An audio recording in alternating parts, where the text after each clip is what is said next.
today on any question of approving any measures or matter or adopting an amendment of which a recorded vote of the yeas and nays are ordered.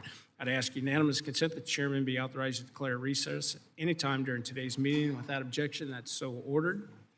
All bill and amendment texts have been distributed electronically, and paper copies are available here in the hearing room if you want them. Today, the committee is considering 18 pieces of legislation. 18 pieces of legislation. We're going to take them in order of the subcommittees that they were assigned. We've got Democrat bills, we've got Republican bills, we've got a little bit of everything, but we've got H.R. 3399, the SULOC Security and Economic Reporting Act of 2023, amendment in the nature of a substitute to H.R. 1836, Ocean Shipping Reform Implementation Act, the amendment in the nature of a substitute to H.R. 3395, the U.S. Supply Chain Security Review Act, amendment in the nature of a substitute to H.R. 886, Save Our Seas 2.0 Amendments Act, amendment in the nature of a substitute to H.R. 2367, the Truck Parking Safety Improvement Act, H.R. 3013, licensing individual commercial exam takers now safely and efficiently Act of 2023, H.R. 3318 to amend Title 23 United States Code to establish an actual weight tolerance for certain commercial motor vehicles transporting dry bulk goods and other purposes. H.R. 3408 developing responsible individuals for a vibrant economy safe integrity act. H.R. 3316 to amend Titles 4649 United States Code to streamline the environmental review process for major projects. H.R. 3365, Supply Chain Improvement Act, amendment in the nature of a substitute to H.R. 1500, Intelligent Transportation Integration Act, H.R. 915, Motor Carrier Safety Selection Standard Act, H.R. 3317, the Rolling Stock Protection Act, H.R. 3372 to amend Title 23 United States Code to establish a safety data collection program for certain six-axle vehicles and for other purposes, H.R. 2948, Carrying Automobiles Safely Act, H.R. 3447 to amend Title 23 United States Code to authorize a hydrogen-powered vehicle to exceed certain weight limits on the interstate highway system. Amendment in the nature of a substitute to H.R. 1796, the Disaster Survivors Fairness Act, and H.R. Concurrent Resolution 43 authorizing the use of Capitol grounds for the Greater Washington Soapbox Derby. And finally, I ask unanimous consent for the committee to use an amendments roster for any items under consideration by the committee, and without objection, that's so ordered. So, our first item for consideration is H.R. 3399, the SULOC Security and Economic Reporting Act of 2023, and I'd ask unanimous consent to discharge the Subcommittee on Coast Guard and Maritime Transportation and the Subcommittee on Water Resources and Environment from further consideration of H.R. 3399. Without objection, that's so ordered. And I call up the bill for consideration without objection. The first reading of the bill is dispensed with. The bill is now considered read and open for amendment at any point. I recognize myself for 5 minutes on a quick statement. First, I'd like to thank the bill's sponsor, Mr. James, for introducing H.R. 3399, the SULOC Security and Economic Reporting Act. This bill directs the Department of Transportation, in coordination with the Coast Guard and the Department of Defense, to study security risks at the SULOCs in Sault Ste. Ste. Marie, Michigan, and potential effects to our supply chain and the economy if the locks were made unavailable. The SULOCs are an important passage for international commerce between the United States and Canada, and they effectuate passage of over 7,000 ships per year and $500 billion worth of iron ore that's shipped annually. As we seek to secure our fragile supply chain, this report is going to help ensure that the uninterrupted operation of these critical locks. And I'd urge my colleagues to support this bill, and I now recognize Ranking Member Larson for 5 minutes. Thank you, Mr. Chair. I want to speak in support of H.R. 3399. In order to secure our supply chain, we must ensure the resilience of critical infrastructure. This bill directs the Department of Transportation to conduct a study on any domestic or international threats to the SULOCs, as well as the economic effect of an operational failure. As proponents of the bipartisan infrastructure law understood, maintenance of and investment in our ports and waterways is imperative to economic security. That law provided $17 billion to ports and waterways, which will go a long way to ensuring the viability of the SULOCs and the maritime transportation in the Great Lakes With that, I urge my colleagues to support this bill and yield back. Now I'll recognize the legislation sponsor, Mr. James from Michigan. Thank you, Mr. Chairman. First and foremost, I'm grateful for the bipartisan support of my colleagues in the Michigan delegation, Rep. Skolton and Rep. Bergman, on this very, very important piece of legislation to the United States of America. Known as the linchpin of the Great Lakes by the Army Corps of Engineers, the Sulaks are a remarkable feat of human ingenuity. They connect both Lake Superior and Lake Huron. The Sulaks not only play a vital role in transporting goods and resources in the Great Lakes region, but also around the world. Annually, an average of 7,000 vessels pass through the locks. This also includes 95% of the iron ore in the United States. In a state like Michigan, a hub of America's vehicle and military industry, the Sulaks are vital to the local economy as well. The security of the Sulaks isn't just important for my home state, Michigan. It's critical to the United States economy and to our national security. That's why I introduced H.R. 3399, the Sulak Security and Economic Reporting Act of 2023. This common sense measure simply asks the Secretaries of Transportation, Defense, along with the Commandant of the Coast Guard, to study potential security risk of the Sulaks and the economic ramifications in the event of an operational failure or attack. Failing to move this bill forward not only jeopardizes our country's national security, it leaves America waiting for economic disaster to happen. I urge my colleagues to join me and support H.R. 3399, the Sulaks Security and Economic Reporting Act of 2023. Mr. Chairman, I yield back. Thank you, Mr. James. There being no further speakers, are there any amendments to H.R. 3399?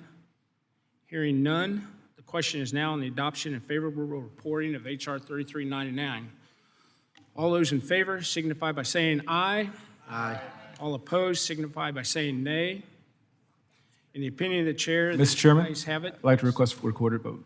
And the reason we have to do a recorded vote with the new floor procedures, if it's a candidate for suspension, we have to do a recorded vote. So, having said that, the gentleman requests a recorded vote as previously announced pursuant to Committee Rule 6F. Further proceedings on the question are postponed. Sorry for that, but we have to do it.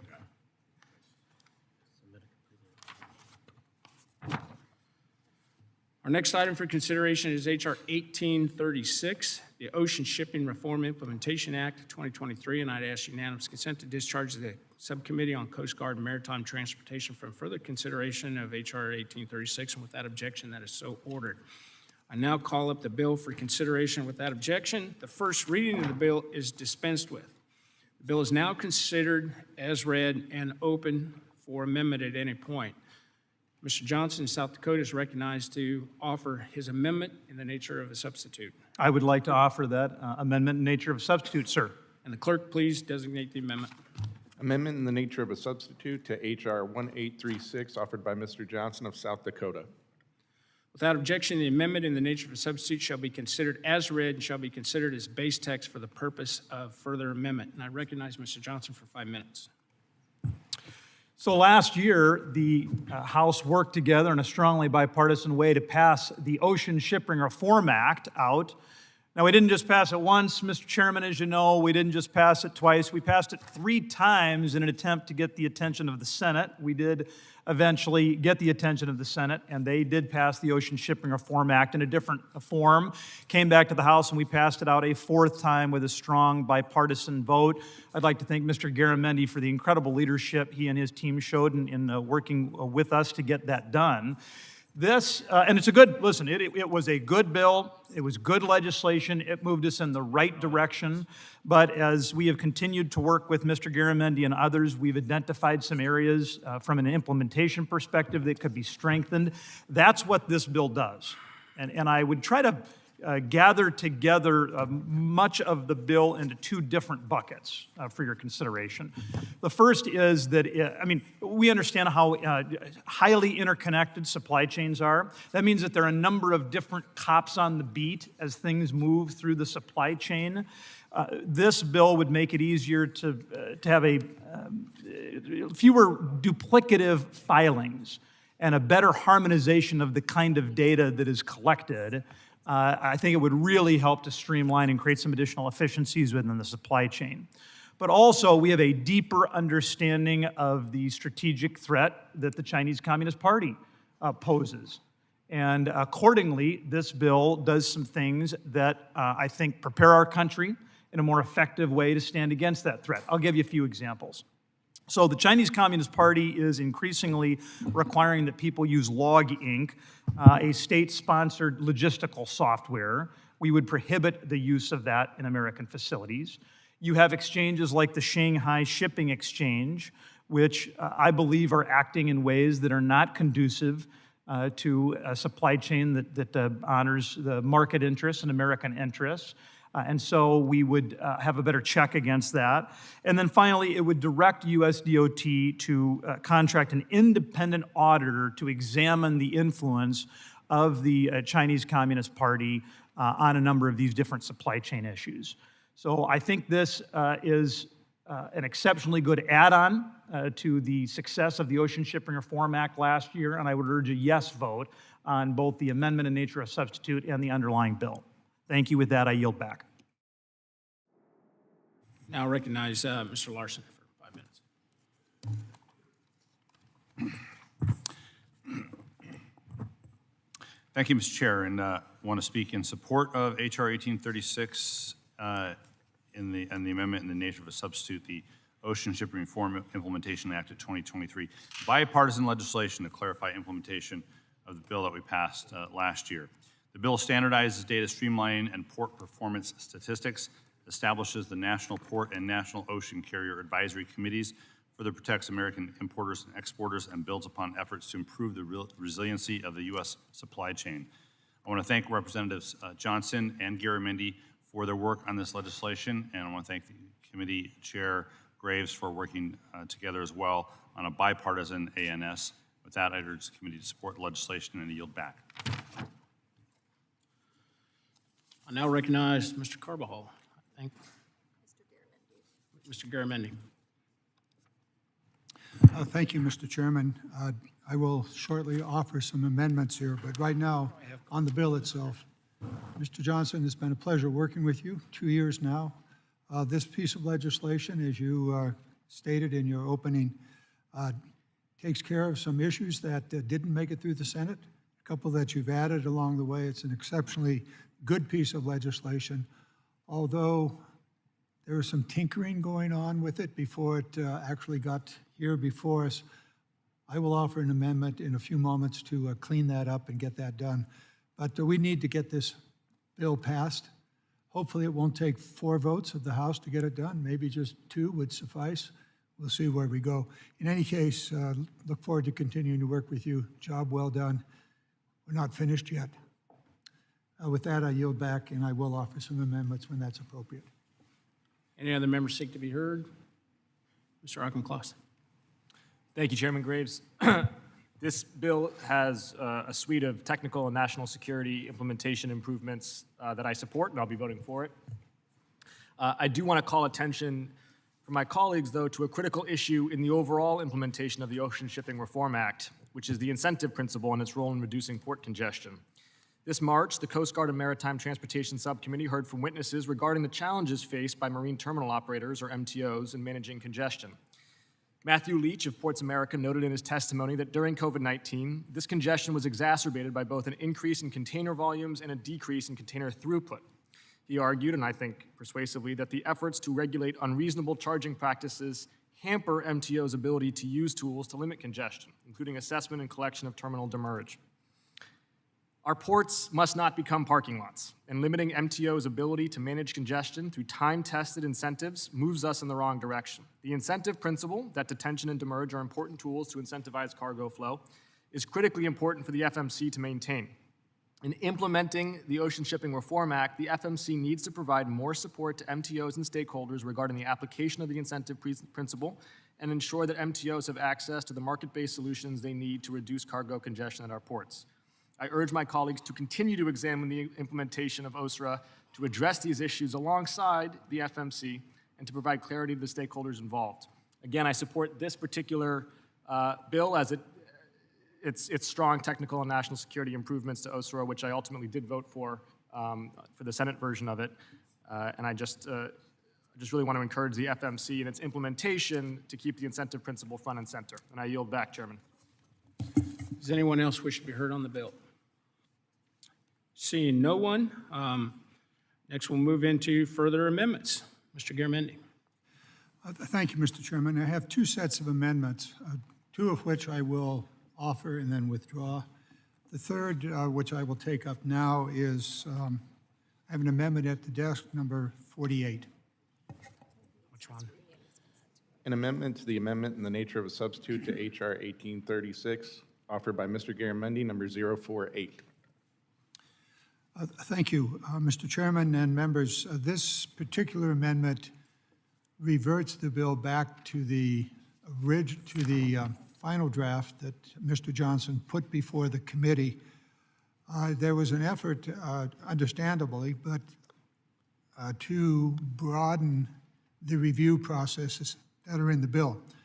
Unfortunately, that amendment managed, that change, which is in the base language of the bill now, created significant concern and opposition. There's no need for that.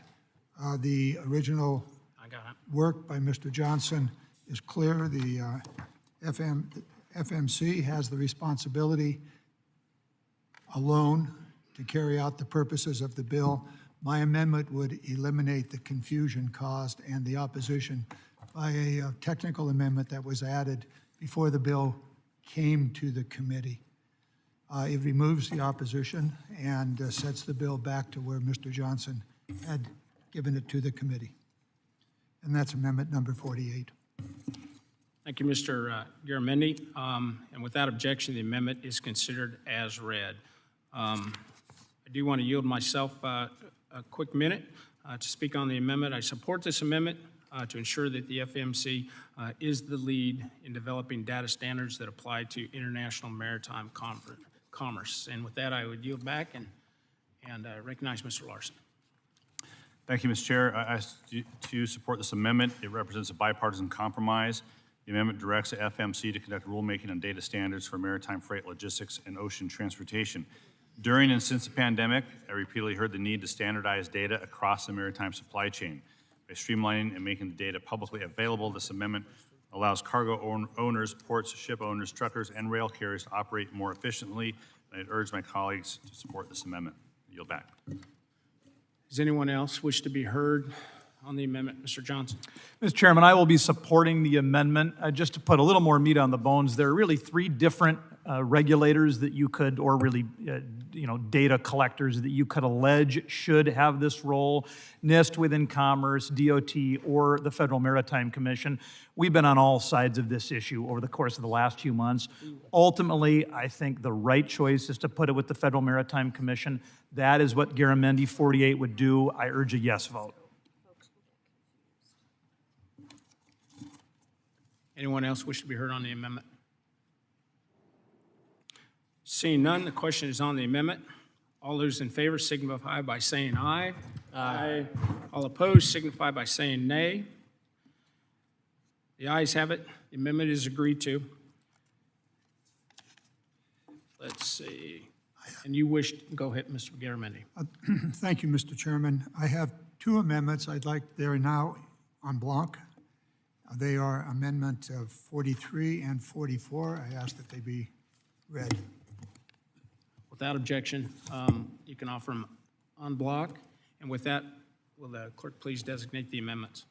And amendments to the amendment in the nature of a substitute to H.R. 1836, offered by Mr. Garamendi, en bloc 043 and 044. Thank you, Mr. Chairman and members. Amendment number 43 really is an amendment to provide the FMC with authority to actually carry out its rulings. Right now, they have to go to court on if they find any of the shippers or ports or anybody else acting contrary to the rules and law. They have to go to court to get an enforcement.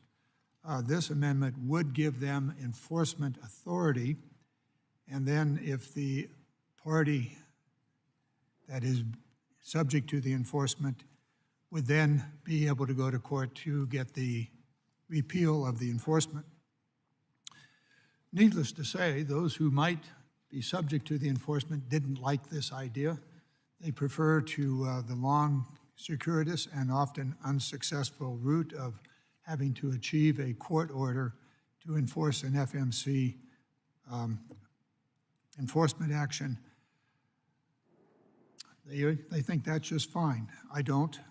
This amendment has significant opposition from those who are bad actors, at least in the case of the regulatory reform. The Second Amendment falls in a different area, and that is a gray area between the FMC and the Surface Transportation Board. Surface transportation, rail, truck, FMC, ocean carriers, ports, etc. There's an area between these two, that is the connection between the two, and it's basically unregulated. And therein lies a lot of the problems that we have seen in the supply chain as it occurred during the pandemic. We haven't quite figured out how to write this. We think it's an important area where there should be authority, because this period between these two commissions and board just leaves a gray area, unregulated, and subject to numerous problems. The committee needs to continue working on this. The staff and other interested parties are working on this particular one. I think when we figure out exactly how to parse the relationship between the Surface Transportation Board and the Federal Maritime Commission, this one will be adopted. So at this point, Mr. Chairman, if you don't mind answering a question, would you commit to work with me to legislate the issues covered by these two amendments as we finalize the legislation? Of course, absolutely. I'd be happy to Very work good. my With that, I offer and withdraw the two amendments. Thank you. Without objection, the amendments have been withdrawn. Mr. Perry. Thank you, Mr. Chairman. I've got an amendment at the desk, number 180. Please designate the amendment. Amendment to the amendment in the nature of a substitute to H.R. 1836, offered by Mr. Perry, number 180. The amendment will be considered as read. Mr. Perry is recognized for 5 minutes to speak on his. Thank you, Mr. Chairman, and I appreciate the maker of the bill. I know that he's trying to make things better, but words mean things. So what 180 does is it strikes Section 101 of the bill, which actually changes the purposes of our nation's ocean shipping policies to explicitly aim for further government intervention and the abandonment of the marketplace itself. This section, struck by this amendment, reorients the purpose of our ocean shipping policy by abandoning a limited government, low regulatory approach. Literally by striking the phrase, with a minimum of government intervention and regulatory costs from the code. It strikes that phrase. That facilitates the best, lowest cost outcome for the American consumer. For the life of me, I can't understand why we'd want to do that. It also replaces for the purpose of promoting and developing a competitive marketplace to deliver American exports abroad, with a government-managed attempt to produce reciprocal trade. Here again, we want our American exports abroad. We want that. But reciprocal trade doesn't allow the market. It allows other folks to deal with it. While our nation suffers from significant trade deficits, this bill and its proponents wrongly blame the phenomenon on free trade, something that actually doesn't really exist. It doesn't actually occur. I'd love to see some free trade. Instead, we have a government-managed trade deal where bureaucrats, not members of this body, bureaucrats in Washington meet with their counterparts abroad and trade horses for their specific special interests, with the American people being the loser. That's why the marketplace does this best and bureaucrats do not. These attempts at reciprocal government-managed trade have created the very circumstance in which we find ourselves. And yet, we're attempting to use the same tactics to produce a different outcome or result. This is simply a step in the wrong direction, and this amendment remediates that mistake. So while I agree with the gentleman that he wants to make things better, this section of the bill is problematic for the issues I've so raised. And while I think I could probably agree with the rest of the bill with this in it, while we walk away from free trade and while we're actually looking for limited government and a low regulatory approach, so stated in the current provision, without the, with this language remaining in the bill, I think it's a problem, and it's gonna lead to worse things, not fixing things. And that's my position. I urge adoption of the amendment, and I yield the balance. I recognize Mr. Larson. Thank you, Mr. Chair.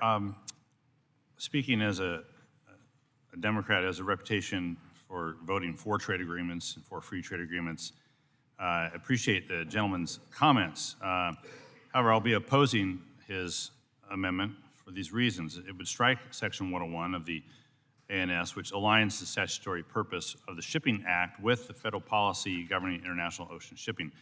The purpose of the language in the ANS is to make abundantly clear that American businesses who export and import should be treated fairly by international shipping companies, specifically stating, as has been noted, that is the policy of the Federal Maritime Commission to, quote, promote reciprocal trade, unquote, in maritime transportation.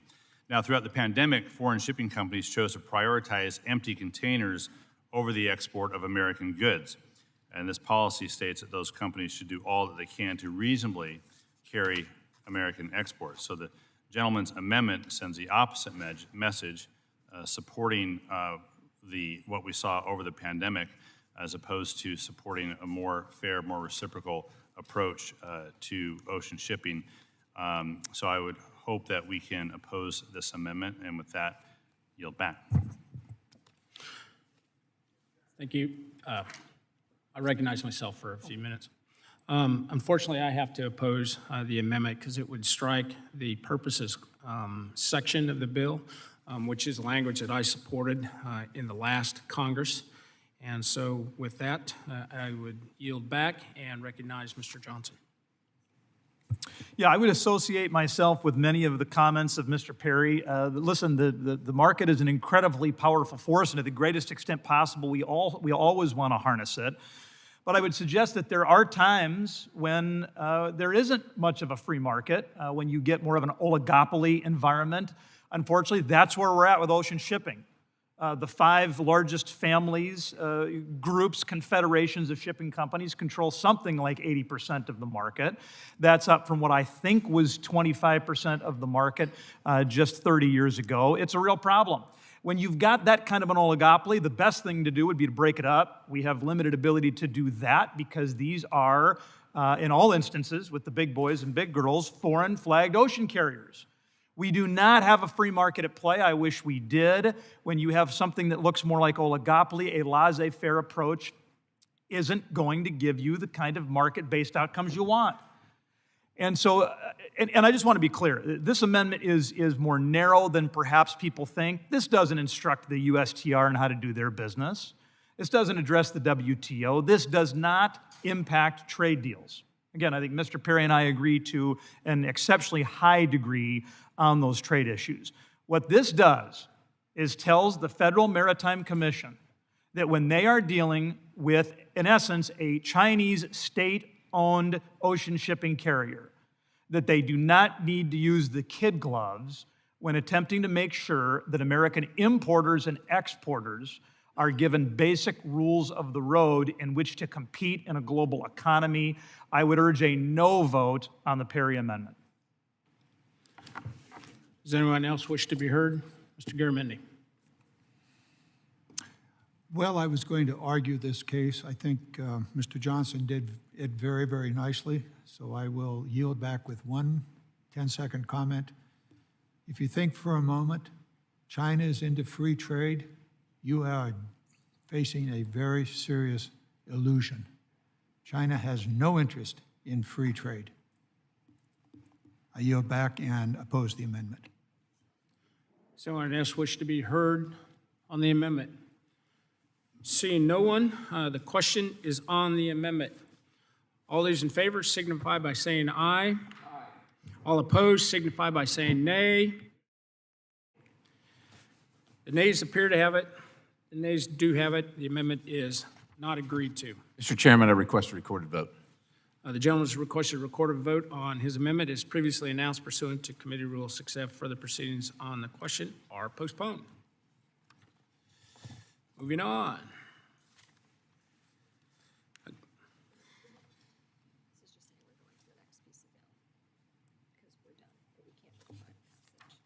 As previously noted, there are recorded votes to amendments that have been requested. So again, pursuant to Rule 6F, further proceedings on the measure are postponed. So we will move to the next item for consideration, and that is H.R. 3395.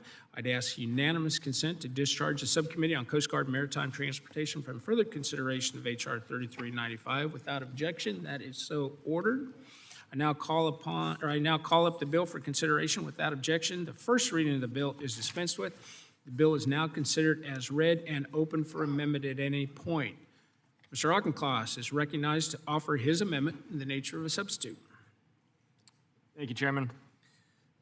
Securing our maritime supply chains is critically important. Just offer the amendment, and then we'll designate it. Oh, I apologize. I'd like to offer the amendment. No worries. Clerk, designate the amendment. Amendment in the nature of a substitute to H.R. 3395, offered by Mr. Auchincloss. Without objection, the amendment in the nature of a substitute is going to be considered as read and shall be considered as the base text for the purpose of further amendment. I now recognize Mr. Auchincloss for 5 minutes. Thank you. Take two, Mr. Chairman. Securing our maritime supply chains is critically important to American consumers and to our economic security. COVID-19 demonstrated the importance of resilience against black swan events, Russia's war of aggression in Ukraine, and the increasing economic and security challenges from the Chinese Communist Party emphasize the need for the United States to better understand the influence and incentives at critical nodes in our supply chains, especially our ports. The U.S. Supply Chain Security Review Act would direct the Federal Maritime Commission to work with an independent, academic, or federally funded research center to evaluate the ownership of marine terminals at the 15 largest U.S. container ports. This FMC study will consider the changes in ownership of marine terminals in these ports over the last 10 years, as well as any announced ownership changes anticipated in 2023 or 2024, with a specific focus on ownership by Chinese or Russian entities or nationals. These ports are critical to our economic and national security, and it's imperative that we have a real-time understanding of who is in charge. The FMC study will also examine the amount of port infrastructure development grant funds since fiscal year 2018 that have gone to ports and marine terminals wholly or partially owned by foreign entities, as well as port security grant funds that have gone to these entities since FY 2003. These sections will similarly include a detailed analysis on the foreign operational control of these marine terminals. Lastly, the study must offer recommendations on policies to prevent malign foreign ownership of ports and terminal operators, whether ownership of the port gives a foreign entity unique access to operational technology and information, or if foreign ownership of the entity could have an impact on our supply chains. Understanding how our supply chains are and will be impacted by foreign ownership of marine terminals is a key aspect of our economic competition and will help the United States develop supply chains that are resilient against foreign adversaries. I urge my colleagues to pass this out of committee so we can begin to address this critical issue and ensure the security of our maritime supply chains. I yield back.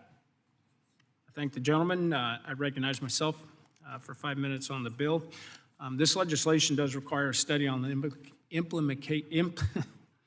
implications of ownership of marine terminals at some of our largest U.S. ports.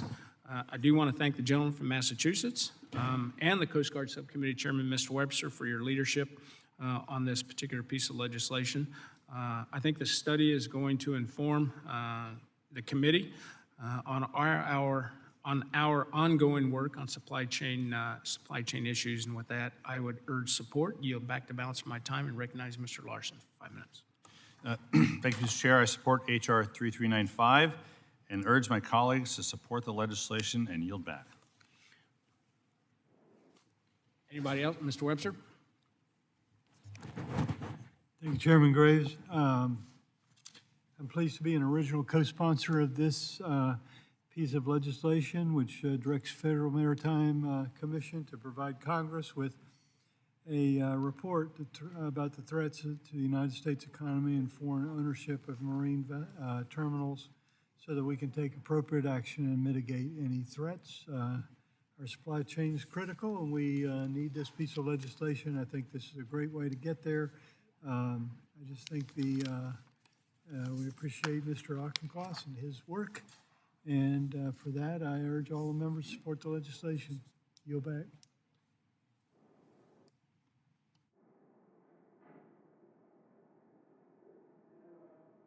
Does anyone else wish to be heard on the legislation? Seeing none, are there any further amendments? Are there any amendments to the amendment in the nature of a substitute to H.R. 3395? Hearing none, the question is now on the amendment in the nature of a substitute to H.R. 3395. All those in favor signify by saying aye. Aye. All opposed signify by saying nay. The ayes appear to have it. The amendment in the nature of a substitute is agreed to.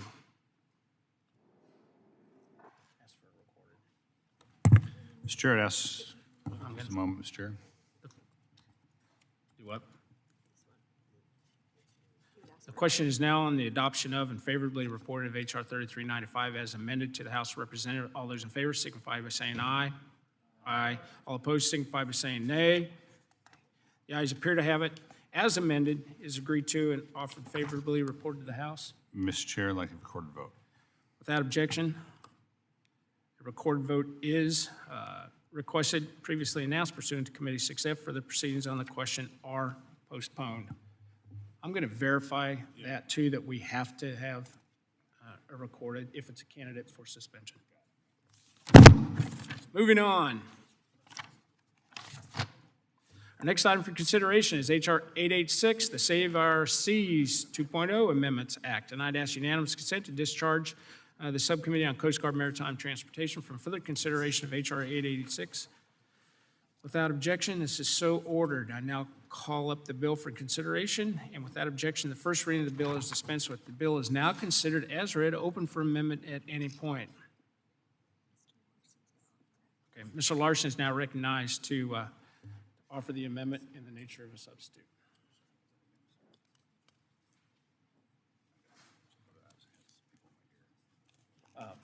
It's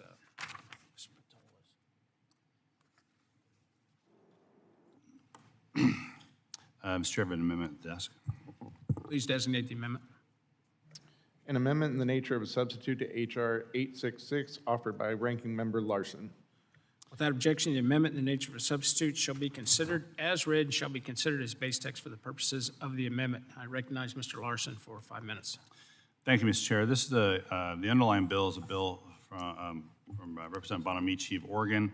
It's a Save Our Seas 2.0 Amendments Act, and is brought forward as a bipartisan amendment in nature substitute that Representative Peltola from from Alaska is offering. She, however, is out today for personal reasons, and so I want to bring this up for folks. You know that I support H.R. 886, the Save Our Seas 2.0 Amendments Act, bipartisan legislation to amend and enhance the effectiveness of the marine debris program administered by the National Oceanic and Atmospheric Administration. Our oceans are in trouble, and we are facing a global marine debris crisis. Up to 12 million tons of plastic debris enter the ocean each year. This endangers the lives of marine organisms, including mammals like whales. It disrupts ecosystems. It threatens the livelihood of fishermen and communities that depend upon the ocean. The work being done to combat marine debris by NOAA is important to my district, where fishers depend upon a healthy stock of fish, and to the resident orcas that live in the Salish Sea. This legislation builds upon the work of the Save Our Seas 2.0 Act, which passed in 2020, by enhancing NOAA and the Foundation's ability to deploy federal resources and enter into effective public-private partnerships. So I want to thank Chair Graves for working on this bipartisan ANS, and I urge the committee to support this legislation, and with that, yield back. I now recognize myself for 5 minutes. This legislation builds upon the successful work in previous Congresses to protect and preserve the quality of our oceans from maritime debris. The measure, which was reported by unanimous consent from the Committee on Natural Resources last week, will enhance the capabilities of National Oceanic and Atmospheric Administration, or NOAA, without imposing any new mandates on industry or local governments. It also encourages the Marine Debris Foundation to establish the principal office in the coastal community in the real world outside of Washington, D.C. And I commend Ms. Gonzalez-Colon and Ms. Bonamici for the good work on this bill and for reaching a very bipartisan consensus on the legislation. And I'd urge all members to support the bill. With that, I yield back. Any other members wish to be heard on the amendment in the nature of a substitute? Seeing none, are there any other amendments in the nature of, or any other amendments to the bill? Mr. Perry? You have Mr. one? Chairman, I've got an amendment at the desk number 181. Please designate the amendment. Amendment to the amendment in the nature of a substitute to H.R. 886, offered by Mr. Perry, number 181. The amendment will be considered as read. Mr. Perry, recognized for 5 minutes. Thank you, Mr. Chairman. Let's put aside the underlying purpose of this bill and the program it's amending, although I really don't know if we need to address the adverse impacts of marine debris on the marine environment, including the high seas and waters in the jurisdiction of other countries. Like, that's now an issue for the United States, not only to be concerned about, which we should be concerned about, but now which is ours to solve, which is actually the purpose of this chapter of the code. This amendment strikes Section 2 of the Act, which allows NOAA to collect funds from virtually any entity so long as it's provided in advance in Appropriations Acts. Now, supporters of this bill may say that's a key phrase that limits this provision. You're living in a different world if you think that appropriators won't take generous advantage of this provision to avoid directly appropriating funds for these programs, yet another budget gimmick that has become all too familiar here in Washington, D.C. You may recall that I said virtually any entity. That's right. The NOAA administration may receive and expend funds made available by any department, agency, or instrumentality of the United States, any state or local government, or any political subdivision thereof, any Indian tribe, any foreign government or international organization, any public or private organization, or any individual. That's not bad enough. The administration may use, with consent, the reimbursement and subject to availability of appropriations, the land, services, equipment, personnel, and facilities of any of those 6 categories of entities. So what's stopping, for instance, say Greenpeace or any foreign-funded green organization like the Sea Change Foundation from donating money to NOAA for one of these agreements to clean up the seas? How about a foreign government? There's literally no provision in this bill that limits NOAA from receiving money from our enemies, to include foreign terrorist organizations or sanctioned persons or companies. Now, do we really want President Xi or the Ayatollah to be able to donate to clean up marine debris off the Chesapeake Bay or any coastal place where you may live or visit? Apparently, with consent and reimbursement, NOAA can use these resources of any department, agency, or instrumentality of the United States. I don't think using the Coast Guard equipment to pick up trash with North Korean dollars would actually go over very well. Would in my district, maybe it's fine in yours. These types of provisions, those that do end runs around what appropriations process we do currently have, which is limited, ought to be struck anytime we see them. And so with my concerns about where this is headed, I offer this amendment and urge adoption, and I yield the balance, Mr. Chairman. Recognize Mr. Larson for 5 minutes. It's appropriate we're talking about the marine debris program because that statement that we just heard was full of red herrings, a bunch of marine debris. It's against the law to deal with foreign terrorist organizations. This does not impact that at all. It's already against the law to do that. And to make that argument is mildly insulting to those of us who've been around here in Congress working on issues of national security. That said, this amendment also strikes several bipartisan changes to the marine debris program that have been requested by NOAA. The changes are important because they allow the program to better leverage the resources. When I first got here in Congress, there's a program that was specifically put forward by my Republican colleagues that required the government to work locally and to work with private sector and nonprofit individuals to implement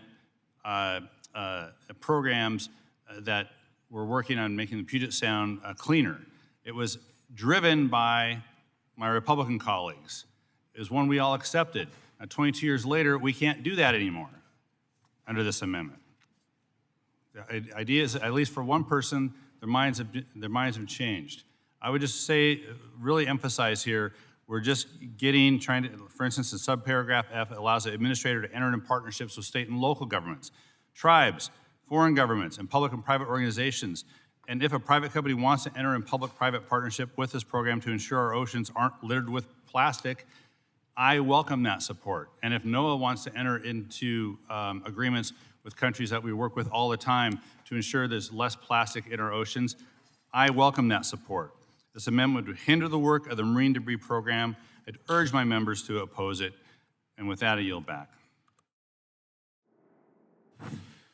Does anyone else wish to be heard on the amendment? Seeing none, are there any amendments to the amendment? Seeing none, the question is on the amendment. All those in favor signify by saying aye. All those opposed signify by saying nay. Nay. No. The nays appear to have it. The amendment is not agreed to. The gentleman, Mr. Perry, you're recognized. Mr. Chairman, I've got an amendment at the desk, number 182. Clerk, please call the amendment, or designate the amendment. Amendment to the amendment in the nature of a substitute to H.R. 886, offered by Mr. Perry, number 182. Without objection, the amendment is considered as read. Mr. Perry, you have 5 minutes. Thank you, Mr. Chairman. I understand that this foundation was just recently established, even though the bill that required its creation passed over 2 years ago. Even so, what does this foundation do? According to the underlying bill text, among other things, it's supposed to encourage, accept, and administer private gifts of property for the benefit of or in connection with the activities and services of the National Oceanographic and Atmospheric Administration under the Marine Debris Program. It is also supposed to have a board of directors which shall represent diverse points of view relating to the assessment, prevention, reduction, and removal of marine debris. I'm not sure what is a diverse point of view when it comes to picking trash out of the ocean. I'm not sure what, like, who wants the trash in the ocean? I mean, I guess that would be some diversity in that viewpoint. But anyhow, furthermore, if we're going to clean up marine debris, the fact that at the bloated bureaucracies at EPA, Commerce, Coast Guard, and Energy, and the Energy Department and others, we actually lack suitable expertise. There is no place for congressionally mandated nonprofits at best. They act to avoid congressional appropriations with less oversight than government agencies, which is actually saying something. Ladies and gentlemen, about 95% of ocean-going plastic comes from 10 rivers in the world, none of which are in the United States of America. These folks, these countries that are involved in polluting the ocean, which then ends up on our shore, are responsible for this. And we should not be paying for their cleanup. We should be forcing them to clean it up at their expense. With that, Mr. Chairman, I urge adoption and yield the balance. I recognize Mr. Larson, 5 minutes. Thank you, Mr. Chair. The Save Our Seas 2.0 Act, which was signed into law in 2020, included several provisions to address the pervasive problems of marine debris. Included in that law was a provision that established the Marine Debris Foundation, a charitable nonprofit organization, to augment and support efforts of NOAA and other entities to address marine debris, and this amendment would repeal the Marine Debris Foundation. I would note this is a model that we use in a variety of other areas, including wildlife preservation here in the United States, setting up a separate foundation that can do things that the government cannot as a nonprofit, but in partnership with the government. And much like those models, the Marine Debris Foundation was set up to operate. And plastic pollution, along with other forms of marine debris, is a global problem that harms our ecosystems and wildlife, threatens fisheries, pollutes our waterways, threatens public health. This problem cannot be understated. There are 5.25 trillion pieces of plastic debris in the ocean or thereabouts. The Marine Debris Foundation was created to augment efforts by NOAA to assess, prevent, and remove marine debris and address the negative impacts of marine debris on the environment and on navigational safety. With regards to the rivers around the world that are conveyances for plastic into our oceans, I agree that these countries need to participate in that cleanup as well. But that plastic not just hits our shores, that plastic gets broken down and is ingested by the fish that many of us like to eat. And we need to do our part to ensure that marine debris is minimized, eventually eliminated over time. This amendment takes us in the wrong direction by repealing the provision to establish the Marine Debris Foundation. For that reason, I oppose this amendment. Are there any other speakers on the amendment?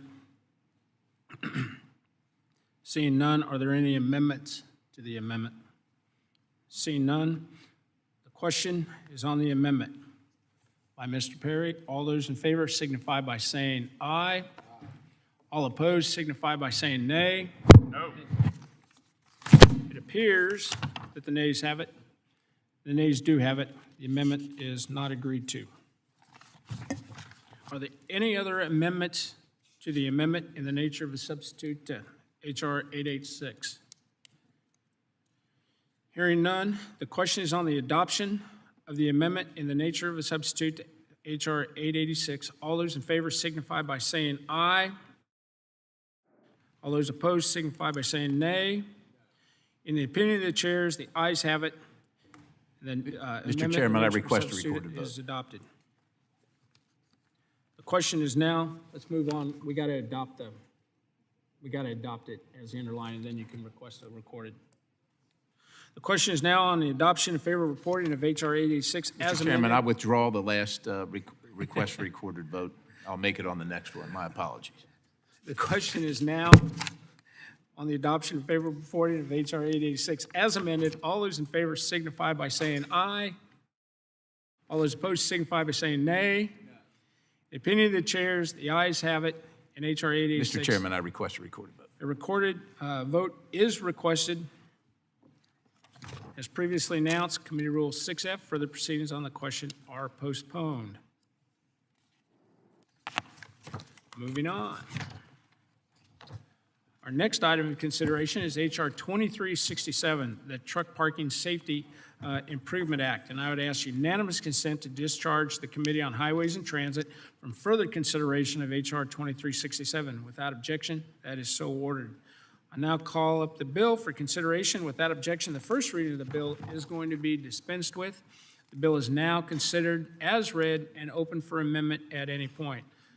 Mr. Chairman.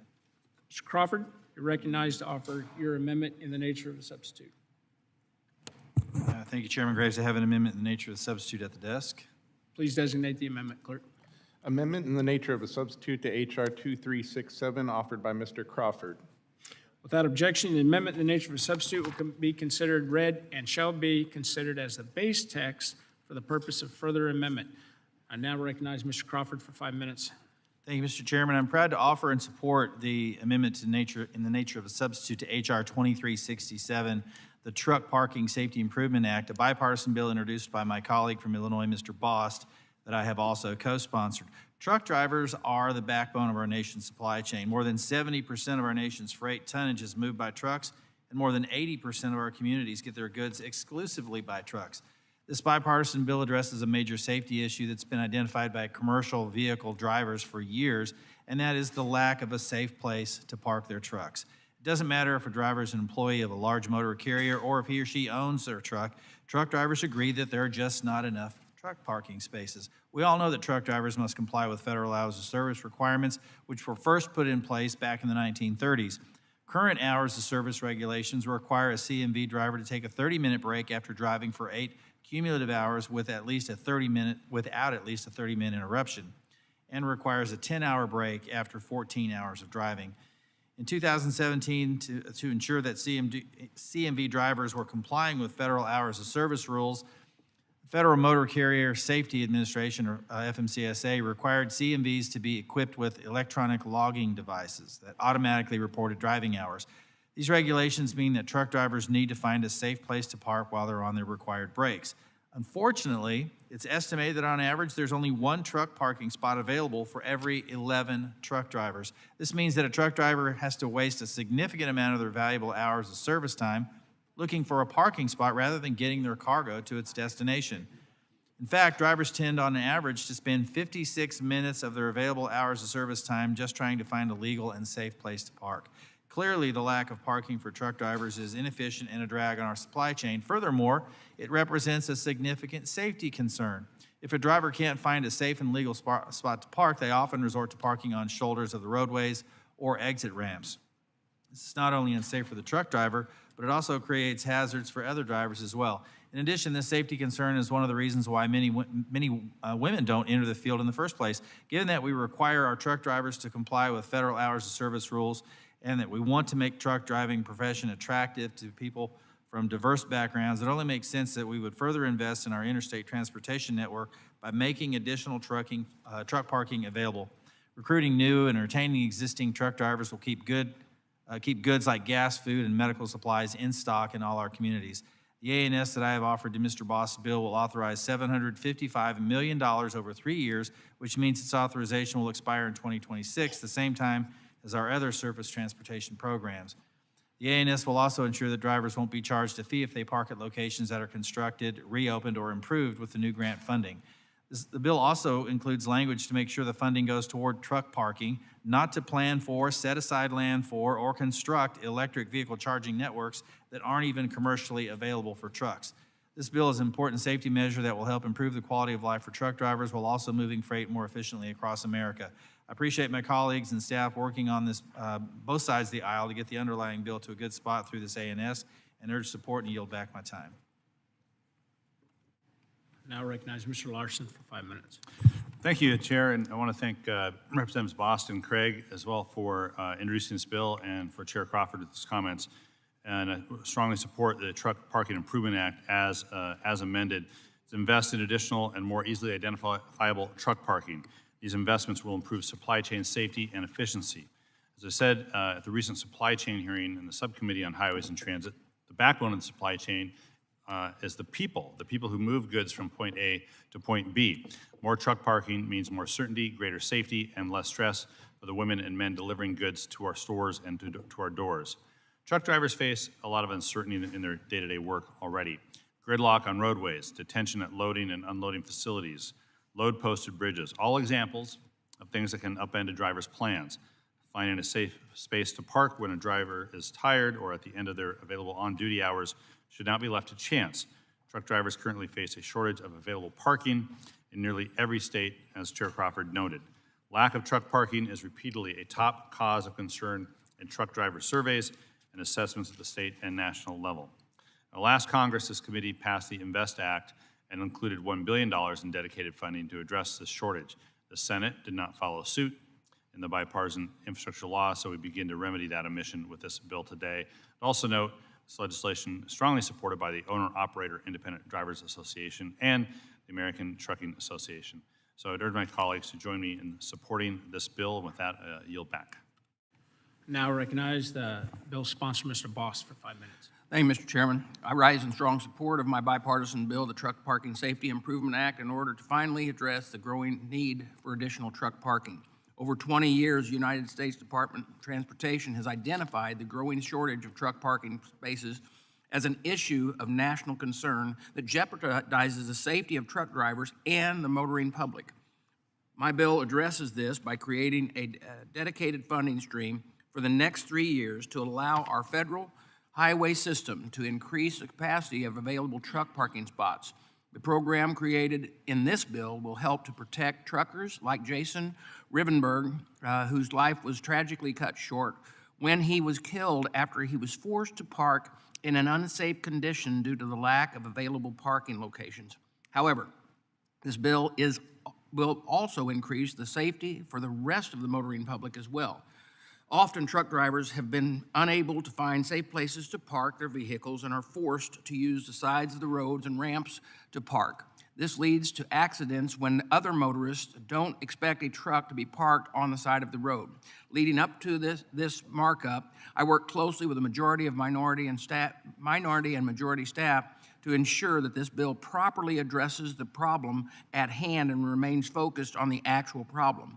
Now, I want to be clear, emphasizing that we all agree this bill and its program is focused solely on increasing capacity for new truck parking. Nothing else is the focus of this bill.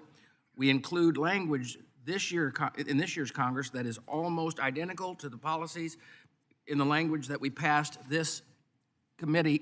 of this committee last year to ensure that the focus is on truck parking only. I also wanted to emphasize that the bill is authorizing funds, but those funds are still subject to appropriation process. As we move forward with this bill, it is my hope that we can quickly pass this bill here in the House, and that the Senate will then pass it as quickly as possible, and it will be put to the President's desk.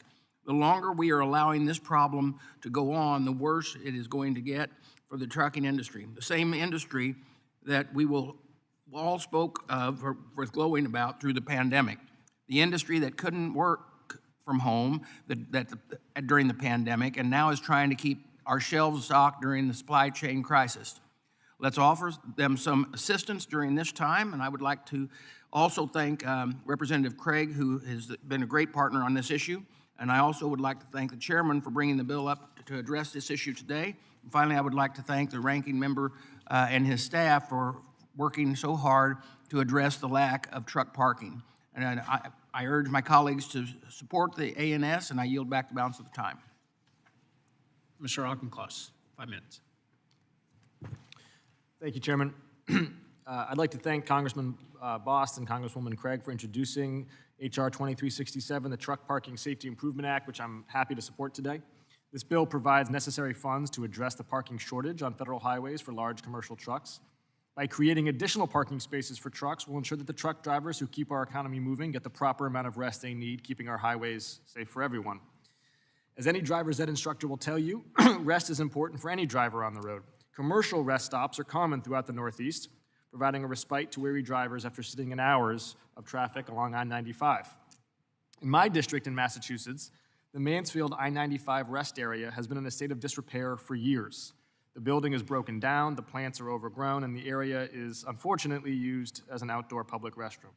It is an eyesore and a repellent for visitors who could be stopping for a break and then patronizing local businesses in Mansfield. My constituents and other travelers deserve a safe, sanitary rest area like the ones we are providing in this legislation today. That's why I hope to continue working with my colleagues on this committee and relevant stakeholders, such as the National League of Cities, the National Association of Truck Stop Operators, and the National Federation of the Blind, to pursue a commercial rest stop waiver for the Mansfield rest area. We can provide Mansfield with a commercial rest stop waiver that helps local businesses, allows for economic opportunities for the disability community, and offers travelers a clean and appealing location to eat, drink, and use the restroom. All drivers, individuals and commercial, need adequate rest and safe locations. I'm glad H.R. 2367 is being marked up today, and I look forward to working with the chair and ranking member to include the Mansfield rest stop waiver in a markup in the coming months. Thank you, Mr. Chairman, I yield back. Mr. Bost. I'm masked. Thank you, Mr. Chairman. I rise in support of the, I rise in support as well. I'll just say this, I rise in support, but I want to take the opportunity to bring up something peripheral to this, which is, as we talk about rests that are needed, it's also important to mention the COVID hypocrisy that continues in transportation, where during COVID, people were allowed to drive the hours that they wanted, take rests when needed. Trucking continued, people were safe, people were allowed to operate with the freedom and lack of regulations that Americans deserve, but when they're moving something quote unquote not considered COVID related, they fall under a different set of parameters. That's ridiculous. I think it's something that bears looking at by this committee, and since we're talking about rests, I figure I would bring that up. And in that, again, I urge adoption, but wanted to bring that up as well since we were talking about it. Thank you. I yield back. Mr. Chair? Mr. Perry's first. Thank you, Mr. Chairman. Just like everybody else on the committee, I support the hardworking, risk-taking truck drivers in our country. They have spent their time, their energy, and their money on the vehicle that they have, and they ought to be able to make their own decisions for themselves. And while truck parking is a problem, let's understand where this came from. I sat in this very room in this committee when the regulator sat there, none of them having ever driven a truck, making the same hours of service rule for a cement truck driver driving locally with someone driving from Washington State to Washington, D.C. It was absolutely absurd, and here's the solution. So we didn't create the problem in this Congress, regulators did, but we don't have the courage to deal with it, so now we're gonna fix it this way. Much has been made of the shortage of truck parking without looking at the underlying issue driving the shortage, namely the onerous hours of service regulations imposed on our nation's commercial drivers, forcing them off the road into full parking lots. We see it. We see it along our highways every day. Instead of looking at possible fixes to the regulatory burdens placed on truckers by the FMCSA, this committee is doing what Washington does best, throwing our constituents money at problems Washington itself created. To be clear, there are significant amounts of funds available for truck parking projects. I ask unanimous consent to enter the joint FHWA FMCSA memo entitled Information, Eligibility of the Title 23 and Title 49 Federal Funds for Commercial Motor Vehicle Parking. Thank you, Mr. Chairman. As is made clear in the memo, truck parking projects can receive funding in one form or another from the following programs: Surface Transportation Block Grant Program, National Highway Freight Program, Highway Safety Improvement Program, National Highway Performance Program, Project Program, Carbon Reduction Program, Congestion Mitigation and Air Quality Improvement Program, up to 100% federal share under 23 U.S.C. 120C Bowlegs 1, up to 100% federal share under 23 U.S.C. 120 Bowlegs Charlie, Bowlegs 3, infra grants, RAISE grants, rural surface transportation grants, mega grants. I mean, I don't know how many you need. The Department of Transportation is struggling to prop up the various programs created under the IAJA, and yet, here we are. Here we sit, creating yet another program for projects eligible currently for 13 different pots of money, which total hundreds of billions of dollars. The IAJA threw $1 trillion into so-called infrastructure projects without any regard to our debt or the capacity of the construction industry and its workforce to produce these projects. Instead of rolling back this Green New Deal bill, we are here adding additional spending to this without as so much as a pay for, which I'm sure we'll address shortly. With $31 trillion in debt and the nation rapidly approaching the debt ceiling, it is simply irresponsible to create another non-paid-for grant program, particularly at the current price tag for projects already eligible for a whole host of Department of Transportation funding streams. And I just want to reiterate, the real problem is that we've taken the ability of these folks that are smart, that are hardworking, that are trying to find their way in the American economy and the opportunity it presents. We're taking their choice away from them. We have done that through regulatory action. And if we really want to fix this problem here in Congress, we would deal with that instead of throwing more taxpayer dollars at this next boondoggle. I appreciate everybody's concern. It is rightly founded, but I don't see this as the solution. With that, I urge correction. With that, I yield the balance. Anyone else wish to be heard? Mr. Stauber. Thank you, Mr. Chair. I just want to congratulate Representative Bost and Craig for bringing this forward, and Representative Bost, who comes from a trucking family. This is a very good bill. Less than a month ago, I was heading northbound 35 from Des Moines, Iowa, to my home in northern Minnesota. Just inside the Minnesota border, there was a rest stop. It was about 8 p.m. I'll bet you there was 40 trucks parked on the exit ramp on both sides to the rest area, and then on the entrance ramp to northbound 35.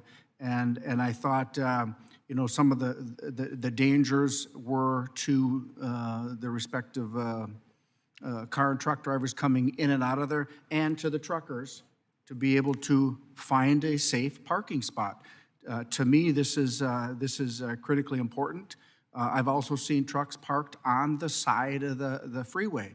We have to find safe spots for them to park, and I look forward to supporting this. And again, to Representative Bost, thanks for your leadership on this, and I yield back. Do any other members wish to be heard?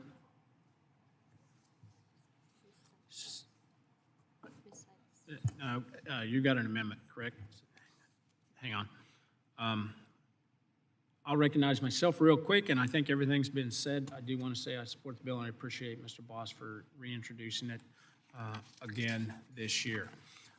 All right, so now we are open to more amendments. I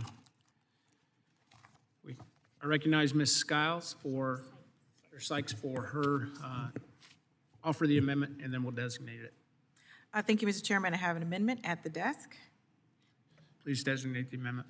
An amendment to the amendment in the nature of a substitute to H.R. 2367, offered by Ms. Sykes, number 006.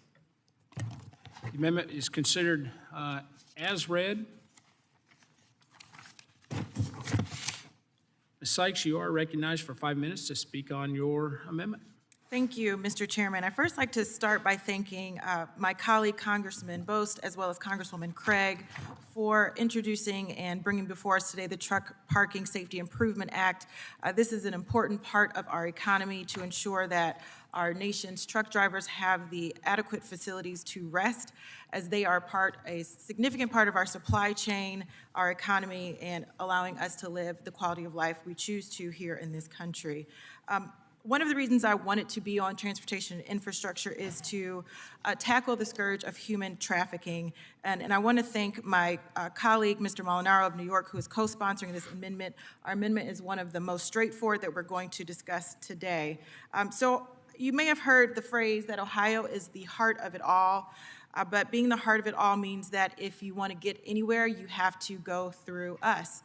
And unfortunately, that is also true if you are considering human trafficking. People who like to sell others into modern-day slavery often find themselves in and throughout the state of Ohio.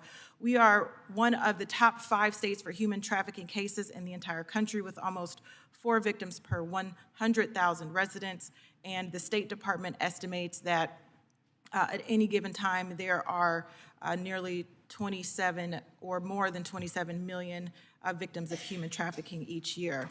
In 2021, the Ohio Human Trafficking Task Force received over 600 tips that has helped them arrest perpetrators and release those whose freedoms were stolen. And human trafficking finds itself in multiple forms, but most likely in the forms of labor trafficking and sex trafficking, oftentimes, and even more unfortunately, with minors being sold into slavery. That's why this amendment is so important. It would require any entity receiving federal funds under this grant program to expand or reopen a truck stop. They would have to prominently display a notice about human trafficking. This is so important because our truckers are often the first line of defense. They see and hear a lot, as well as can help us with mitigating this tragedy. And many of those who find themselves being trafficked often don't know that they are in fact enslaved, but most importantly, they don't know that there is a pathway to freedom and there is help and a better life. There's often told of the 3 Ps, a paradigm of eliminating human trafficking, which is prosecution, protection, and prevention, but the 4th is partnership. And with this notification through this grant, we can uplift the partnership and allowing folks to be available, understanding what needs are available and resources to eliminate human trafficking. Finally, I will say to anyone, if you see something, say something, and that's just what we need to do, and that is why this amendment is so important. And it certainly makes it easier for folks to say something by simply requiring that we post these notices and give them an opportunity. So this amendment, Mr. Chair, is simple, it's straightforward, and it is the least that we can do to protect people from modern-day slavery. I urge support of this amendment, and thank you, Mr. Chairman. I yield back. Thank you, Ms. Sykes, for your very thoughtful amendment, and now recognize the other sponsor, Mr. Molinaro. Thank you, Mr. Chairman. I'd like to thank Ms. Sykes and certainly join in thanking Mr. Bost for the advocating for the bill in chief. As was said, this is likely to be one of 2 of the simplest amendments that we'll consider to this bill. I spent the last 12 years in county government working with prosecutors, law enforcement, and social service agents addressing human trafficking. And as was noted, and I'd like to reemphasize, our truck drivers in many ways are the first line of defense, certainly interceding and providing direct connection to assist prosecutors in intervening in human trafficking.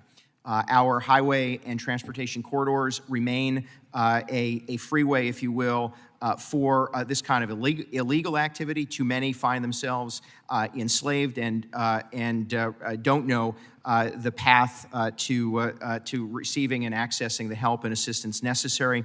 Providing this information at truck stops will assist us in at least alerting those who may be aware and certainly make the appropriate connections with the prosecutors and law enforcement to appropriately intercede. And so for that reason, Mr. Chairman, I join Ms. Sykes in requesting support for the amendment and look forward to its passage. Thank you, Mr. Chairman. Does anyone else wish to be heard on the amendment? Seeing none, the question is on the amendment, Ms. Sykes' amendment. All those in favor signify by saying aye. All opposed signify by saying nay.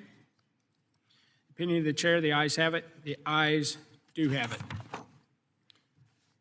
We'll move on to the next amendment.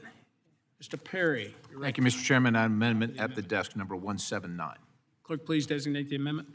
Amendment to the amendment in the nature of a substitute to H.R. 2367, offered by Mr. Perry, number 179. Without objection, the amendment is considered as read. With that, Mr. Perry, you're recognized for... Thank you, Mr. Chairman. Look, you know my feelings about the underlying bill. Understand the problem. We would sure all love to solve it. But even if I have objections to how we're solving it, we ought to at least pay for it. And I've looked for a pay for it, and I have not seen one, so I'm going to offer one. This amendment pays for the truck parking projects in the underlying bill by rescinding $755 million from the money provided under the IRA for the Neighborhood Access and Equity Grant Program, the IAJA, through $1 trillion at so-called infrastructure projects. Instead of doing oversight on this enormous spending spree, we are here considering a bill to add even more spending with no offset that I can see.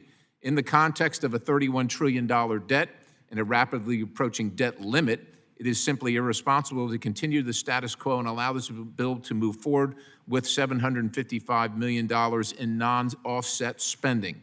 The pay for in this amendment is rescinding the Neighborhood Access and Equity Grant Program funded by the IRA, a reconciliation bill, giving this committee jurisdiction over the appropriated funds for this project.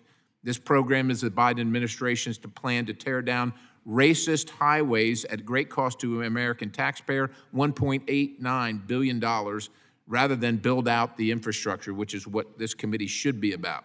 A program to tear up infrastructure does nothing to fix our broken supply chains. In fact, the destruction of these vital commercial highways makes matters worse. Using this program as a pay-for is a win-win in that it preserves vital supply chain routes while also ensuring this truck parking bill is fiscally responsible and paid for. I urge support of this amendment, and I yield the balance, Mr. Chairman. I recognize Mr. Larson for 5 minutes. Thank you, Mr. Chair. Mr. Chair, I strongly oppose Perry 179, which would rescind $755 million from the Neighborhood Access and Equity Program.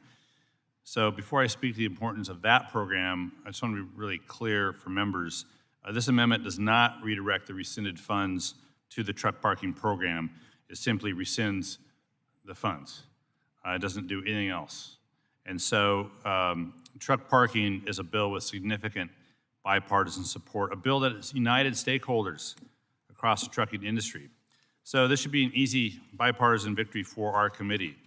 Instead, we're facing another poison pill. It's the same playbook that we saw in the last Congress, controversial amendment designed to sow division.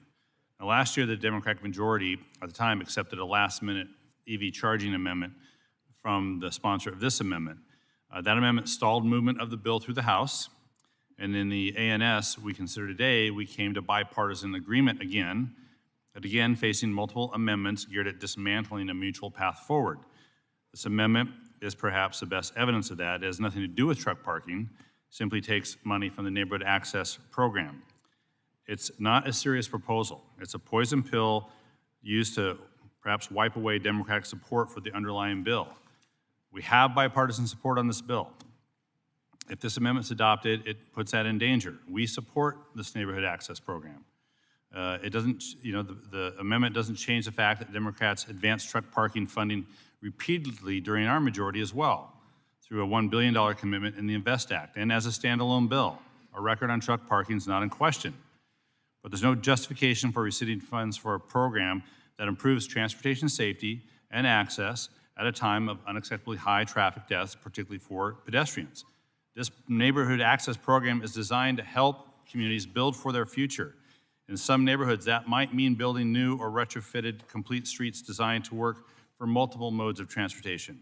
In others, it might mean building sound barriers to cut down on noise pollution.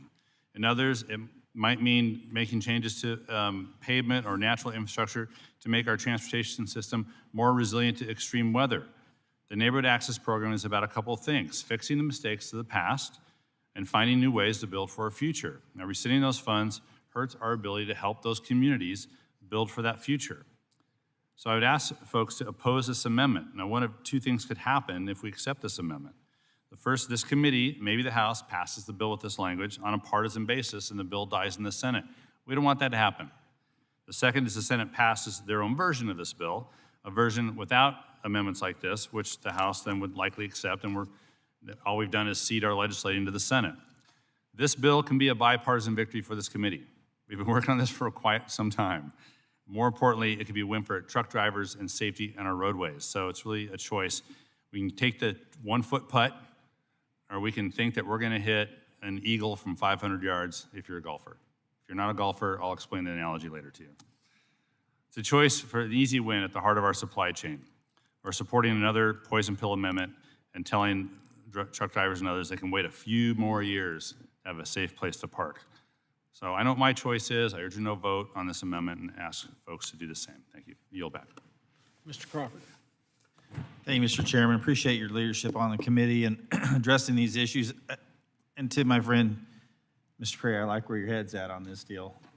I really do. And I didn't support the Inflation Reduction Act or the Neighborhood Access and Equity Grant Program. But I just think we need to go about this a little bit differently. I do think that we're going to bring something to the floor that has a sufficient offset. I think that's what this is about. That's the point you're trying to make. But there are a number of factors I think we have to consider before we just take this step. So as much as I like Mr. Perry, I gotta oppose the amendment, and I thank the chairman for his assurance that we are going to take something to the floor with the offset. And so we'll be able to achieve what you're trying to achieve. I have every confidence. So with that, I yield back. Anyone else wish to be heard on the amendment? Mr. Mast.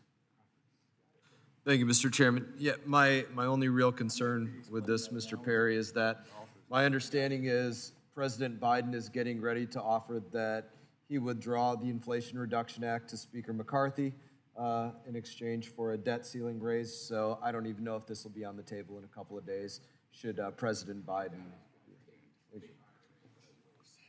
I yield the gentleman a couple moments. I thank the gentleman from Florida. I doubt the president is going to eviscerate the whole IRA, and the provisions that we had discussed in the bill that we passed don't include this. So with all due respect, look, if there's a pay for, and with all due respect to the chairman, if there's a pay for that we're going to see in the future, well, God bless it. It'd be sure nice to know it now before we vote on the bill.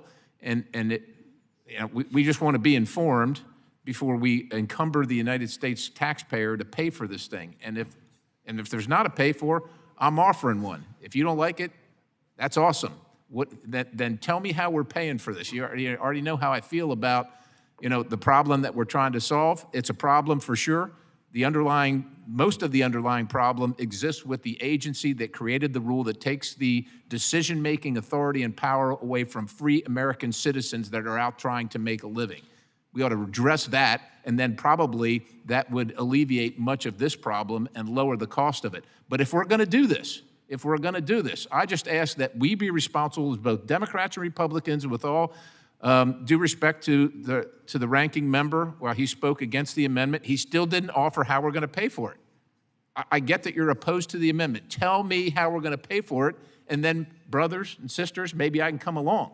But until then, I can't, in good faith, go to my constituents and tell them, well, I voted for it in the hopes that there was going to be some pay for to come in the future. That doesn't seem very responsible, and I doubt that they would do the same thing.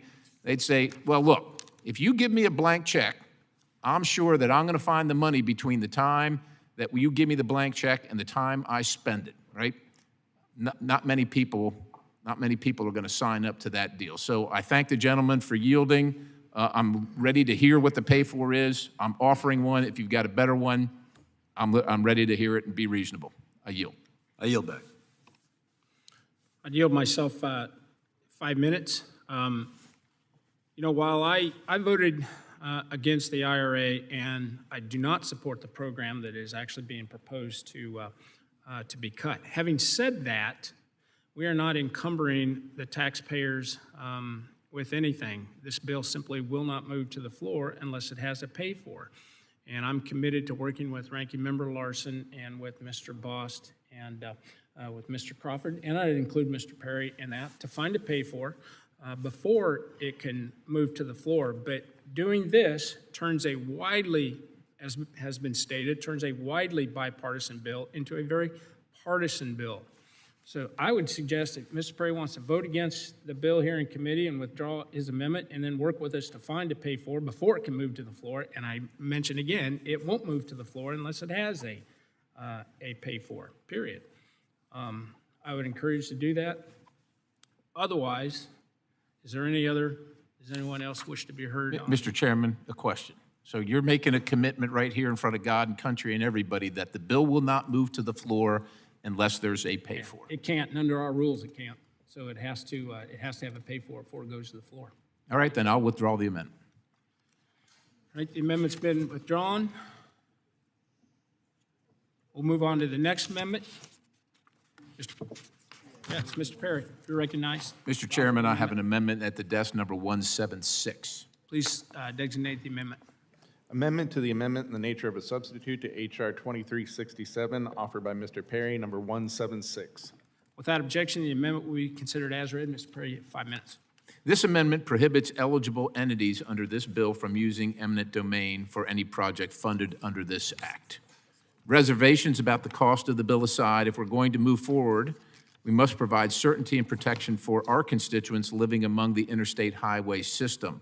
Preventing project sponsors from taking the land from our constituents to facilitate the creation of projects which the vast majority of our constituents are unable to utilize is a responsible step that protects the property rights and ensures these projects occur with our community support. As a member privileged to represent an area where a significant number of highways converge, it is vital that my constituents, my bosses, are protected from being removed from their homes by the government to facilitate these projects, again, caused by a problem that this committee, that this body did not create, that some unelected, unaccountable bureaucrats created, and we're trying to solve by throwing a bunch of money at something, and the next thing you're going to hear is well, we're going to take the land next to your home to build this truck parking, which is then going to facilitate human trafficking and a whole host of other things that are going to occur in your neighborhood that doesn't occur right now, and you don't have a damn thing to say about it.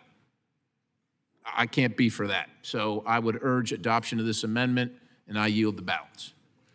Mr. Larson.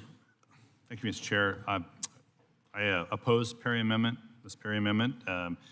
It would preclude eligible entities from using eminent domain for a project funded by truck parking grants. Eminent domain is a critical authority for building transportation projects. It should be and is used judiciously and sparingly, but it is a tool available for projects to serve the greater public good. Ensuring a place to rest for tired truckers falls directly into that category. Removing this authority for only this program is frankly arbitrary. When eminent domain is used, landowners are entitled to just compensation for their property, a guardrail that ensures authority isn't used lightly. More truck parking is an urgent public necessity, and I would urge a no vote on this amendment. That'll yield back. I yield myself 5 minutes. When it comes to eminent domain, which is a very, very serious issue, and demonstrates just how cautious that we have to be anytime eminent domain is used. The Fifth Amendment to the Constitution states that no person shall be deprived of property without due process of the law. This is a very important constitutional provision, and it's called the Takings Clause. That's what we call it in my part of the country. So having said that, I do support the amendment by Mr. Perry. Does anyone else wish to be heard on the amendment? Seeing none, the question is on the amendment. All those in favor signify by saying aye. All opposed signify by saying nay. Nay. The ayes appear to have it. The ayes do have it. The amendment is agreed to. Next amendment, Mr. Perry. Thank you, Mr. Chairman. I have an amendment at the desk. That's 174. Please designate the amendment. Amendment to the amendment in the nature of a substitute to H.R. 2367, offered by Mr. Perry, number 174. Without objection, the amendment will be considered as read. Mr. Perry, you recognized for 5 minutes. Thank you, Mr. Chairman. This amendment clarifies the prohibition on charging in the underlying bill to ensure the administration understands that this is a prohibition on EV charging. When we considered this bill last Congress, then Chairman DeFazio accepted my amendment to prohibit the use of these funds for electric vehicle charging as it was a duplicative and redundant provision. While I am appreciative that there is language that seemingly prohibits the use of these funds for charging generally, I'm concerned that this language falls slightly short of the clear prohibition put forth last Congress. This amendment would alleviate these concerns by adding the phrase electric vehicle before charging in the prohibition section. While this may seem duplicative and redundant, again, this Congress, let's not forget who will be interpreting this language: the Biden administration, Department of Transportation under Secretary Buttigieg. This is the same department and secretary that oversaw the Federal Highway Administration put forth a 2021 memorandum on greenhouse gas emissions performance measures that contradicted the law and attempted to impose that failed legislative language put forth by Democrats on this committee by executive fiat. Couldn't win it here, they just do it there. They have proven themselves untrustworthy, so we must take every step to ensure that congressional intent in this and every other bill relating to the department is airtight. This amendment does so by making it explicitly clear that this money is for truck parking, not electric vehicle charging at taxpayer expense. I urge adoption, Mr. Chairman. I yield the balance. Mr. Larson, recognized for 5 minutes. Thank you, Mr. Chair. Mr. Chair, I oppose the Perry Amendment 174, which would unfairly target electric vehicles and undo the bipartisan work Representative Boston Craig did, as well as the bipartisan work the committee staff did. Now, last year, we accepted Mr. Perry's last-second EV charging proposal in good faith because we agreed on the general premise. But when we took a deeper look, we just couldn't figure out how the language was going to work. But thanks to bipartisan cooperation this year, we found a solution. The base text of this bill is neutral on the form of vehicle propulsion used and prohibits funding from going towards the charging or fueling infrastructure generally. This amendment seeks only to prohibit the construction of electric vehicle charging. Not a single stakeholder has approached our side of the aisle suggesting this limitation. Instead, we've actually heard support of the underlying bill as written from every major stakeholder in the trucking industry. It's the same debate we had in the last Congress, and you can anticipate the result, a bill that is unlikely to move beyond this committee.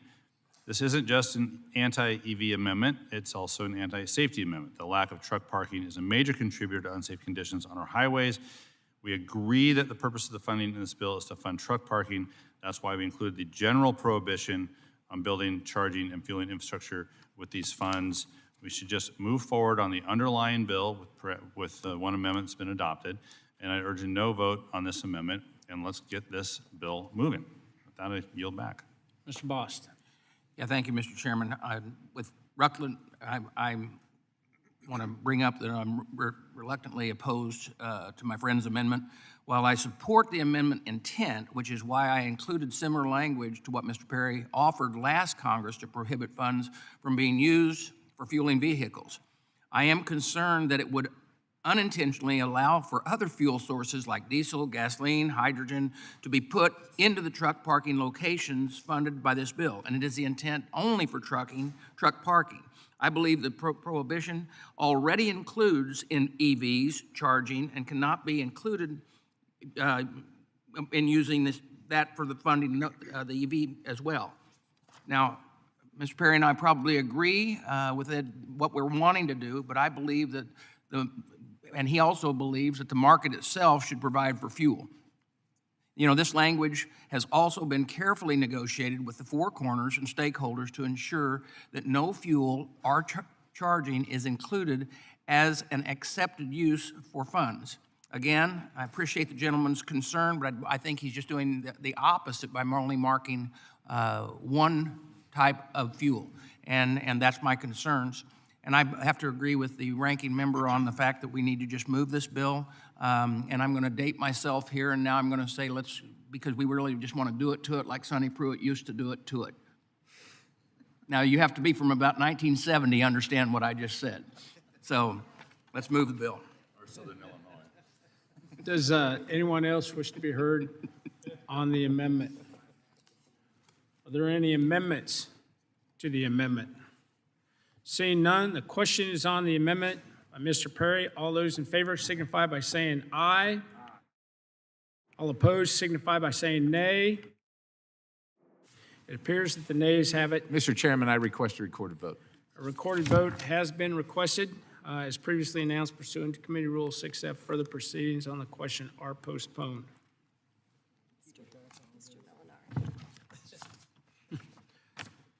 Okay, moving on. We have another amendment from Mr. Molinaro and Ms. Sykes. Mr. Molinaro, you're recognized to offer your amendment. Thank you, Mr. Chairman. I have an amendment at the desk, Amendment 043. Amendment to the amendment in the nature of a substitute to H.R. 2367, offered by Mr. Molinaro, number 043. Without objection, the amendment will be considered as read. Mr. Molinaro, you are recognized for 5 minutes. Thank you, Mr. Chairman, and I hope Mr. Bost will indulge me with one last amendment before taking up the bill in chief.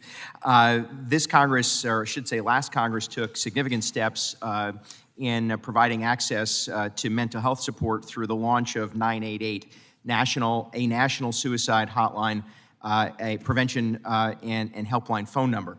Of course, throughout this country, we are facing a significant mental health crisis. And while that crisis isn't limited to certainly truck drivers rank 5th in the nation and highest at risk for work-related suicides. It would seem, Mr. Chairman, as we continue to expand access to those mental health supports and want to continue to provide information and resource through the 988 helpline, taking every advantage of opportunities to provide awareness and education as to the existence and use of the hotline is appropriate. So, Mr. Chairman, this amendment would simply expand awareness to require 988 suicide hotline information at truck rest stops, and further, Mr. Chairman, provide us a great opportunity to continue to expand the work of the last Congress in our efforts to address mental health, the mental health crisis, and suicide prevention. And with that, Mr. Chairman, I yield back. Sykes.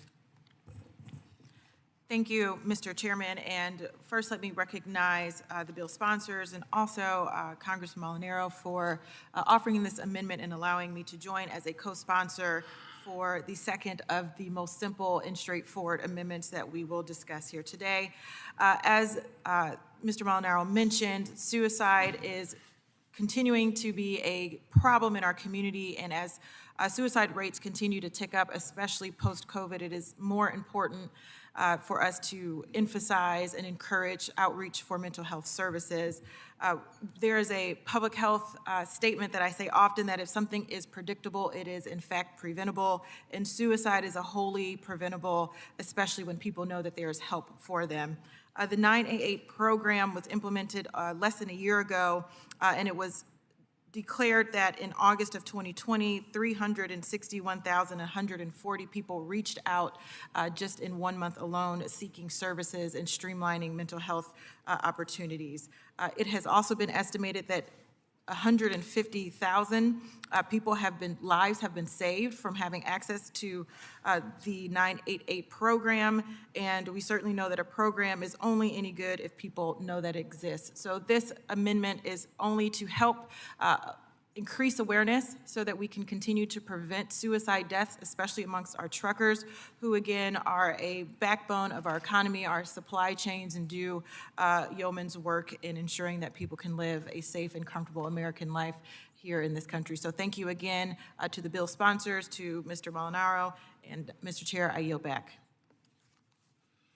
I yield myself 5 minutes. I do appreciate the sponsors' sincere efforts to use any venue, for that matter, to focus on efforts to highlight resources to combat suicide. I do want to state that this amendment is not meant to imply that motorists should be concerned about the mental state of any commercial motor vehicle driver on the highway next to them, but I'd be happy to accept the gentleman's bipartisan amendment. And does anyone else wish to be heard on the amendment?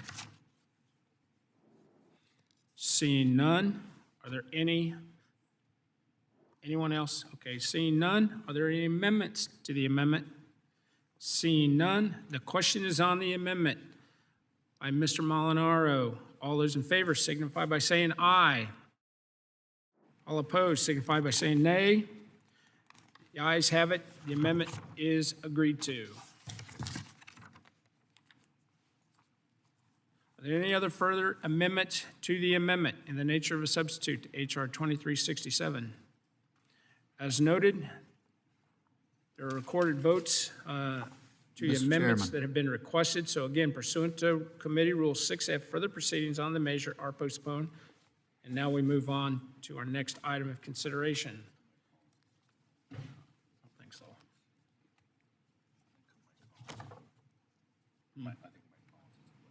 Okay. Mr. Chairman, Where's it? There, Mr. Collins. is there any other discussion on the truck parking amendment, or are we through? We're through. Okay. I just wanted to add a few thoughts. Our next item for consideration is H.R. 3013, the License Act of 2023. I'd ask unanimous consent to discharge the Committee on Highways and Transit from further consideration of H.R. 3013, and without objection, that is so ordered. I now call up the bill for consideration. Without objection, the first reading of the bill is dispensed with. The bill is now considered as read and open for amendment at any point. I'd recognize myself 4 or 5 minutes for a statement. This bill would permanently eliminate regulatory barriers and tackle the issue of truck driver shortages by permanently implementing 2 practical waivers issued by the Federal Motor Carriers Safety Administration regarding commercial driver's licenses. These waivers are initially authorized in response to the COVID-19 pandemic, and the Biden administration continued to extend them because it was in the public's interest to do so, and the waivers do not undermine safety. The License Act of 2023 will provide lasting relief for our nation's supply chain and for the trucking industry. I would urge support and yield back the balance of my time, and now recognize Mr. Larson for 5 minutes. Thank you, Mr. Chair. I support this legislation, which would continue several policies put in place by the FMCSA during COVID to make it easier to administer commercial driver's license tests. I understand some members may make their own choices on this particular bill, but I will be supporting it. It would amend requirements for the CDL knowledge test examiners, expand flexibility for CDL applicants may take their tests consistent with those policies that were put in place in the early days of the pandemic.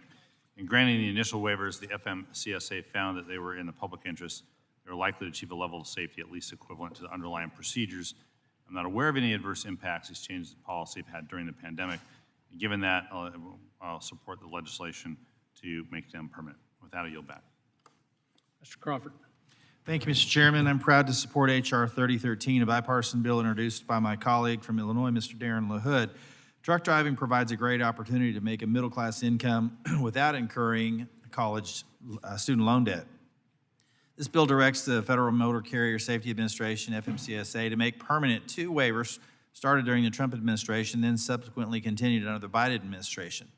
I can't think of too many times when you had bipartisan agreement like this. For FMCSA to issue waivers such as these, the FMCSA administrator had to certify that the waivers did not create any safety risk that could adversely affect the public interest. The first waiver that the License Act would make permanent allows for state and third-party examiners who have maintained a valid commercial driver's license, or CDL, test examiner certification and previously completed a CDL skills test examiner training course to administer the CDL knowledge test without completing a CDL knowledge test training course. This waiver was first issued on April 9th, 2020, and subsequently extended 7 times before FMCSA terminated it on February 3rd, 2022, which means this waiver was in effect for 665 days, spanning both a Republican and a Democrat administration. Last year, under Section 20 of S. 3580, the Ocean Shipping Reform Act, the FMCSA administrator was required to make this waiver permanent if, after review, there are no safety concerns. The review is overdue by 8 months. The second waiver allows the state to administer a driving skills test to any out-of-state CDL applicant, regardless of where the applicant received driver training.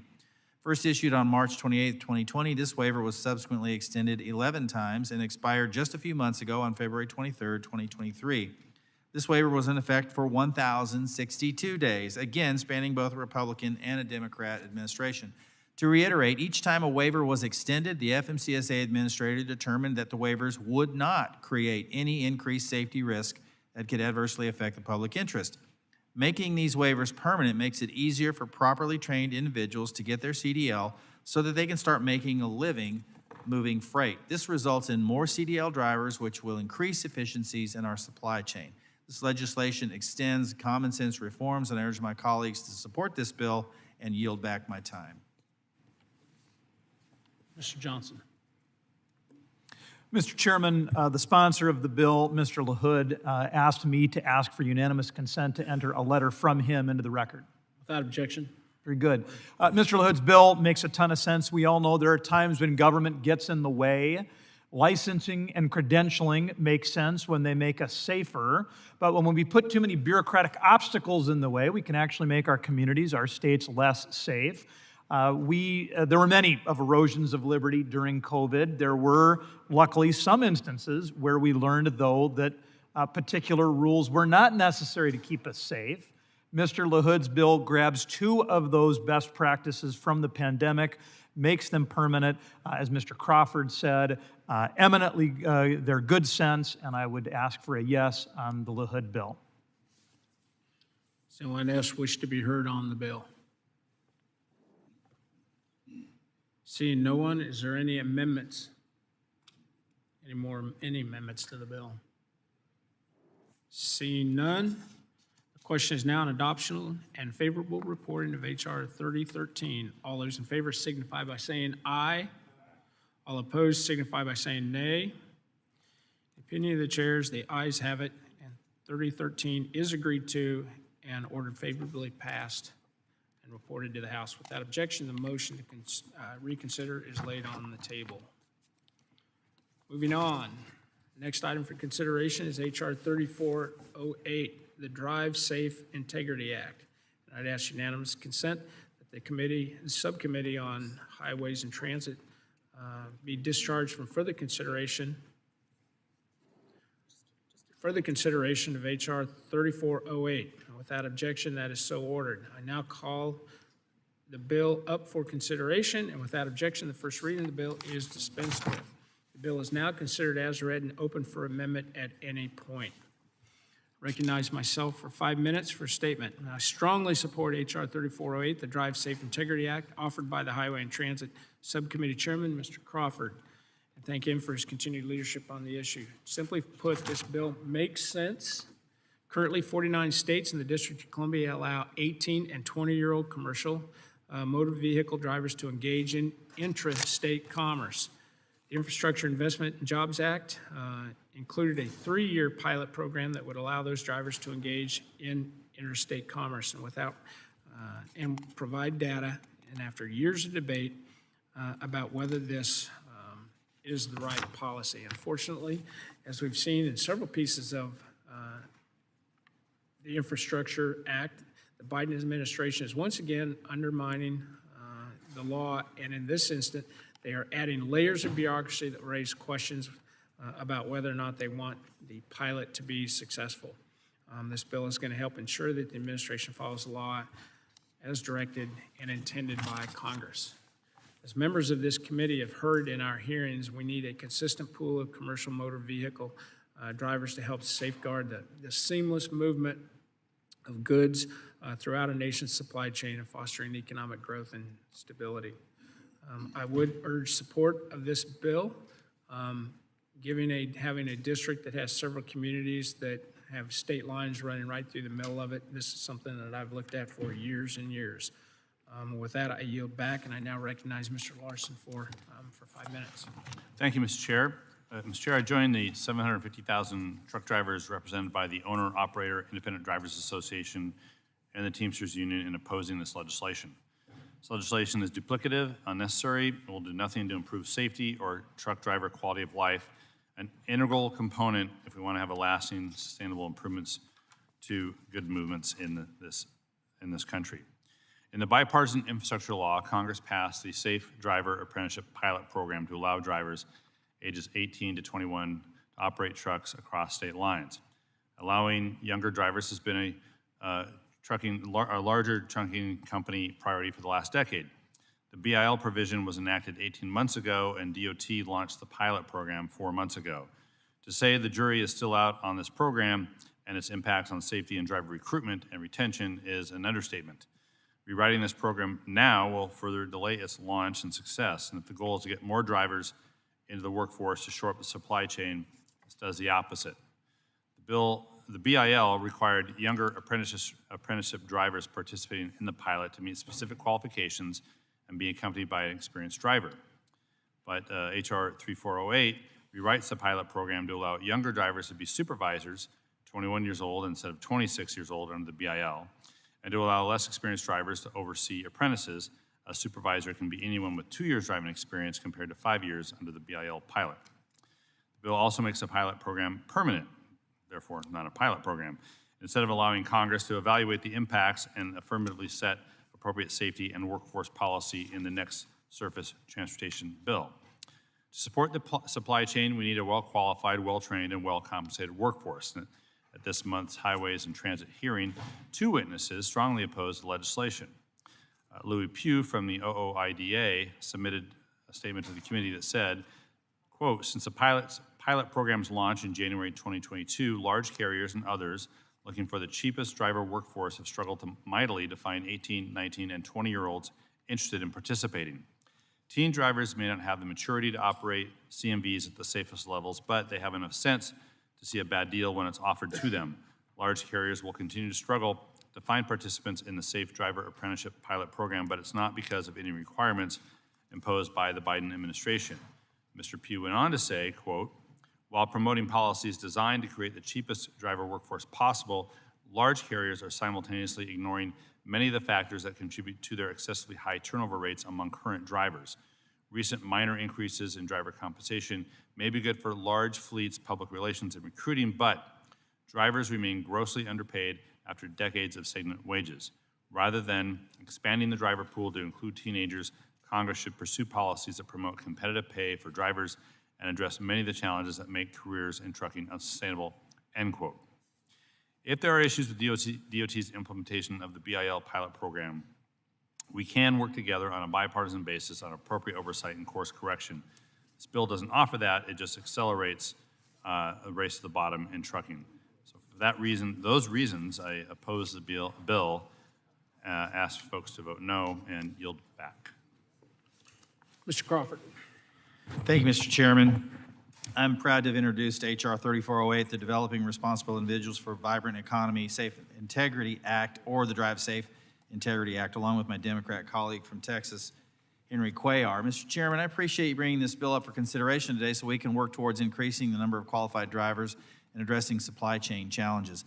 Last year, the shortage of qualified drivers was estimated to be a near record high of 78,000, and the American Trucking Association's forecast that shortage could grow to 160,000 by 2031. We must have enough properly trained drivers in order to move cargo across our nation safely and efficiently. And I believe that with proper training, 18 to 20-year-old commercial motor vehicle drivers are safe behind the wheel. 49 states and the District of Columbia already allow these drivers to operate within their jurisdictional lines. And let me add this, so does the United States military. So an individual at age 18 can join the military and can drive a truck. In fact, they could even go to Afghanistan or Iraq, in which many cases they did, and drive convoys and be shot at and dodge roadside IEDs, and that was perfectly okay at age 18 to 20. And so you can see the concern that we have about whether or not we're questioning the maturity of 18 to 20-year-olds to make a decision about what career path they want to follow. That's why last Congress I supported the Drive Safe Act, which would allow for a graduated driver license program for 18 to 20-year-old CMV drivers to cross state lines. And the Senate took that bill text and turned it into a 3-year pilot program, which ultimately was included in the Infrastructure Investment and Jobs Act, or IJA. Unfortunately, The Biden administration is ignoring the clear bipartisan intent of this language, and it's trying to kill this pilot through onerous requirements, such as requiring that companies go through the Department of Labor's registered apprenticeship program. They're also forcing companies to use inward-facing cameras. Let's be clear, these additional requirements are not in the law, and there's a reason that companies and their employees typically negotiate over those items. Yet the Biden administration is intentionally slow-walking the IJA pilot so that there will not be enough data to make a recommendation in Congress, which is required in Section 23022 of the law, about whether the level of safety achieved by the pilot program is equivalent to or greater than the level of safety for equivalent commercial motor vehicle drivers aged 21 years or older. To be clear, I want the pilot program to be successful, and I'm not afraid of the data, so my bill is simple. I've included reporting requirements that I hope will spur this administration to get going and make this pilot program work. And if there's enough data collected for the Department of Transportation to make a decision, that's great. That's the intent of the law. But if participation in the pilot is hampered due to the bureaucratic red tape that this administration mandated, including requirements that are typically issues negotiated between a company and their employees, then my bill directs the administration to move forward with a graduated driver's license program for 18 to 20-year-old CMV drivers 1 year after the pilot program ends, unless credible and sufficient data from a representative sample shows that drivers in the program are less safe. Bottom line is, if commercial carriers don't want to hire 18 to 20-year-old drivers, they don't have to. There's nothing in this that forces them to. It just gives them the option to do so if they choose, if they find an otherwise qualified 18 to 20-year-old driver. My bill is endorsed by the American Trucking Associations and the International Food Service Distributors Association on behalf of the Drive Safe Coalition. I urge my colleagues to support my bill and yield back my time. Mr. Mast. Thank you, Mr. Chairman. I want to associate my comments with that of Representative Crawford's, and I think it was pointed to very specifically. Members of the military, if we had an amendment at the desk right now, an amendment to the amendment that said, hey, members of the military that are 18 years old, they have to be taken off the roads. They're not allowed to go to Fort Jackson, learn to drive trucks. That's no longer going to take place. Would my colleagues vote for that or not vote for that? My guess is they probably wouldn't vote to say 18-year-old members of the military will no longer be able to drive trucks on the roads here in combat, as reservists, as National Guards men and women, active duty, you name it. That's just one very simple example, but it was pointed to, I believe, by the ranking member what this is really about. And it's a protectionist measure aimed at what he believes is keeping wages at a different place. It was said very specifically, this doesn't do anything to advance safety or driver quality of life. Well, that doesn't mean it doesn't do something to not discriminate against people because of their age. It doesn't mean that it doesn't do something to get more truckers on the road because it fits somebody's business model. It doesn't have to fit every single business model for us here in the House of Representatives to pass it into regulation. If somebody wants to let that go by because it doesn't fit their model, that's just fine. But it doesn't mean it doesn't help somebody else. But again, a protectionist measure. I am a Republican. I am for less regulation, period. That is what our side is supposed to stand for. Less regulation, freedom, let Americans go out there, make those kind of decisions for themselves. Let America be what America is supposed to be. In that, again, I urge support for Chairman Crawford's amendment, Chairman Crawford's bill, and I yield back. Does anyone else wish to be heard? Mr. Chairman. Bill. Who's calling? Mr. Collins. Thank you, Mr. Chairman. As someone that got their commercial driver's license at the age of 18, back when trucks were a whole lot less safer as far as the safety mechanisms that they have today, I do support this amendment. I would have to take a look at some of the provisions that have been brought up as far as what I've just been told, but you know, if we don't attract the 18-year-olds and we're telling them they have to stay till they're 21, as soon as they get out of school, we don't have the option or the opportunity to get them into the industry, and they go elsewhere. And as far as, you know, it being a race to the bottom as far as pay, I would say that if you keep them intrastate at 18 to 20, that's such a small niche of the trucking industry that they would be, the employees would actually be fighting over the jobs instead of the employers fighting over the employees. So I urge everyone to take a hard look. This is a good bill. 18-year-olds should be able to drive across interstate lines. I don't understand what the reason is that when you hit the state line that things go wacko and change. I would like to take a minute, though, Mr. Chairman, and go back to the Parking Safety Improvement Act. And one of my colleagues said that regulations and hours of service will force the trucks to be out on the road. While the Obama administration did change a lot of the hours of service for worse, the Trump administration came back and fixed that. I would submit that the real problem out there with trucking is the fact that we're not allowed to park, or the trucks are not allowed to park at the shippers and consignees anymore. And there's a reason for that. And it's simply called liability. We are such a sue-crazy country now that no one wants to take on liability until we take up tort reform in this Congress and act on that. Then you're not going to see people able to go back to even having the ability to park at the shippers and consignees. So with that, Mr. Chairman, I yield back. Any other speakers on the bill? Seeing none, are there any amendments to H.R. 3408? Hearing none, the question is now on adoption and favorable reporting of H.R. 3408. All those in favor signify by saying aye. All opposed signify by saying nay. Nay. Opinion of the chairs, the ayes have it.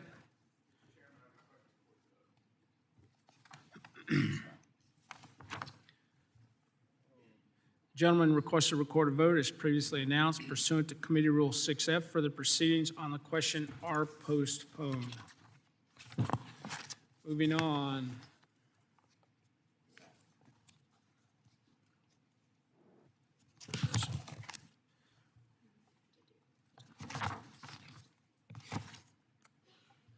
The next item for consideration is H.R. 3318. I'd ask unanimous consent to discharge to the Subcommittee on Highways and Transit for further consideration of H.R. 3318, and without objection, that is so ordered. I now call up the bill for consideration, and without objection, the first reading of the bill is dispensed with. The bill is now considered as read and open for amendment at any point. I recognize myself for 5 minutes. I'm pleased to be marking up this bipartisan bill today, and I want to thank the Highways and Transit Subcommittee Chairman Rick Crawford and the Coast Guard and Maritime Transportation Ranking Member Mr. Carbajal for introducing 3318. Both members also serve on the Committee on Agriculture, and while dry bulk goods are used all over the country, the issue is of particular importance in our agriculture communities, including those in my district. Dry bulk can range from agriculture products like corn or flour to aggregate and plastic pellets. This bipartisan bill builds on the committee's past work and allows for a 10% axle variance when moving dry bulk goods. In my part of the world, it's called bridging, and it in no way increases or forces a weight increase on our highways, but what this does is give the flexibility to that's necessary because these goods often shift inside the trailer during transportation, and they do force the weight distribution in many cases out of compliance. It simply provides the flexibility for this. It's actually a kind of relatively unique situation. With that, I would urge support of the bill and yield back and now recognize Mr. Larson. Thank you, Mr. Chair. Mr. Chair, I support this legislation, which was previously considered and included as part of the Invest in America Act in the last Congress. So I appreciate Chair Crawford and Ranking Member Carbajal for working together on this bipartisan legislation, which allows up to 10% weight variance on an axle of a commercial motor vehicle transporting dry bulk goods. It's a reasonable allowance to accommodate cargo that can shift during transport and affect the weight in different parts of the vehicle, depending on the position of the cargo, including many of the potatoes that are driven out of my district to places around the country. So support passage of this legislation, and with that, yield back. Mr. Crawford. Thank you, Mr. Chairman. I'm proud to have introduced H.R. 3318 along with Ranking Member on Coast Guard and Maritime Transportation Subcommittee, my colleague from California, Mr. Carbajal, with whom I serve on the Ag Committee, as the Chairman indicated. In addition to serving together on this committee, the Ag Committee, as well, we have a pretty good insight into why this is so important. My bill, H.R. 3318, does not increase federal truck weight limits, as the chairman indicated. Instead, it allows a 10% variance in the load shift for dry bulk commodities to ensure that specialized trucks that carry dry bulk commodities remain in compliance with the federal bridge formula. Dry bulk commodities, things like small granular items that can be easily separated but are part of one whole product, are used all over the country. This could include aggregates or plastic pellets, or in my case, in my district, it would include grain products, or feedstock, which is why so many in the ag communities that Mr. Carbajal and I represent would benefit from this policy. Even when these products are properly loaded, just given the nature of what's carried, the load will shift during transport. If the truck brakes hard, the load shifts to the front. When the truck quickly accelerates, the load shifts to the back. But unlike a liquid, dry bulk will take some time to right itself, and this usually won't happen in time once a truck stops to be placed on a roadside scale, resulting in the axle weight being out of compliance with the federal bridge formula. To counter this problem, trucks carrying these products are purposely loaded below the weight that they can safely carry, which means reduced supply chain efficiency and more trucks on the road. My simple legislation would help more efficiently move the dry bulk product that is critical to our ag communities and important for our supply chain. My bill is supported by a wide coalition of carriers, shippers, growers, and manufacturers, and ask unanimous consent to include a statement of support in the record. Without objection. And I urge support of this bill and yield back the balance of my time. Mr. Carbajal, 5 minutes. I'm very supportive of this amendment, obviously. Mr. Chairman, I yield back. Does anyone else wish to be heard on the bill? Seeing none, are there any amendments to H.R. 3318? Hearing none, the question is now on adoption favorably reported of H.R. 3318. All those in favor signify by saying aye. Aye. All opposed signify by saying nay. The ayes have it. 3318 is agreed to and offered favorably reported to the House. On that, I request a recorded vote. A recorded vote has been requested. As previously announced, pursuant to Committee Rule 6F, further proceedings on the question are postponed. I hate that rule. That makes sense. Our next item for consideration is H.R. 3316. I'd ask unanimous consent to discharge the Subcommittee on Railroads, Pipelines, and Hazardous Materials, the Subcommittee on Highways and Transit, the Subcommittee on Coast Guard and Maritime Transportation, the Subcommittee on Aviation from further consideration of H.R. 3316. Without objection, that is so ordered. I now call up the bill for consideration. And without objection, the first reading of the bill is dispensed with. The bill is now considered as read and open for amendment at this point.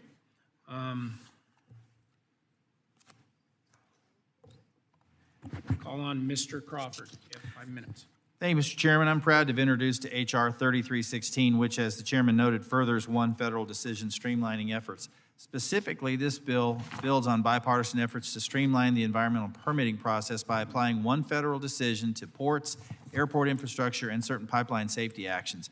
Agencies such as Pipeline Hazardous Materials Safety Administration, or PHMSA, and the Federal Aviation Administration, or FAA, may be required to undertake lengthy and burdensome federal environmental reviews that can far too often take years to complete. As a result, essential infrastructure projects that grow our economy, create jobs, and improve the movement of energy, people, and goods remain stalled, increasing projects' costs and extending timeline to completion.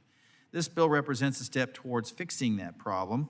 The bill sets reasonable goals for reviewing the environmental impacts of certain pipeline safety, port, and airport projects. Specifically, it limits the project review time to 2 years, consolidates federal reviews into one streamlined process and document, and removes unnecessary delays to make final agency decisions. This bill builds on bipartisan support and precedent for requiring agencies to undertake one federal decision when reviewing the potential environmental impacts of a federal action. Similar efforts have been signed into law, including for federal reviews of highway projects as part of the Infrastructure Investment and Jobs Act, signed by President Biden in 2021. Through the One Federal Decision framework, we can sensibly streamline energy and energy safety projects without compromising environmental protections. I urge my colleagues to support this bill and yield back the balance of my time. Now recognize Mr. Larson, 5 minutes. Thank you, Mr. Chair. Mr. Chair, I'm going to oppose H.R. 3316. I like the idea that we're trying to do because we did apply the bipartisan infrastructure law one federal decision process. We did pass that for environmental reviews that are applicable to highway and transit programs. And the bipartisan infrastructure law included these changes to the process to expedite highway and transit.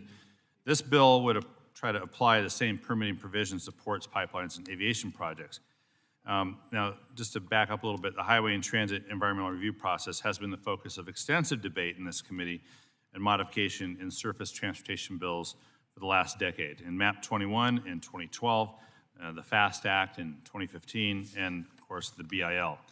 The one federal decision procedures under Title 23 were crafted to make sense in the context of surface project development process, which includes steps outside of the environmental review. Now, the FAA, PHMSA, the Pipeline Hazardous Materials Safety Agency, and MARAD on the port side have not reviewed how simply deeming highway project development procedures as applicable to other modes will impact pipeline, aviation, or port projects.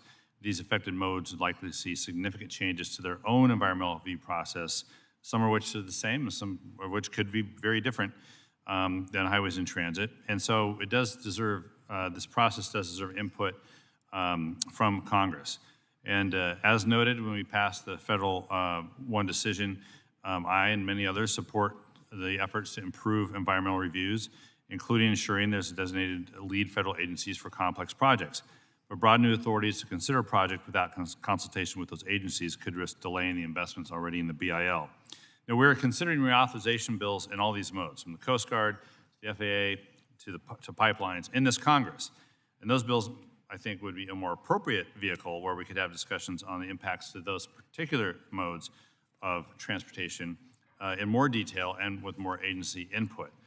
So I'd really urge my colleagues to oppose this bill. We can try to address the intent of this bill by considering the particular bills that govern those modes of transportation. So that I'd ask folks to oppose this. I yield back, and hopefully we can work together on something similar for subsequent bills. With that, I yield back. Thank you. Thank you, Mr. Larson. Are any other members wish to be heard on the bill? Hearing none, for what purpose does Mr. Garamendi seek recognition? Thank you, Mr. Crawford. I have an amendment at the desk. Clerk will designate the amendment. 48. Amendment to H.R. 3316 offered by Mr. Garamendi, number 046. Thank you, Mr. Chairman, Acting Chairman, and members. In 2015, in the highway bill, California was given the opportunity to use one NEPA CEQA program. In other words, a slight variation on what this amendment, what this bill would do. It allows California to, for highway projects and transit projects, to do a CEQA program which is deemed to be tougher than NEPA. That program has been in place in since 2015. What this amendment does is to allow that program to continue after the current expiration date, leaving it open for California to do one review that would be satisfactory for both CEQA, that is the California Environmental Quality Act, as well as NEPA. That's it. It simply removes the current deadline, and that's where we are. I would ask for an aye vote on this. Gentleman yields. Thank you, Mr. Garamendi. I recognize myself for 5 minutes to speak on the amendment. I actually oppose this amendment. One federal decision for highways projects, which was passed as part of the Infrastructure Investment and Jobs Act, is a much more efficient, collaborative, and comprehensive means of streamlining reviews for highway projects. Moreover, reviews should not be tied to complicated and lengthy review processes such as the California Environmental Quality Act requirements. With that, I urge my colleagues to vote no on the amendment. Does anyone else wish to be recognized on the amendment? Mr. Larson, Ranking Member Larson. Thank you, Mr. Chair, and thank you, Representative Garamendi, for offering this amendment. And I understand the intent to show support for environmental streamlining provisions, but I too am going to oppose this amendment. It would make permanent a pilot program established by Congress in 2015 in the FAST Act to allow a state, in this case California, to substitute its own environmental reviews if determined to be equivalent for NEPA reviews. This, again, is a pilot program set to expire in 2027 with 4 more years left in the authorization. This is not something Congress needs to address right now, and I'd certainly be happy to learn more about California's experience with this environmental review process and the state's recommended modifications to NEPA substitution opportunities. But right now, I would ask folks to oppose the amendment, and with that, I yield back. Thank you, Mr. Ranking Member. Mr. Carbajal. Thank you, Mr. Chair. I yield my time to Representative Garamendi. Thank you, Mr. Carbajal. I don't think I understand the opposition here. All of us seem to want to do permitting reform. California has had, since 2015, an opportunity to do serious permitting reform. That is, instead of having to do both a NEPA and a CEQA, CEQA being the California Environmental Quality Act, it could do one, that is the CEQA, because it is tougher than NEPA, saving a whole lot of time. Now, there is some opposition to this because there are certain organizations out there that would like to sue both under CEQA and simultaneously sue under NEPA. And I'm going, what? That doesn't make much sense unless you really like to do lawsuits. The way this amendment, it simply continues a pilot program that's been in effect since the FAST Act 2015, and it would eliminate the deadline and allow it to go forward. So what's the problem here? Unless you want to support those who like to sue and hold up projects. With that, I would ask for an aye vote on the amendment, but I think, given where we are, I'd rather not have a no vote. I'd rather have the opportunity to try to persuade the committee that this is a very, very good amendment, if you like permitting reform. So with that, I think it's, I don't know, do I want to fight or do I want to use some wisdom here and withdraw my amendment and work with the chair of the subcommittee and the full committee so that they could see permitting reform actually working. I will therefore withdraw the amendment. Gentleman withdraws the amendment. Are there any members that wish to offer any further amendments? Mr. Garamendi is recognized. I have an amendment at the desk, number 47. Amendment to H.R. 3316, offered by Mr. Garamendi, number 047. Without objection, the amendment will be considered as read. Mr. Garamendi is recognized for 5 minutes to speak on his amendment. This amendment would actually add airports as a project eligible under the 2015 Highway Bills program. My previous amendment dealt with the expiration date of the pilot program and would waive that expiration date and allow the pilot program to go forward into the future. This amendment deals with a specific new addition to that pilot program, specifically airports. Once again, why don't we do some permitting reform here? And given the arguments in the previous amendment, I suspect I'm going to hear those same arguments now. Essentially, this amendment would apply the 2015 pilot program to airports. Do keep in mind that the 2015 program does not sunset immediately. It sunsets into the future, specifically 2027.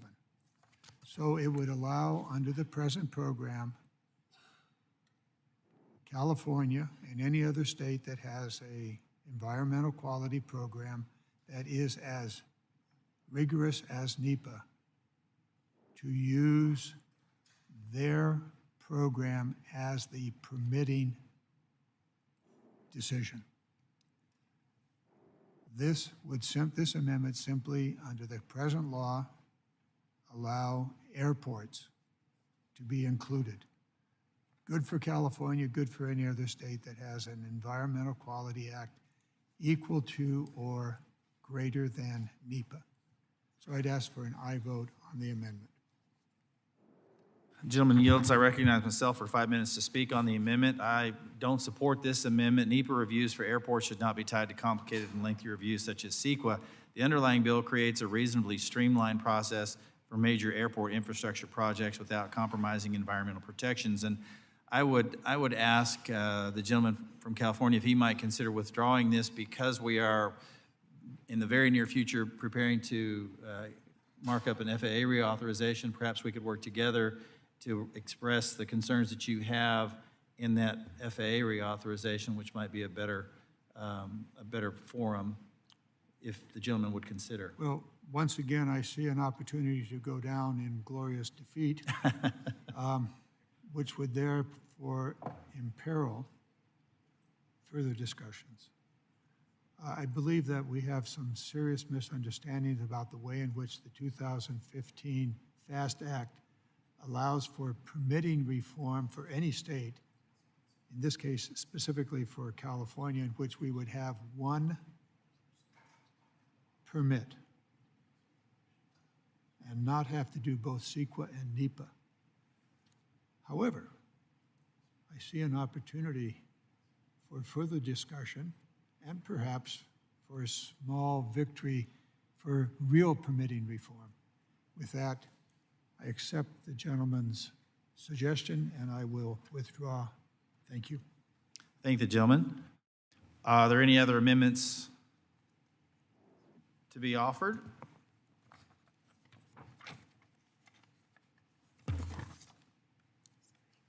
Seeing none. Hearing none, the question is now on adoption in favor of reporting of H.R. 3316. All those in favor signify by saying aye. Aye. All those opposed signify by saying nay. In the opinion of the chair, the ayes have it, and H.R. 3316 is agreed to and ordered favorably reported to the House. Without objection, the motion to reconsider is laid on the table.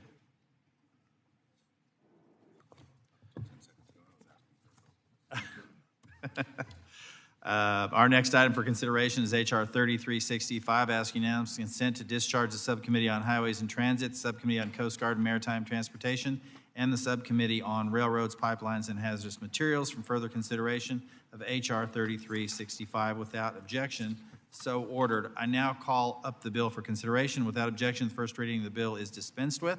The bill is now considered as read and open for amendment at any point. I now recognize myself for 5 minutes to discuss the bill. Thank Chairman Graves, and I'm pleased to support H.R. 3365, which was introduced by my colleague from California, Mr. Duarte. The Infrastructure Investment and Jobs Act increased by 5 times the amount of funding for competitive grants to be awarded by the Secretary of Transportation. This bill would ensure that priority consideration is given to projects that would improve or build resiliency into the supply chain under 3 of the largest discretionary grant programs funded in IJA, the RAISE, MEGA, and Infra grant programs. I think we all agree that the supply chain disruptions caused by the COVID-19 pandemic impacted all Americans and that no one wants to return to the bare Soviet-style shelves we saw at the height of the pandemic. The bill simply ensures that in addition to adhering to all other criteria and requirements under the programs, the Secretary gives priority consideration to supply chain projects, especially as inflation has undermined our ability to capitalize on the funding increases IJA provided. It's important we target our federal resources toward projects that address our nation's supply chain challenges and avoid disruptions in the future. I urge my colleagues to support this bill, and with that, I yield back the balance of my time. Recognize Ranking Member Larson for any comments he might have. Mr. Chair, I support the bill, but I do have an amendment at the desk so when you're ready to call for amendments, I'm ready for that. Amendment to H.R. 336. Okay, we're not ready to call that up yet. When the chair is ready to call for amendments, I'm ready. Yeah, we're not quite ready for that. So any other members wish to be recognized? Mr. Duarte, you are recognized for 5 minutes. Mr. Chairman, I am proud to introduce the Supply Chain Improvement Act, H.R. 3365. 2 years ago, we had one of the worst supply chain crises in history. We couldn't get baby formula. We couldn't move or export building materials. Farmers in my district, both almond and walnut growers, saw some serious supply gluts in their markets as they couldn't move their product offshores through the ports, rails, and trucking. We couldn't even get cargo containers. Supply Chain Improvement Act will prioritize 3 grant programs, the INFRA, the MEGA, and the RAISE programs in the Infrastructure and Jobs Act. They will prioritize supply chain projects, improvement projects that will increase resilience and allow for easier movement of goods instead of projects that fund sidewalk and bicycle lane improvements. This will be the first step in improving our supply chain, protecting business from disruption, instilling confidence in American people that we're spending their money wisely, and foster economic growth. Thank you, Chairman. I yield back. Does any other member wish to be heard on the bill? Hearing none, are there any amendments to the bill? Mr. Chairman. Mr. Larson.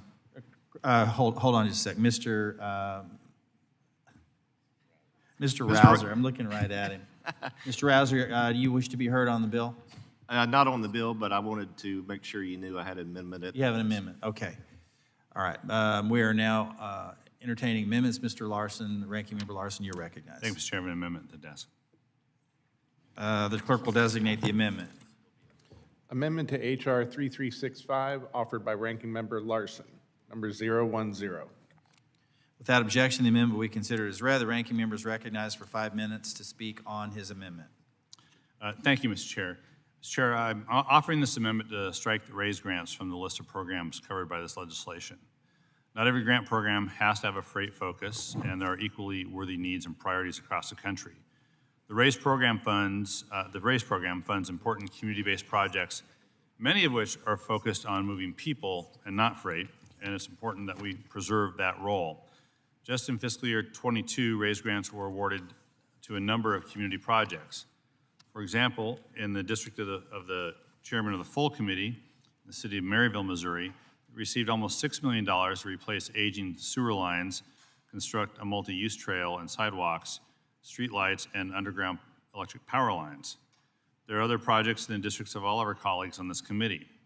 For instance, FY22 RAISE grant is funding a $25 million complete streets project in Athens, Georgia, as well as $25 million to support a multimodal corridor, EV charging, and adding green space in Duluth, Minnesota. The most recent round of RAISE grants funded 34 bicycle and transportation projects, representing 18% of total RAISE grants. A similar percentage went to transit projects, leaving a lot more, plenty of money for freight projects.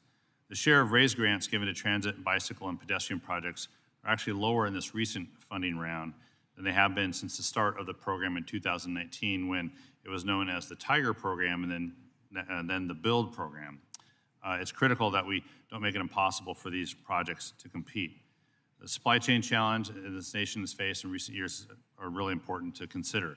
We've seen progress on those challenges, but we haven't made progress in other areas, like stopping traffic deaths in America, where pedestrian deaths are at a 40-year high. Bicyclist deaths are unacceptably high and rising as well. And we need the ability to invest in safe infrastructure in our safest modes, like transit, to ensure they're an attractive and reliable option. I do appreciate the intent behind the underlying bill, and in fact, the mega grant program and infra program are really more ideally suited for this prioritization. But I urge my colleagues not to forget that our transportation system is more about moving freight, it's about moving people. Just note, in the interest of full disclosure, my district was able to get 2 RAISE grants this last go-around, neither of which are freight-related, one of which is helping to build a bridge across Interstate 5 in the city of Linwood, a bridge I first heard about 10 and a half years ago. But to do a bridge across an interstate highway, you can't do that in nickels and dimes. You need one big chunk of money at one time to help do that. It is going to move people, but it's not necessarily a freight project at all, but still important for the city of Linwood. and another project to replace a 60-year-old ferry in Whatcom County that serves the mainland to Lummi Island. And that's a $25 million grant as well. You could argue that some of what's going to be moved is freight, but it really is not a freight project. It's a part of the ferry system there that needs replacement frankly, after giving plenty of its life over the last 60 years to do that. So I just want to make that point because RAISE is really, and Build and Tiger before it, really initially designed to help communities get a large chunk of dollars from the federal government to partner with local dollars to do these projects that otherwise they would have to nickel and dime their way into funding. Not all of them were ever envisioned to be only, or even to prioritize freight. We had other programs to do that, and in fact do have other programs to do that, and Mega and Infra are really more, that's right up the alley of, I think, where my colleague wants to go with this amendment. So I'd ask adoption of the amendment to remove RAISE from this list. With that, yield back. Thank you. Gentleman yields. I'll recognize myself to speak on the amendment. I do support this amendment. Look forward to working with ranking member. And with that, I will yield back. Are there any other members who wish to be recognized on the amendment? Seeing none, are there any amendments to the amendment? Mr. Chairman, I have an amendment at the desk. Gentleman from North Carolina is, hold on, we're not quite there. We're still amending the amendment. Oh, okay, sorry. Yeah. Seeing none, the question is on the amendment. All those in favor signify by saying aye. Aye. All those opposed say nay. In the opinion of the chair, the ayes have it, and the amendment is agreed to.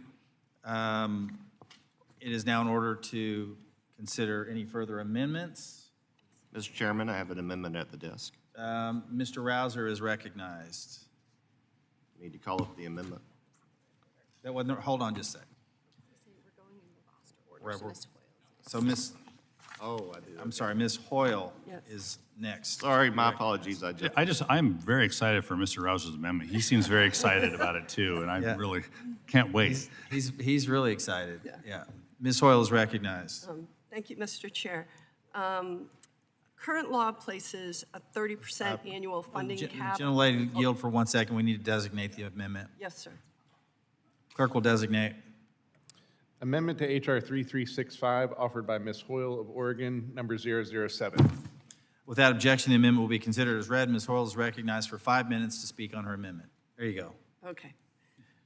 Current law places a 30% annual funding cap on infra grant programs investment into multimodal freight projects. The other 70% goes specifically towards highway projects. The infra grant program provides grants for multimodal freight and highway projects of national and regional significance. This would simply allow US DOT the option to allocate more than 30% of infra grant funding to multimodal freight projects. It doesn't specify the amount, and US DOT does not have to allocate more than 30% of the investment in multimodal. It simply can now have that option too. We shouldn't be limiting the ability of worthy multimodal projects from receiving funding. Multimodal projects are important for improving the supply chain resiliency. Multimodal projects could and should still include highway investments, making it easier for trucks to access ports, rail yards, and other multimodal facilities in order to ship goods. We should give US DOT the flexibility to invest in worthy multimodal projects that can simultaneously enhance highway projects, truck shipping as well.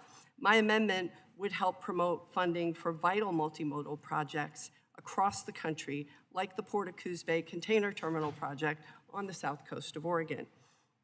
Thank you, Mr. Chair. I yield my time. Gentlelady yields, and I recognize myself for 5 minutes to speak on the amendment. I do support this amendment, which would provide greater flexibility to fund projects that could improve the supply chain by removing the current 30% cap on freight projects. With that, I yield back. Are there any other members who wish to be recognized on the amendment? Mr. Duarte is recognized.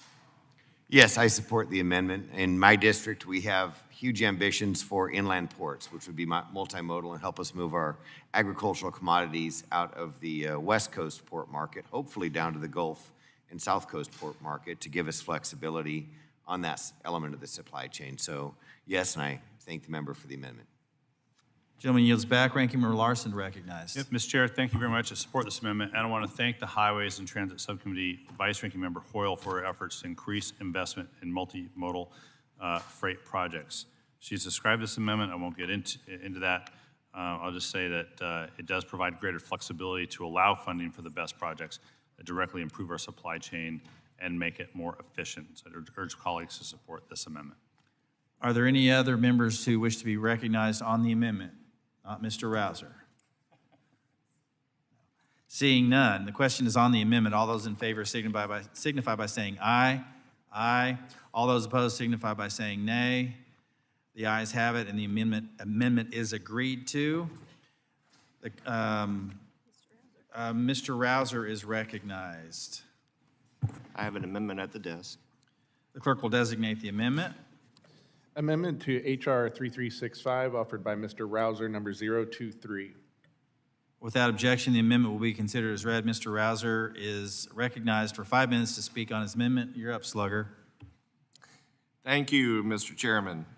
My amendment to the amendment prohibits projects related to electric vehicles from having priority consideration by the Department of Transportation when awarding infra, mega, and RAISE grants until which time the GAO has conducted a study of implications on a number of fronts, including, but not limited to, number one, infrastructure integrity given the additional weight of electric vehicles, which, by the way, do not have additional axles for the disbursement of such extra weight.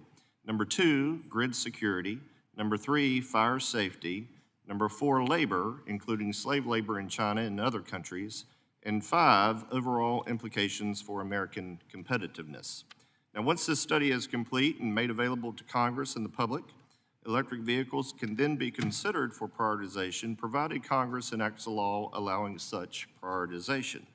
The objective of the amendment is not to issue a blanket permanent ban on prioritizing projects associated with electric vehicles for these grants, but rather to take a pause and make sure that Congress and the American people have the full picture of the spectrum of issues associated with a large-scale conversion to electric vehicles for supply chain purposes. I'll note there have been incidents of electric vehicles spontaneously catching on fire throughout the country and the world. As recently as last month, a Ford F-150 Lightning caught on fire in Dearborn, Michigan. Unfortunately, the flames spread to two other vehicles connected by charging stations, and this is the result of a phenomenon they call thermal runaway, when one lithium-ion cell overheats, spreads, and continues to increase in temperature. Firefighters and first responders report that fires of this nature are much more difficult to put out. In fact, experts say fires originating from electric vehicles not only take longer to extinguish, but can require almost 30 times more water than a gas fire. In fact, I have a picture here, Mr. Chairman, members of the committee, of that particular fire. It looks like you're in the Middle East when you look at this picture.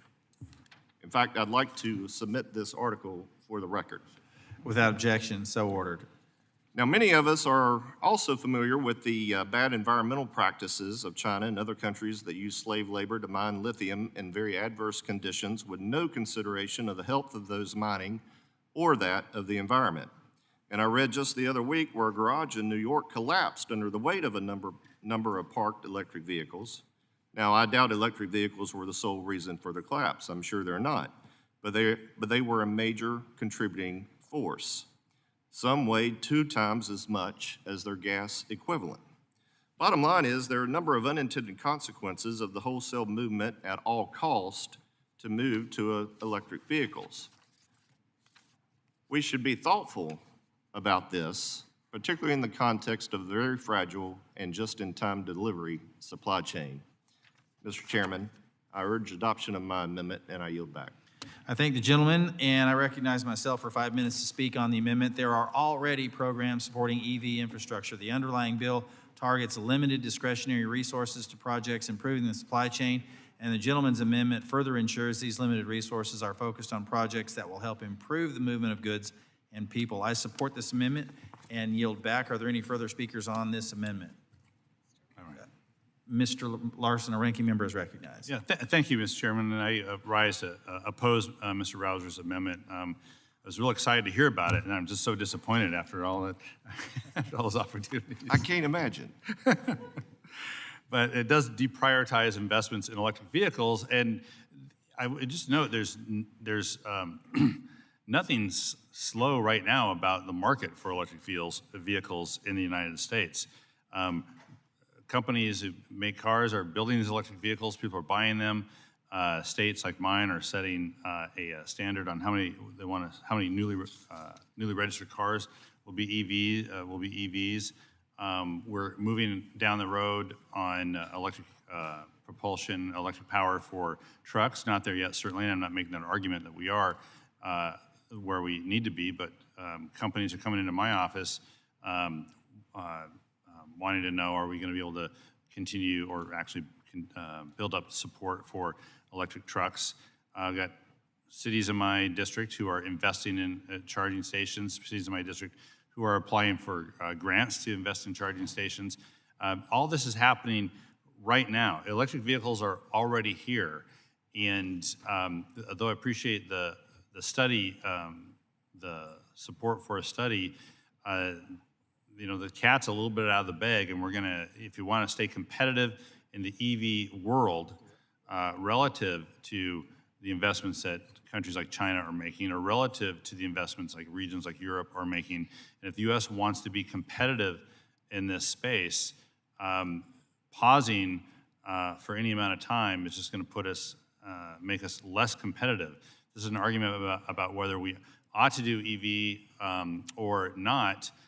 That decision's done. The private market's already decided that. And so I just would urge colleagues to vote no on this particular amendment. Don't take away a tool that we have to support where the private market's already headed on EV, and with that, I yield back. Thank the gentleman. Are there any further speakers on this amendment? Seeing none, are there any amendments to the amendment? Seeing none, the question is on the amendment. All those in favor signify by saying aye. Aye. All those opposed saying nay. Nay. In the opinion of the chair, the ayes have it, and the amendment is agreed to. Call for a roll call. Gentleman is requesting a roll call vote. Pursuant, as previously announced, pursuant to Committee Rule 6F, further proceedings on the question are postponed. All right, we are looking at, are there any other amendments to H.R. 3365? Seeing none, again, as noted, there are recorded votes to amendments requested, so pursuant to Committee Rule 6F, further proceedings on the measure are postponed, and now we move to our next item of consideration. Now, we're going to make an audible here because in order to get through a few more bills prior to first votes on the floor, we will go slightly out of order than you have been notified. So H.R. 915 and H.R. 3317 will be entertained in that order without objection. So ordered. So H.R.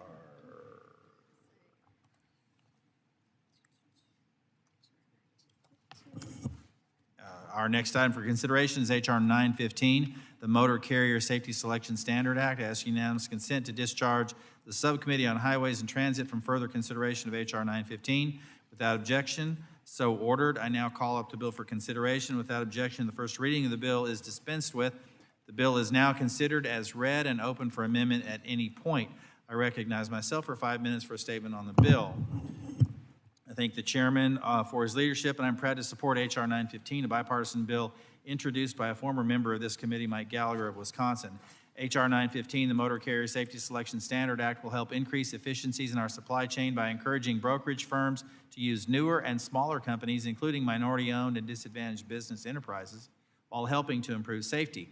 The bill will result in greater consumer choice and increased competition between motor carriers, which will benefit our economy. This committee has held multiple hearings about the state of our nation's supply chain, and we've heard about the role of third-party logistics companies, including freight forwarders and brokers that serve as intermediaries within the nation's multimodal segmented freight supply chain in contributing to the movement of goods across the country. As we have heard, these companies have identified a problem with the Federal Motor Carrier Safety Administration's Safety Measure System, or SMS, that does not allow new or smaller companies to compete with larger firms. FMCSA performs safety audits on all motor carrier new entrants. After the new entrant safety audit and once the motor carrier has begun operations, FMCSA's SMS rates the safety of commercial motor carriers in 3 categories: satisfactory, conditional, or unsatisfactory. Because the SMS targets FMCSA safety reviews and interventions on motor carriers with high crash risk, it is riskier motor carriers that get rated. Therefore, 92% of commercial motor carriers are unrated. This does not mean these motor carriers are unsafe. In fact, unrated carriers can be safer than satisfactory motor carriers. A motor carrier can be unrated simply because it was not identified as high risk by SMS, has not undergone a full compliance review, or because a focused safety review yielded no safety problems. Currently, under FMCSA's SMS, a motor carrier can operate on our nation's roadways unless it has received an unsatisfactory safety rating or has been ordered to discontinue operations by the FMCSA. The intent of the SMS is good, to encourage competition while allowing FMCSA to focus their enforcement efforts in a manner that will have the greatest impact, including by using physical audits on problematic motor carriers. But the current system is being exploited. If an unrated carrier is involved in a crash, both the carrier and the freight broker are pulled into litigation. The freight broker is often incorrectly accused of selecting an unsafe motor carrier because that motor carrier did not have a safety rating under the SMS. Brokers see that the legal system is treating brokers that use unrated carriers as irresponsible and is viewing unrated carriers as dangerous. Therefore, brokers protected themselves by avoiding unrated motor carriers. This gives 8% of the motor carriers operating in the United States an inherent competitive advantage and squeezes out newer entrants to the industry, including those owned by minorities and women. This drives up costs and inefficiencies for all of us. The solution proposed by Representatives Gallagher and Moulton and currently 18 other bipartisan co-sponsors would address this problem. H.R. 915 would require FMCSA to develop a new safety fitness determination process to change the way a motor carrier is rated. The bill also implements an interim safety standard until final regulations are promulgated, ensuring continuity of safety during this transitional period. Despite claims to the contrary, there is simply no incentive for a broker to purposefully hire unsafe trucking companies with bad drivers. Unsafe motor carriers destroy lives, lead to lawsuits, damage reputations, and cost money. It's simply bad for business. This will help improve safety while increasing competition and lowering costs throughout the supply chain. I urge my colleagues to support this bill and yield back my time. Now recognize Ranking Member Larson for a statement. Thank you, Mr. Chair. I agree the underlying problem. I agree that the underlying problem this legislation raises, a lack of meaningful and universal motor carrier rating standards by federal regulators, is an issue that needs attention. But at its core, the legislation is about the liability of transportation intermediaries when a truck crash occurs, not about necessarily raising the bar on safety. So I'd ask folks to oppose this bill. For newer members who may be hearing about this particular issue for the first time, there is some context. It's not a new issue. Brokers have been asking this committee for legislative intervention on this issue since 2014. Congress rejected a similar proposal twice under Republican leadership in the 2015 FAST Act and the 2018 FAA reauthorization bill. This bill is a response to litigation and not supply challenges. Brokers want certainty when they're sued for negligence in their selection of motor carriers to haul freight. Because U.S. DOT has not provided a clear safety rating for all carriers in the industry, brokers are asking Congress to pass a selection standard. So why did the DOT not act? Because Congress stopped the department's efforts to advance a safety rating system. In 2015, Congress prohibited DOT from implementing its new motor carrier compliance model to assess more carriers and adopting a new safety rating system, calling instead for an extensive Inspector General review and approval. The 2018 House THUD appropriations bill further prohibited the DOT from finalizing a rule. In 2019, the previous administration formally rescinded the proposed safety rating rule. So what will this bill do? Trucking brokers can play an important role in raising the bar on safety by not contracting with unsafe or fraudulent carriers, but this legislation doesn't actually require a higher bar for safety. Instead, it provides a blanket cover for any legal requirement when contracting for the movement of goods by truck, stating they shall be, quote, considered reasonable and prudent in the selection of that carrier. To get that cover, a broker has to verify 3 things, all of which a motor carrier must already do to legally operate in the industry: have a valid registration, carry minimum insurance, and not be deemed unfit to operate by the DOT. And as we heard in the recent Highway and Transit Subcommittee hearing in the preparation for this markup, over 90% of the trucking industry is unrated. And of those who are rated, many ratings are outdated. So only a few hundred of the over 750,000 active motor carriers are deemed unfit at any given time. The verification under this bill is not a meaningful gauge on whether a carrier is safe. So I think we should give the DOT the resources and authority to issue a safety fitness rule as soon as possible. Democrats directed DOT to finalize this rule within 1 year in the INVEST Act and repealed the portions of the FAST Act that tied DOT's hands. Not shockingly, these were not carried forward in the BIL by the Senate. I oppose artificially cutting off the legal resources as well available to truck crash victims and families.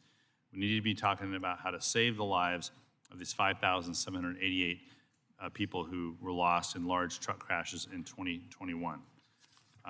So this bill doesn't advance safety. I fail to see how it would help resiliency of our supply chain.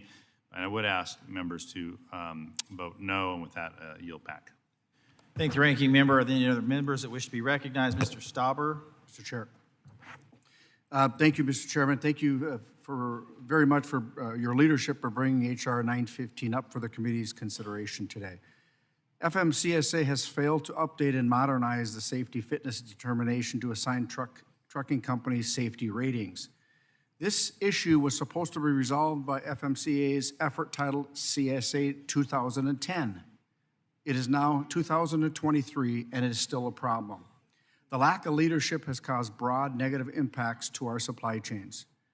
At one end of the spectrum, there are shippers and brokers who don't perform any due diligence. When FMCSA declares a trucking company an imminent hazard, these companies don't stop giving them freight.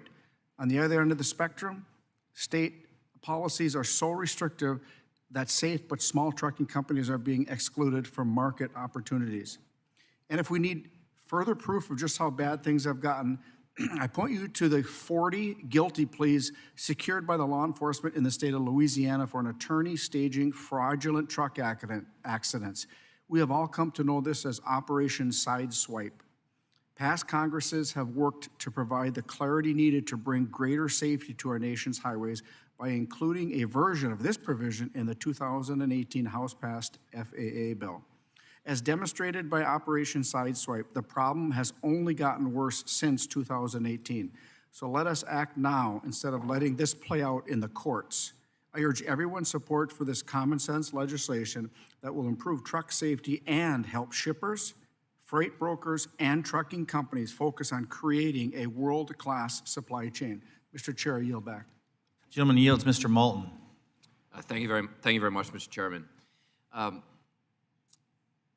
On June 21st, 2019, a truck carrying a trailer in New Hampshire collided with a motorcycle club called the Jarheads, and 5 Marine veterans and 3 other club members were killed.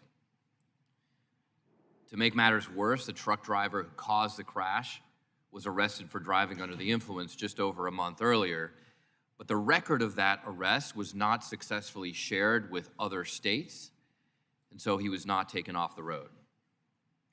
After this incident, my team and I began working concertedly on ways to reduce tragedies on our nation's highways. And that fundamentally is the goal of this bill. The bill does 2 things, and a lot of acronyms being thrown out here in this discussion, but it does 2 things fundamentally. One, it pushes PHMSA to actually conclude this rulemaking so we can get past having 92% of motor carriers unrated on our nation's highways. And the ranking member is correct in running through the history of how Congress has intervened in that rulemaking. It'd be a positive step for Congress to come together in a bipartisan way and say, let's get this done. But the second thing it does is it establishes an interim standard until that rulemaking is complete.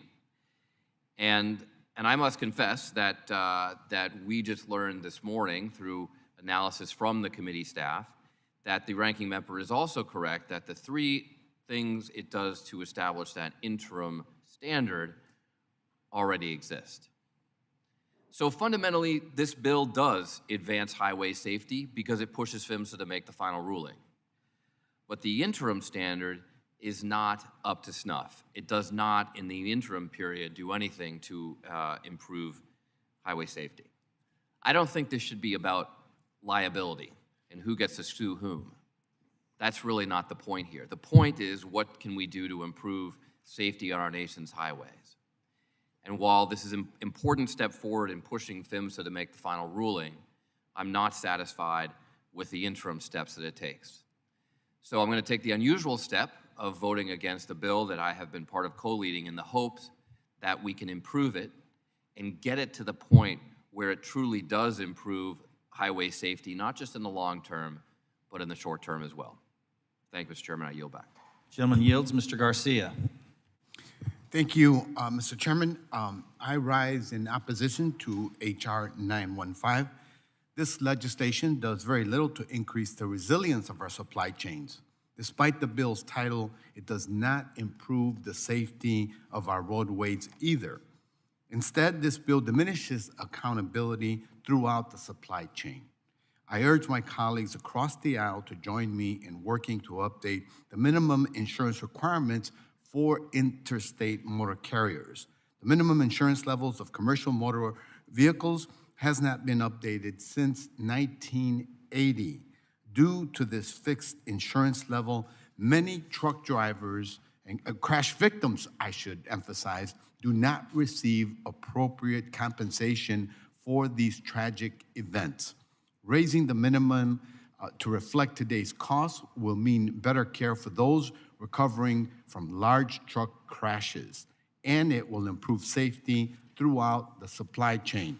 Families should not be saddled with long-term financial debt after dealing with the devastating injury or loss of a loved one. Road safety should be a #1 priority for us all. I strongly encourage my colleagues to vote no on this bill. Thank you. Gentleman yields. Any other member wish to be recognized on H.R. 915? Seeing none, are there any amendments to H.R. 915? Hearing none, the question is now on adoption in favor of reporting of H.R. 915. All those in favor signify by saying aye. Aye. All those opposed signify by saying nay. In the opinion of the chair, the ayes have it, and H.R. 915 is agreed to and ordered favorably. Report to the House. Mr. Larson. Yes, for a recorded vote.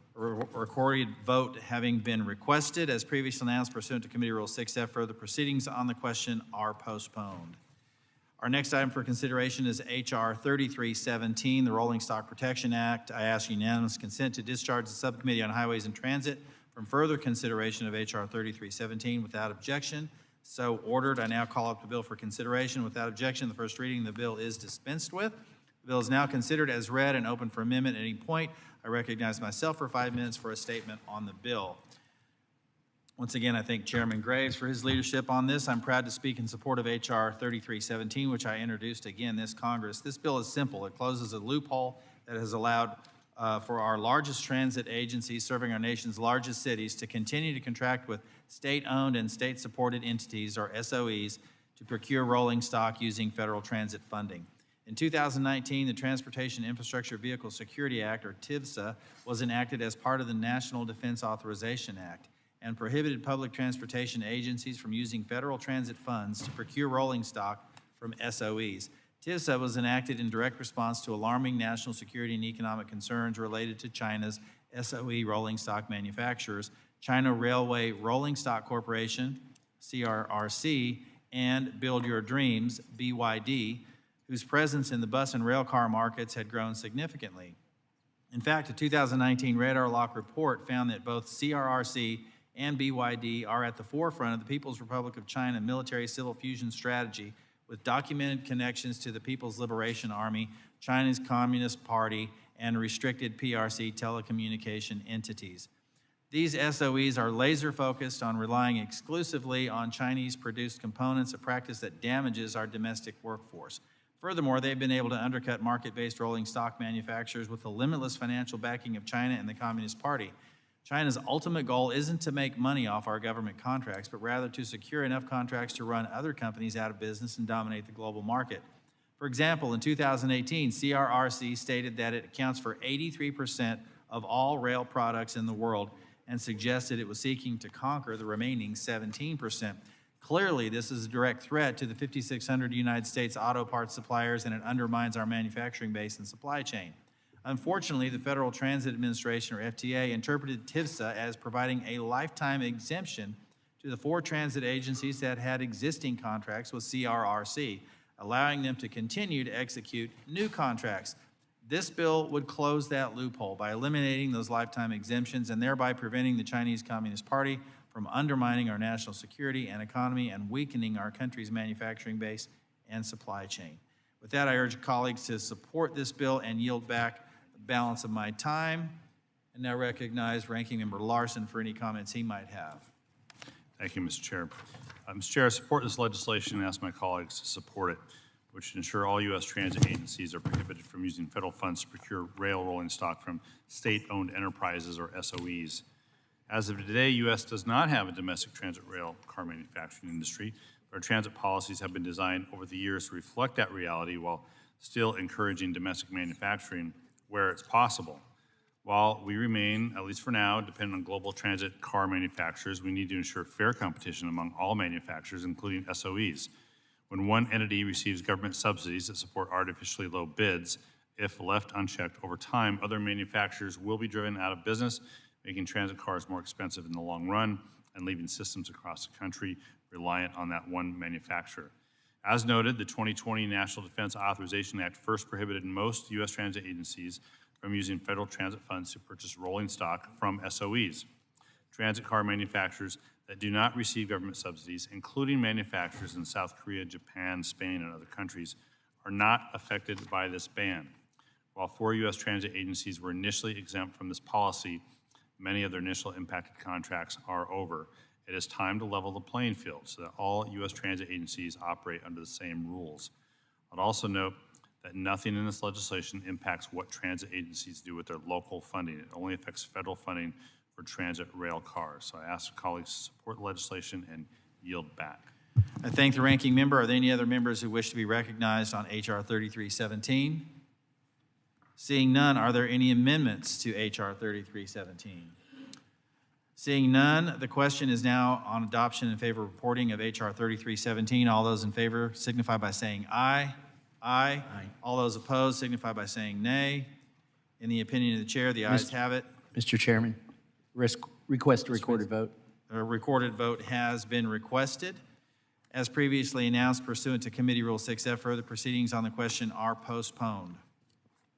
The chair has been notified there will be a series of votes occurring on the House floor. The committee shall stand in recess, subject to the call of the chair. Mr. Chair, before you do that, I understand that when we come back, we will be taking votes that have been rolled before we start moving into the bills. That is our goal. All right. And my goal is to get all my members back here. Correct. Immediately after votes. Hint, As hint. is our goal. So, thank you. Excellent. With that, we stand in recess. Thank you, Mr. Crawford. All right.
We're going to call the committee to order. The committee previously postponed proceedings on, the first one is H.R. 3399 by Mr. James. The question is now on the adoption of and favorably reporting of H.R. 3399 to the House of Representatives, which previously passed by a voice vote, in which a roll call vote was recorded. Is a roll call vote still requested?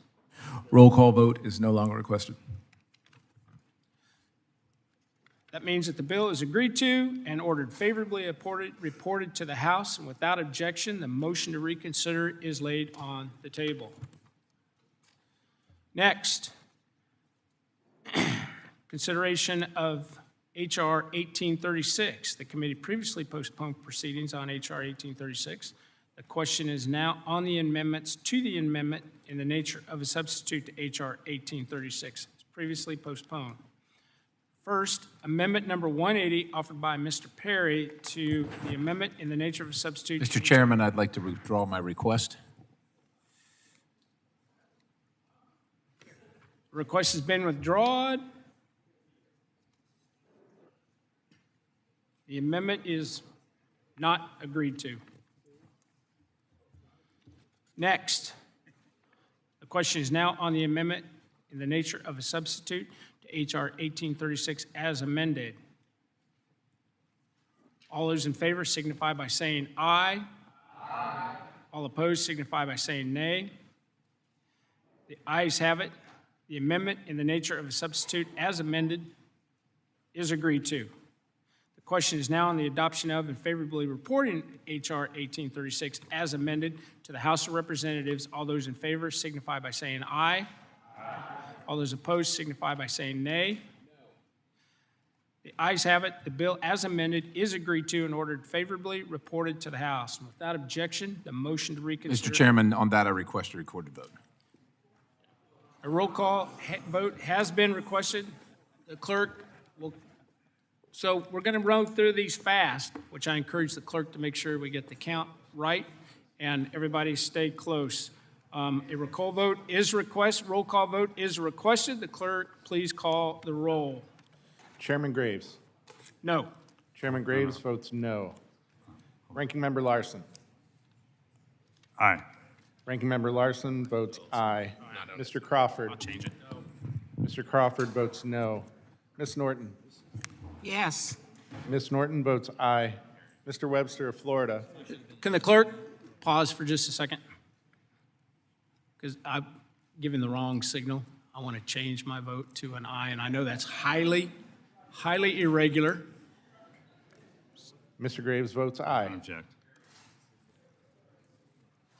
Mr. Now. Webster of Florida. Mr. Webster of Florida votes aye. Mrs. Napolitano. Mr. Massey. Mr. Massey votes no. Mr. Cohen. Mr. Cohen votes no. Mr. Perry. Mr. Perry. Mr. Perry votes no. Mr. Cohen votes aye. Mr. Garamendi. Mr. Garamendi votes aye. Mr. Babin. Mr. Babin votes aye. Mr. Johnson of Georgia. Mr. Johnson of Georgia votes aye. Mr. Graves of Louisiana. Mr. Carson. Mr. Rouser. Aye. Mr. Rouser votes aye. Ms. Titus. Ms. Titus votes aye. Mr. Bost. Aye, and I mean it. Mr. Bost votes aye. Mr. Huffman.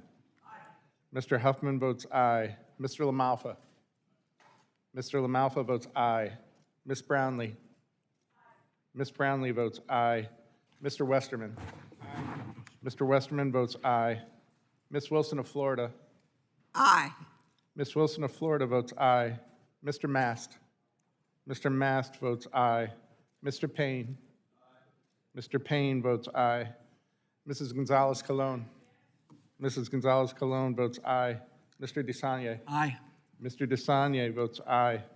Mr. Stauber. Mr. Stauber votes aye. Mr. Carbajal. Aye. Mr. Carbajal votes aye. Mr. Burchett. Mr. Burchett votes aye. Mr. Stanton. Mr. Stanton votes aye. Mr. Johnson of South Dakota. Mr. Johnson of South Dakota votes aye. Mr. Allred. Mr. Allred votes aye. Mr. Van Drew. Mr. Van Drew votes aye. Ms. Davids of Kansas. Ms. Davids of Kansas votes aye. Mr. Nels. Mr. Garcia of Illinois. Mr. Garcia of Illinois votes aye. Mr. Gooden of Texas. Mr. Gooden of Texas votes aye. Mr. Pappas. Mr. Mann. Mr. Mann votes aye. Mr. Moulton. Mr. Moulton votes aye. Mr. Owens. Mr. Owens votes aye. Mr. Auchincloss. Mr. Auchincloss votes aye. Mr. Yakum. Aye. Mr. Yakum votes aye. Ms. Strickland. Ms. Strickland votes aye. Mrs. Chavez-DeRemer. Aye. Mrs. Chavez-DeRemer votes aye. Mr. Carter of Louisiana. Mr. Carter of Louisiana votes aye. Mr. Edwards. Mr. Edwards votes aye. Mr. Ryan. Mr. Ryan votes aye. Mr. Kane of New Jersey. Mrs. Peltola. Mrs. Peltola votes aye. Mr. Diaz-Fazito. Aye. Mr. Diaz-Fazito votes aye. Mr. Menendez. Mr. Menendez votes aye. Mr. Burleson. Mr. Burleson votes aye. Ms. Hoyle of Oregon. Ms. Hoyle of Oregon votes aye. Mr. James. Mr. James votes aye. Mrs. Sykes. Ms. Sykes votes aye. Mr. Van Orden. Mr. Van Orden votes aye. Ms. Skolton. Mr. Williams of New York. Mr. Williams of New York votes aye. Mrs. Fushi. Mrs. Fushi votes aye. Mr. Molinaro. Mr. Molinaro votes aye. Mr. Collins. Mr. Collins votes aye. Mr. Ezell. Mr. Ezell votes aye. Mr. Duarte. Mr. Duarte votes aye. Mr. Bean of Florida. Mr. Bean of Florida votes aye. Mr. Clerk, how am I recorded? I'm sorry, who's that? Mr. Crawford? Yep. Mr. Crawford is recorded as voting no. I need to be a yes, please. Mr. Crawford votes aye. Mr. Clerk, Mr. Carson, how's Carson recorded? Mr. Carson is not recorded. An aye. Mr. Carson votes aye. Mr. Clerk, how is Massey recorded? Mr. Massey is recorded as voting no. Massey votes yes. Mr. Massey votes aye.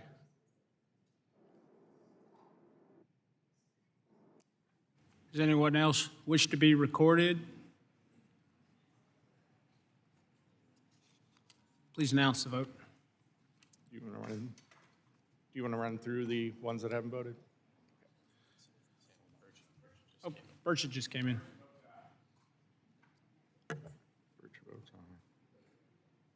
Stay close.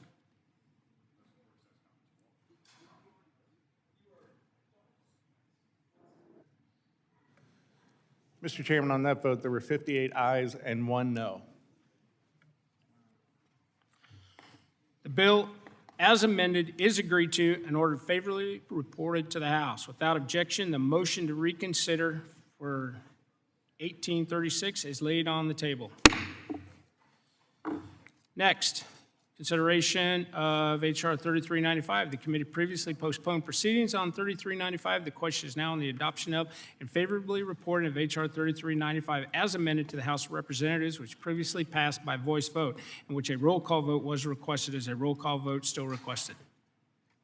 A roll call vote is not requested. The bill as amended is agreed to and ordered favorably reported to the House. Without objection, the motion to reconsider is laid on the table. Consideration of H.R. 886. The committee previously postponed proceedings on H.R. 886. The question is now on the adoption of and favorably reporting of H.R. 886 as amended to the House of Representatives, which previously passed by a voice vote in which a roll call vote was requested. Is a roll call vote still requested? A roll call vote. A roll call vote is still requested. Clerk, please. Oh, Chairman Graves. hang on.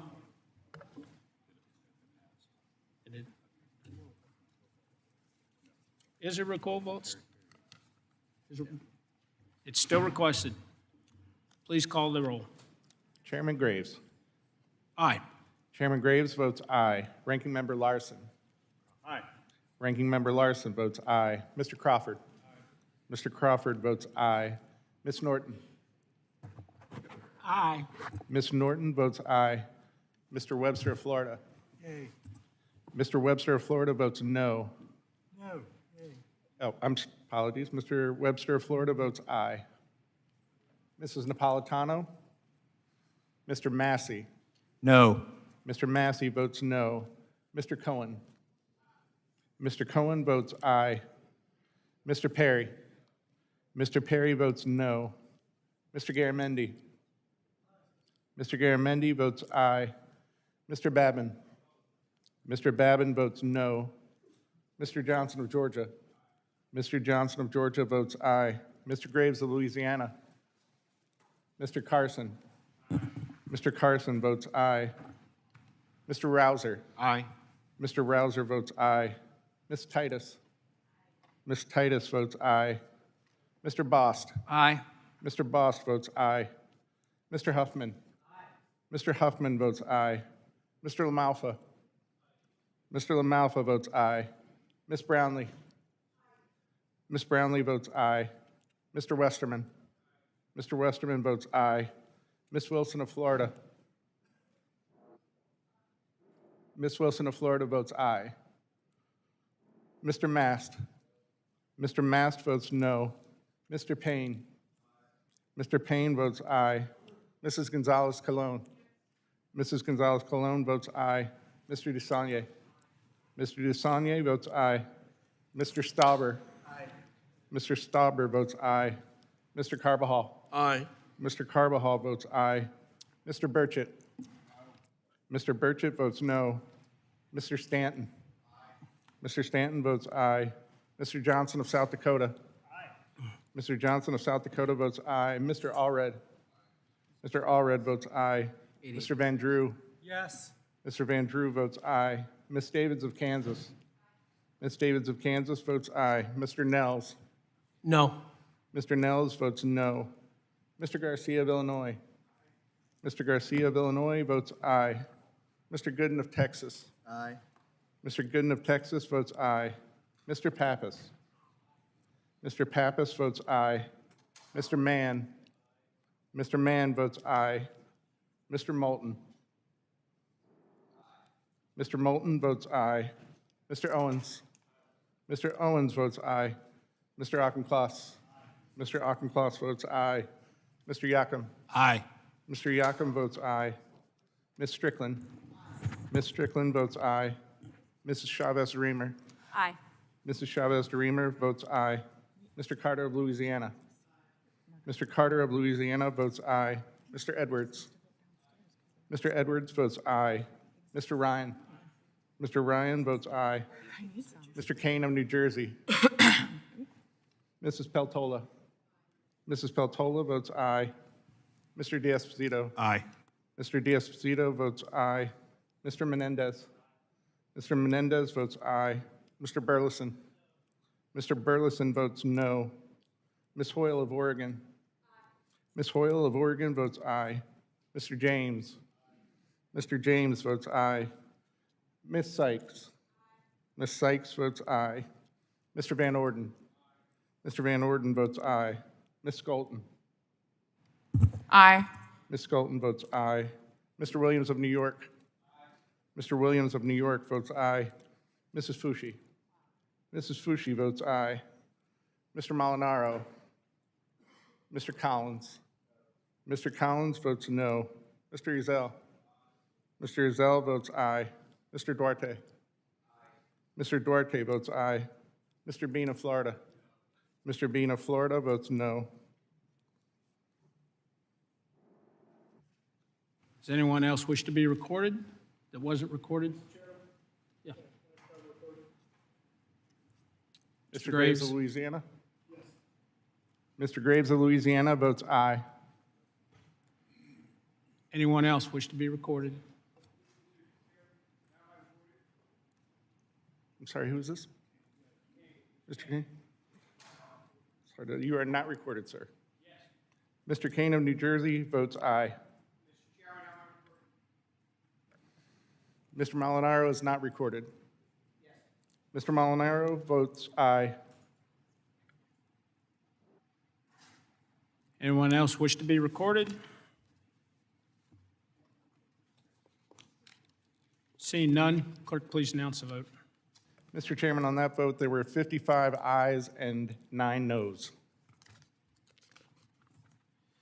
55 ayes and 9 noes. The bill as amended is agreed to and ordered favorably reported to the House. Without objection, the motion to reconsider is laid on the table. Consideration of postpone vote, H.R. 2367, which the committee previously postponed. The question is now on the amendments to the amendment in the nature of a substitute to H.R. 2367, previously postponed. First, amendment number 174, offered by Mr. Perry, to the amendment in the nature of a substitute to H.R. 2367, on which a recorded vote was ordered, which was not agreed to by voice vote. Is the recorded vote still ordered? Recorded vote is still requested.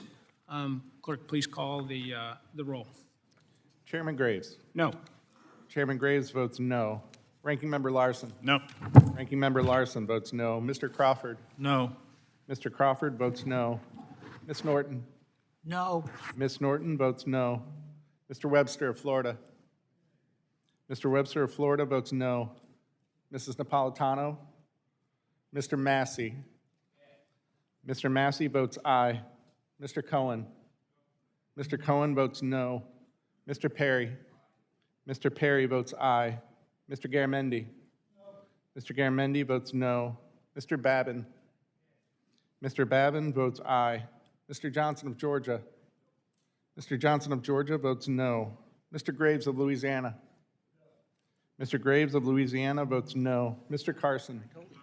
Mr. Carson votes no. Mr. Rouser. No. Mr. Rouser votes no. Ms. Titus.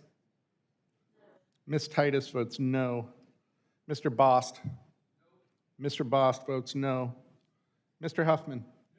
Mr. Huffman votes no. Mr. LaMalfa. Mr. LaMalfa votes no. Ms. Brownlee. Ms. Brownlee votes no. Mr. Westerman. Mr. Westerman votes no. Ms. Wilson of Florida. Ms. Wilson of Florida votes no. Mr. Mast. Mr. Mast votes aye. Mr. Payne. Mr. Payne votes no. Mrs. Gonzalez-Colon. Mrs. Gonzalez-Colon votes no. Mr. DeSagne. Mr. DeSagne votes no. Mr. Stauber. Mr. Stauber votes no. Mr. Carbajal. Mr. Carbajal votes no. Mr. Burchett. Mr. Burchett votes aye. Mr. Stanton. Mr. Stanton votes no. Mr. Johnson of South Dakota.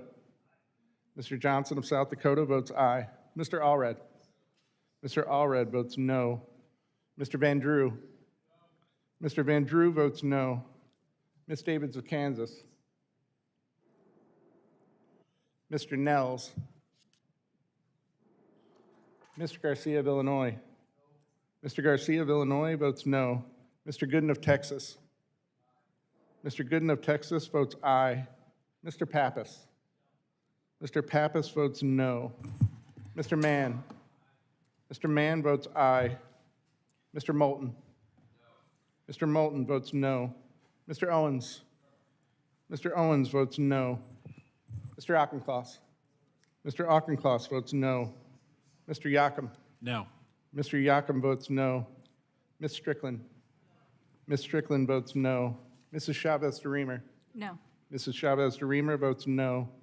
Mr. Carter of Louisiana. Mr. Carter of Louisiana votes no. Mr. Edwards. Mr. Edwards votes no. Mr. Ryan. Mr. Ryan votes no. Mr. Kane of New Jersey. No. Mr. Kane of New Jersey votes no. Mrs. Peltola. Mrs. Peltola votes no. Mr. D'Esposito. No. Mr. D'Esposito votes no. Mr. Menendez. Mr. Menendez votes no. Mr. Burleson. Mr. Burleson votes aye. Ms. Hoyle of Oregon. No. Ms. Hoyle of Oregon votes no. Mr. James. Mr. James votes no. Ms. Sykes? No. Ms. Sykes votes no. Mr. Van Orden? Ms. Skolton? No. Ms. Skolton votes no. Mr. Williams of New York? Mr. Williams of New York votes no. Mrs. Fushi? Mrs. Fushi votes no. Mr. Molinaro?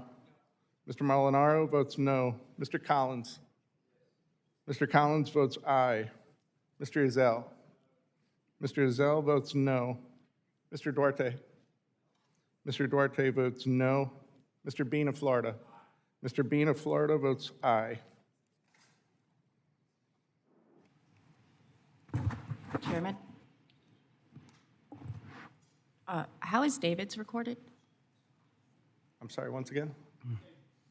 David's of Kansas? David. Ms. Davids is not recorded. Mr. Chairman, how's Mr. Nels recorded? Oh, nay.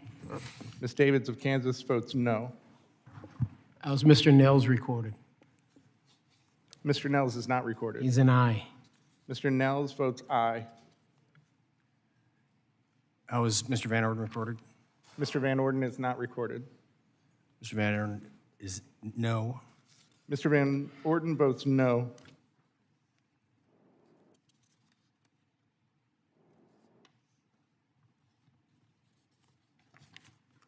Has everyone been recorded that wishes to be recorded?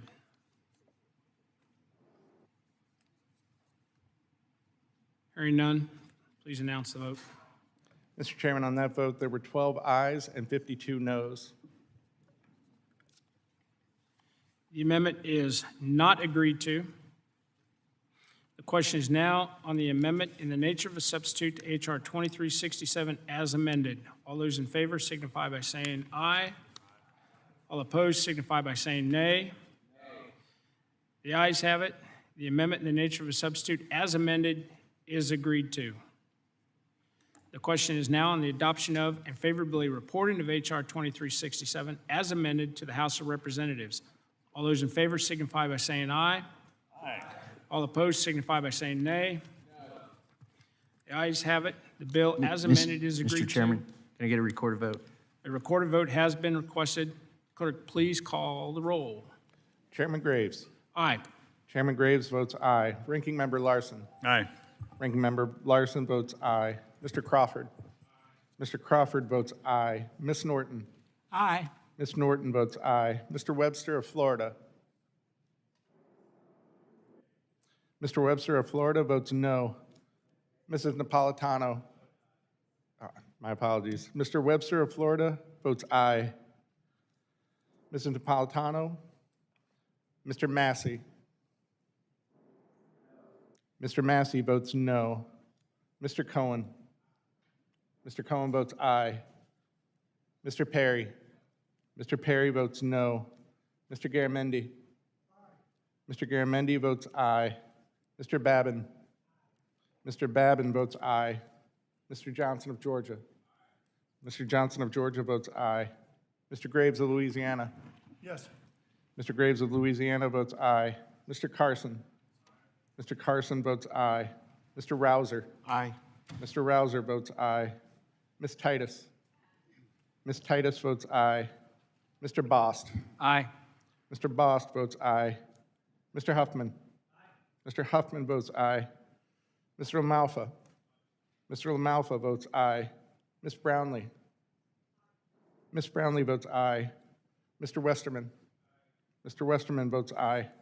Ms. Wilson of Florida. Ms. Wilson of Florida votes aye. Mr. Mast. Mr. Mast votes aye. Mr. Payne. Mr. Payne votes aye. Mrs. Gonzalez-Colon. Mrs. Gonzalez-Colon votes aye. Mr. DeSanye. Mr. DeSanye votes aye. Mr. Stauber. Mr. Carbajal. Mr. Carbajal votes aye. Mr. Burchett. Mr. Burchett votes aye. Mr. Stanton. Mr. Stanton votes aye. Mr. Johnson of South Dakota. Mr. Johnson of South Dakota votes aye. Mr. Allred. Mr. Allred votes aye. Mr. Van Drew. Mr. Van Drew votes aye. Ms. Davids of Kansas. Mr. Nels. Mr. Nels votes aye. Mr. Garcia of Illinois. Mr. Garcia of Illinois votes aye. Mr. Gooden of Texas. Mr. Gooden of Texas votes aye. Mr. Pappas. Mr. Pappas votes aye. Mr. Mann. Mr. Mann votes aye. Mr. Moulton. Mr. Moulton votes aye. Mr. Owens. Mr. Owens votes aye. Mr. Auchincloss. Mr. Auchincloss votes aye. Mr. Yocum. Aye. Mr. Yocum votes aye. Ms. Strickland. Ms. Strickland votes aye. Mrs. Chavez de Reamer. Aye. Mrs. Chavez de Reamer votes aye. Mr. Carter of Louisiana. Mr. Carter of Louisiana votes aye. Mr. Edwards. No. Mr. Edwards votes no. Mr. Ryan. Mr. Ryan votes aye. Mr. Kane of New Jersey. Aye. Mr. Kane of New Jersey votes aye. Mrs. Peltola. Mrs. Peltola votes aye. Mr. De-Esposito. Aye. Mr. De-Esposito votes aye. Mr. Menendez. Mr. Menendez votes aye. Mr. Burleson. Mr. Burleson votes no. Ms. Hoyle of Oregon. Ms. Hoyle of Oregon votes aye. Mr. James. One more time, sir. Aye. Mr. James votes aye. Ms. Sykes. Aye. Ms. Sykes votes aye. Mr. Van Orden. Mr. Van Orden votes aye. Ms. Skolton. Aye. Ms. Skolton votes aye. Mr. Williams of New York. Mr. Williams of New York votes aye. Mrs. Fushi. Mrs. Fushi votes aye. Mr. Molinaro. Mr. Molinaro votes aye. Mr. Collins. Mr. Collins votes aye. Mr. Yazell. Mr. Yazell votes aye. Mr. Duarte. Mr. Duarte votes aye. And Mr. Bean of Florida. Mr. Bean of Florida votes aye. Stauber votes aye. Mr. Stauber votes aye. Mr. Chair. Davids votes aye. Ms. Davids of Kansas votes aye.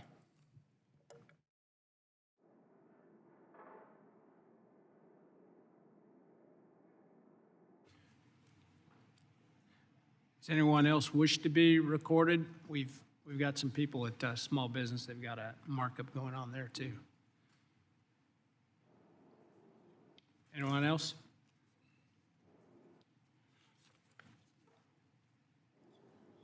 Go ahead and give me the vote. 2367. On that vote, Mr. Chairman, there were 60 ayes and 4 noes. I vote is 60 ayes and 4 noes. The bill, as amended, is agreed to and ordered favorably reported to the House. Without objection, the motion to reconsider is laid on the table. Committee previously postponed proceedings on H.R. 3318. Question is now on adoption of and favorably reporting 3318 to the House of Representatives, which previously passed by a voice vote, in which a roll call vote was requested. Is a roll call vote still requested? No, it is not, Mr. Chairman. A roll call vote has not been requested or has been dropped, so the bill is agreed to and ordered favorably reported to the House. Without objection, the motion to reconsider is laid on the table. We'll now jump to H.R. 3365. The committee previously postponed proceedings on H.R. 3365. The question is now on the amendment to H.R. 3365, previously postponed. Amendment number 23, offered by Mr. Rouser to H.R. 3365, in which a recorded vote was ordered, which was agreed to by voice vote. Is a recorded vote still requested? Yes, yes. Recorded vote is still requested. Clerk, please call the roll. Chairman Graves. Aye. Chairman Graves votes aye. Ranking Member Larson. No. Ranking Member Larson votes no. Mr. Crawford. Mr. Crawford votes aye. Ms. Norton. No. Ms. Norton votes no. Mr. Webster of Florida. Mr. Webster of Florida votes aye. Mrs. Napolitano. Mr. Massey. Mr. Massey votes aye. Mr. Cohen. Mr. Perry. Mr. Perry votes aye. Mr. Garamendi. Mr. Garamendi votes aye. Mr. Babin. Mr. Babin votes aye. Mr. Johnson of Georgia. Mr. Johnson of Georgia votes no. Mr. Graves of Louisiana. Mr. Carson. Mr. Carson votes no. Mr. Rouser. Aye. Mr. Rouser votes aye. Ms. Titus. Ms. Titus votes no. Mr. Bost. Aye. Mr. Bost votes aye. Mr. Huffman. Mr. Huffman votes no. Mr. LaMalfa. Mr. LaMalfa votes aye. Ms. Brownlee. Ms. Brownlee votes no. Mr. Westerman. Mr. Westerman votes aye. Ms. Wilson of Florida. Ms. Wilson of Florida votes no. Mr. Mast. Mr. Mast votes aye. Mr. Payne. Mr. Payne votes aye. Mrs. Gonzalez-Colon. Mrs. Gonzalez-Colon votes aye. Mr. DeSagne. Mr. DeSagne votes aye. Mr. Stauber. Mr. Stauber votes aye. Mr. Carbajal. No. Mr. Carbajal votes no. Mr. Burchett. Mr. Burchett votes aye. Mr. Stanton. Mr. Stanton votes no. Mr. Johnson of South Dakota. Mr. Johnson of South Dakota votes aye. Mr. Allred. Mr. Allred votes no. Mr. Van Drew. Mr. Van Drew votes aye. Ms. Davids of Kansas. Ms. Davids of Kansas votes no. Mr. Nels. Mr. Nels votes aye. Mr. Garcia of Illinois. Mr. Garcia of Illinois votes no. Mr. Gooden of Texas. Mr. Gooden of Texas votes aye. Mr. Pappas. Mr. Pappas votes no. Mr. Mann. Mr. Mann votes aye. Mr. Moulton. Mr. Moulton votes no. Mr. Owens. Mr. Owens votes aye. Mr. Auchincloss. Mr. Auchincloss votes no. Mr. Yakum. Aye. Mr. Yakum votes aye. Ms. Strickland. Ms. Strickland votes no. Mrs. Chavez-DeRemer. No. Mrs. Chavez-DeRemer votes no. Mr. Carter of Louisiana. Mr. Carter of Louisiana votes no. Mr. Edwards. Mr. Edwards votes aye. Mr. Ryan. Mr. Ryan votes no. Mr. Kane of New Jersey. Aye. Mr. Kane of New Jersey votes aye. Mrs. Peltola. Mrs. Peltola votes no. Mr. D'Esposito. Aye. Mr. D'Esposito votes aye. Mr. Menendez. Mr. Menendez votes no. Mr. Burleson. Mr. Burleson votes aye. Ms. Hoyle of Oregon. Ms. Hoyle of Oregon votes no. Mr. James. Mr. James votes aye. Ms. Sykes.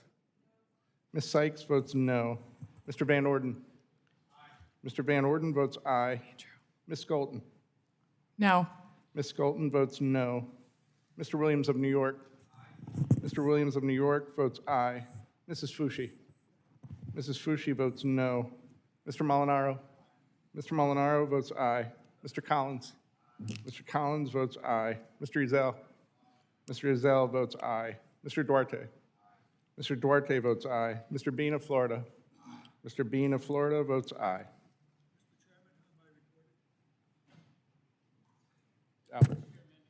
Mr. Garamendi is recorded as having voted aye. Mr. Garamendi votes no. Mr. Chairman, how am I recorded? Who said that? Payne. Thank you. Mr. Payne is recorded as having voted aye. No. Mr. Payne votes no. Mr. Chairman, how am I recorded? DeSagne? Mr. DeSagne is recorded as having voted aye. No. Mr. DeSagne votes no.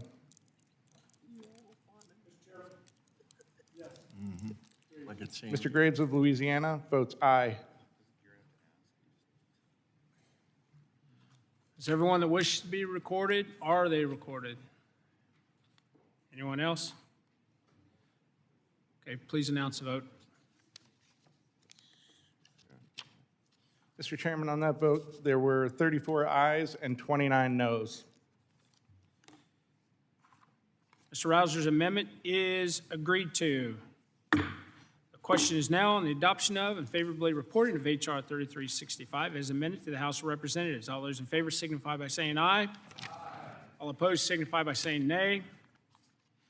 The ayes have it. The bill as amended is agreed to and ordered favorably. reported to the House. Without objection, the motion to reconsider is laid on the table. We next move on to H.R. 915. The committee previously postponed proceedings on 915. The question is now on adoption of and favorably reporting of H.R. 915 to the House of Representatives, of which a recorded vote was ordered, which was agreed to by voice vote. Is the recorded vote still requested? Yes. Yes.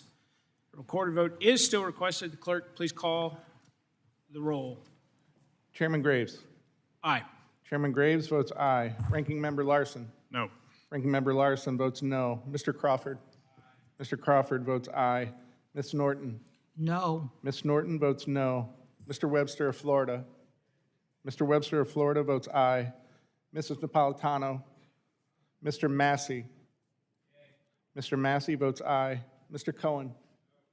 Mr. Cohen votes no. Mr. Perry. Mr. Perry votes aye. Mr. Garamendi. Mr. Garamendi votes no. Mr. Babin. Mr. Babin votes aye. Mr. Johnson of Georgia. Mr. Johnson of Georgia votes no. Mr. Graves of Louisiana. Yes. Mr. Graves of Louisiana votes aye. Mr. Carson. Mr. Carson votes no. Mr. Rouser. Aye. Mr. Rouser votes aye. Ms. Titus. Ms. Titus votes no. Mr. Bost. Aye. Mr. Bost votes aye. Mr. Huffman. Mr. Huffman votes no. Mr. LaMalfa. Mr. LaMalfa votes aye. Ms. Brownlee. Ms. Brownlee votes no. Mr. Westerman. Mr. Westerman votes aye. Ms. Wilson of Florida. Ms. Wilson of Florida votes no. Mr. Mast. Mr. Mast votes aye. Mr. Payne. Mr. Payne votes no. Mrs. Gonzalez-Colon. Mrs. Gonzalez-Colon votes aye. Mr. Desanye. Mr. Desanye votes no. Mr. Stauber. Mr. Stauber votes aye. Mr. Carbajal. Mr. Carbajal votes no. Mr. Burchett. Mr. Burchett votes aye. Mr. Stanton. Mr. Stanton votes no. Mr. Johnson of South Dakota. Mr. Johnson of South Dakota votes aye. Mr. Allred. Mr. Allred votes no. Mr. Van Drew. Mr. Van Drew votes aye. Ms. Davids of Kansas. Ms. Davids of Kansas votes no. Mr. Nels. Mr. Nels votes aye. Mr. Garcia of Illinois. Mr. Garcia of Illinois votes no. Mr. Gooden of Texas. Mr. Gooden of Texas votes aye. Mr. Pappas. Mr. Pappas votes no. Mr. Mann. Mr. Mann votes aye. Mr. Moulton. Mr. Moulton votes no. Mr. Owens. Mr. Owens votes aye. Mr. Auchincloss. Mr. Auchincloss votes no. Mr. Yocum. Aye. Mr. Yocum votes aye. Ms. Strickland. Ms. Strickland votes no. Mrs. Chavez-DeRemer. Aye. Mrs. Chavez-DeRemer votes aye. Mr. Carter of Louisiana. Mr. Carter of Louisiana votes no. Mr. Edwards. Mr. Edwards votes aye. Mr. Ryan. Mr. Ryan votes no. Mr. Kane of New Jersey. Yes. Mr. Kane of New Jersey votes aye. Mrs. Peltola. Mrs. Peltola votes aye. Mr. D'Esposito. Aye. Mr. D'Esposito votes aye. Mr. Menendez. Mr. Menendez votes no. Mr. Burleson. Mr. Burleson votes aye. Ms. Hoyle of Oregon. Ms. Hoyle of Oregon votes no. Mr. James. Mr. James votes aye. Ms. Sykes. Ms. Sykes votes no. Mr. Van Orden. Mr. Van Orden votes aye. Ms. Skolton. No. Ms. Skolton votes no. Mr. Williams of New York. Mr. Williams of New York votes aye. Mrs. Fushi. Mrs. Fushi votes no. Mr. Molinaro. Mr. Molinaro votes aye. Mr. Collins. Mr. Collins votes aye. Mr. Ezell. Mr. Ezell votes aye. Mr. Duarte. Mr. Duarte votes aye. Mr. Bean of Florida. Mr. Bean of Florida votes aye.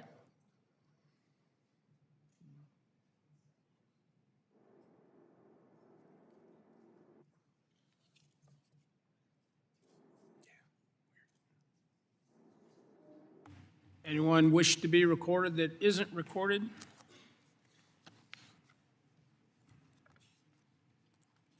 Hearing no one, please announce the vote. Mr. Chairman, on that vote, there were 36 ayes and 28 noes.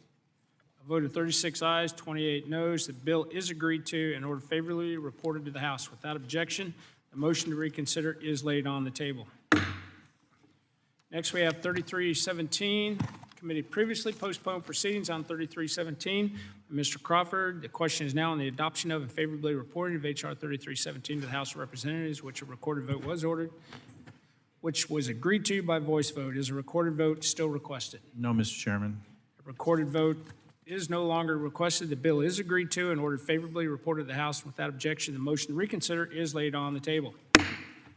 Thank you, everyone, for working with me on the recorded votes. That finishes the first batch. So now we're going to go back into considering bills. Our next item for consideration is H.R. 1500, the Intelligent Transportation Integration Act. I ask unanimous consent to discharge the Subcommittee on Highways and Transit for further consideration of H.R. 1500. Without objection, that is so ordered. I now call up the bill for consideration. Without objection, the first reading of the bill is dispensed with. The bill is now considered as read and open for amendment at any point. Mr. Graves of Louisiana is recognized to offer his amendment in the nature of a substitute. Thank you, Mr. Chairman. I have an amendment. Please designate the amendment. An amendment in the nature of a substitute to H.R. 1500 offered by Mr. Graves of Louisiana. Thank you, Mr. Chairman. Mr. Chairman, H.R. 15... Hang on. Without objection, the amendment to the nature of substitute shall be considered and read and shall be considered as base text for the purpose of further amendment. Mr. Graves, 5 minutes. Thank you, Mr. Chairman. Mr. Chairman, H.R. 1500 represents legislation that this committee has adopted not once but twice. This House has adopted not once but twice and has always had bipartisan support. In this case, we worked closely with Congressman Carbajal, a good friend of mine, and we're able to come to an agreement on the text of this legislation. It is designed to address two primary objectives. Number one is collecting, I want to be very clear on this, anonymized private data, absolutely nothing that in any way can track back to an individual, and aggregating that data to the point to where it can inform future transportation planning. Let me see if I can describe that a little bit differently. The idea is that if you take all the data from Waze or Google Maps or what have you, and you begin seeing trends in where people are initiating their journeys and where they're ending, and you realize that the only way to get from A to B is by going through this circuitous route, what you're doing is you're adding miles of concrete, you're adding miles of asphalt, you're adding miles of more congestion, you're burning more gasoline, you're giving off more emissions, you're giving more miles of an opportunity for somebody to get in a wreck. What this does is it's designed to take that aggregated anonymous data and using it to inform transportation planning, realizing that your morning commute, people are getting from A to B. How can we help to straighten that line? How can we help to reduce the miles traveled? How can we help to improve the efficiency of that route? So it's designed to inform transportation planning for greater efficiency. I'll say it again, Mr. Chairman. This is about less miles traveled, less time in traffic, less gasoline, less wrecks, less emissions. The second component of this legislation has to do with ITS, or Intelligent Transportation Systems. Right now, once again, you're driving down the road and you're trying to get from your house to the Capitol. And as you're driving, you may have your Waze app up, and that Waze app may tell you, hey, there's a wreck ahead. There's a wreck ahead, you need to turn right up here and go around it. And so you're getting a little bit of a live timing of what's going on. This is designed to take it next level. And what it's designed to do is begin communicating with municipal intelligent transportation systems to where those transportation systems will know, all right, I've got 30 cars that are heading north on Main Street and about to hit 2nd. And I've got 12 cars that are going east on 2nd Street about to hit Main. To where you can begin doing proportional lights. Your app will be able to tell you, hey, if you drive at 32 miles an hour and when you get to that light, it's going to be green. Just helping to improve the efficiency of transportation systems using AI to help improve that efficiency. Again, saving gas, improving safety. And I want to be crystal clear on this. We worked with a number of privacy groups to make sure that we protected the privacy of the information and anonymize the data. And so that's what this legislation does. I want to thank, again, my friend Congressman Carbajal, as well as Jago, if you're here, for working with us on this. Mr. Chairman, I yield back and urge adoption and yield back.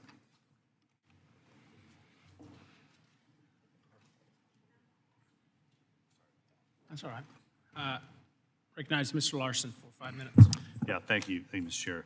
I support the amendment in the nature of a substitute offered by Representative Graves. The legislation is similar to something we adopted last year or a couple years ago, but I appreciate the stated purposes of improving safety, reducing congestion, decreasing vehicle miles traveled, and enhancing environmental conditions. Those are priorities I share. Also, I support the legislation's goal of reducing wait times at freight facilities, a topic that we've heard a lot about, and even today. We've heard from the Department of Transportation that the bill in its original form could have created duplicative requirements and hindered other efforts.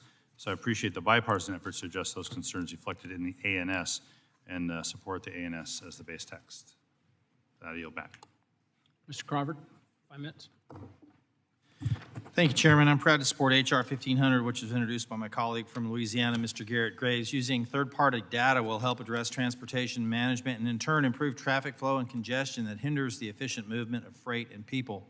Previously, the American Transportation Research Institute estimated that congestion adds $74.5 billion in operational costs for the trucking industry per year. Traffic congestion not only hinders our economic competitiveness by stifling the movement of freight, but it also undermines Americans' quality of life. In 2019, Texas A&M Transportation Institute released a study that found the average American wastes 54 hours per year in traffic congestion. We all know we'd rather be at home with our families or not risk being late to work than sitting in hours of traffic. Already, we see some states using third-party data to help address congestion and improve traffic flows. The Department of Transportation estimates that the volume of freight on our nation's highways will increase by 44% over the next 30 years. This bill is designed to help all states take advantage of third-party data to bolster the efficiency of our transportation network, which will help alleviate challenges in our supply chain. I urge my colleagues to support this bill and yield back the balance of my time. Mr. Carbajal. Thank you, Mr. Chair. I wasn't planning on speaking, but I wholeheartedly support this legislation sponsored by my colleague, Representative Garrett Graves. This bill, again, will require the Department of Transportation to set up a program to leverage anonymized data, which will, in essence, use real-time data to actively manage the transportation network more effectively. It will also improve our infrastructure planning for the future.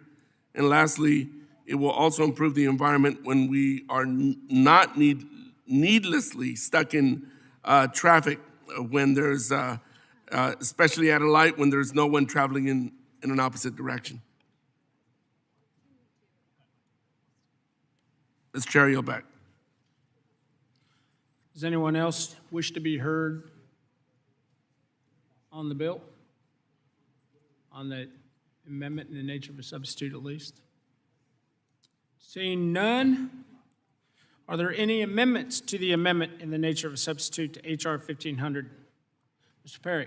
Mr. Chairman, I've got several amendments at the desk. I don't know how you want to handle it. I understand the chair is amenable to unblocking 169 and 173. I'm amenable to unblocking 171 and 172, which would lead 170 out on its own. All right. Willing to work with the chair however he wants to handle that. We'll unblock 169 and 173. Clerk, please designate the amendments. Amendment to the amendment in the nature of a substitute to H.R. 1500, offered by Mr. Perry, in block number 169 and number 173. Without objection, the amendments will be considered as read. Mr. Perry, you have 5 minutes. 169 and 173. Just for all right, Mr. Chairman, understanding that the chair might be amenable to accepting these two amendments, I'm going to go with the short version instead of the long version of the description. 169 precludes the sources from providing the data, providing the program with ELD data. So I would encourage adoption of that. 173 specifies that data cannot be used for automated traffic enforcement, red light, and speed camera government programs. And I'll just add a personal anecdote. As we sit here, Washington, D.C., the very place where we sit, is considering, because they have a budget shortfall, expanding their red light camera program. We had the mayor in. We also had many members of the board in, and where they explicitly said that they're going to expand the red light camera program to increase revenues. Because I asked, is this about safety or is this about revenue? Well, they didn't have any problem telling us it was about revenue. I just don't think that that's where our country should be. And just one final anecdote, I could not get into the Capitol on Inauguration Day. Could not get off the highway to get in. So I stopped a police officer and I said, "Sir, I've got all the documentation. I need to be in the Capitol. How do I get in?" He said, "Follow me." And I proceeded to follow him through every red light that he went through. I followed him just as directed. He didn't slow down. He didn't hit the brakes. He just drove right through, and I got to the parking garage, and I attended the event, and it was summarily cited for going through red lights with a red light camera. I appealed. My appeal was rejected, and I had to pay the fine. This is why I think that these amendments are important. With that, Mr. Chairman, I yield the balance. Mr. Chairman, I'd like to offer $20 to help pay for the fine. Mr. Larson, you're recognized for 5 minutes. Thank you, Mr. Chair. Because there's 5 amendments that we're considering, two en bloc here and two additional are en bloc and one similar. We sorted through this, and on this en bloc, this is one we'll accept, and I don't think there's anything left to discuss, but I'm sure that Mr. Graves has further conversation to discuss.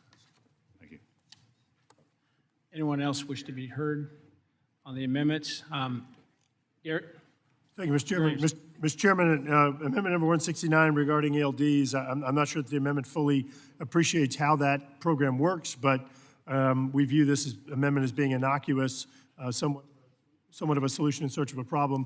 173, certainly sensitive to any traffic tickets that my friend Mr. Perry's getting, and so anything we can do to prevent him from getting traffic tickets, I'm on board with. So I urge adoption. Yield back. Anyone else wish to be heard on the amendments? Seeing none, the question is on en bloc amendment number 169 and 173, both by Mr. Perry. All those in favor signify by saying aye. Aye. All opposed signify by saying nay. The ayes appear to have it. The amendment is agreed to. Mr. Perry, we will move to amendment number 170, and that one's by itself, correct? Yes, sir, Mr. Chairman. 170, please. All right, thank you, Mr. Chairman. This amendment simply removes a catch-all phrase from Offer it, and then we'll designate I'm it. sorry, Mr. Chairman. Perry 170. Mr. Clerk, please designate.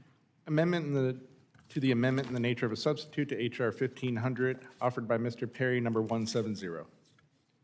Without objection, the amendment will be considered as read. Mr. Perry, you have 5 minutes. Thank you, Mr. Chairman. This amendment removes a catch-all phrase from the bill which allows, in my opinion, way too much discretion to the Secretary for a program which, by tacit admission, in its drafting, generates several privacy and civil liberty concerns. The phrase at issue allows the Secretary to enable the use of anonymized data derived from third-party entities, and I quote, "for any other purpose the Secretary determines is necessary to improve transportation management capabilities and efficiency on federal aid highways and other assets on the nation's transportation system," unquote. Let's break that down a little bit. To improve transportation management capabilities and efficiency. That could mean anything from traffic lights to metering on exit ramps to signage indicating a wreck. Or how about other assets on the nation's transportation system? Well, that isn't even defined in the bill. How do intelligent transportation systems extend to our nation's rail, aviation, or transit systems? I know my colleagues may disagree with me on what is worth funding, and I acknowledge that. However, if our purpose is to create a gigantic Skynet for every possible mode of transportation, let's at least come out and just say that.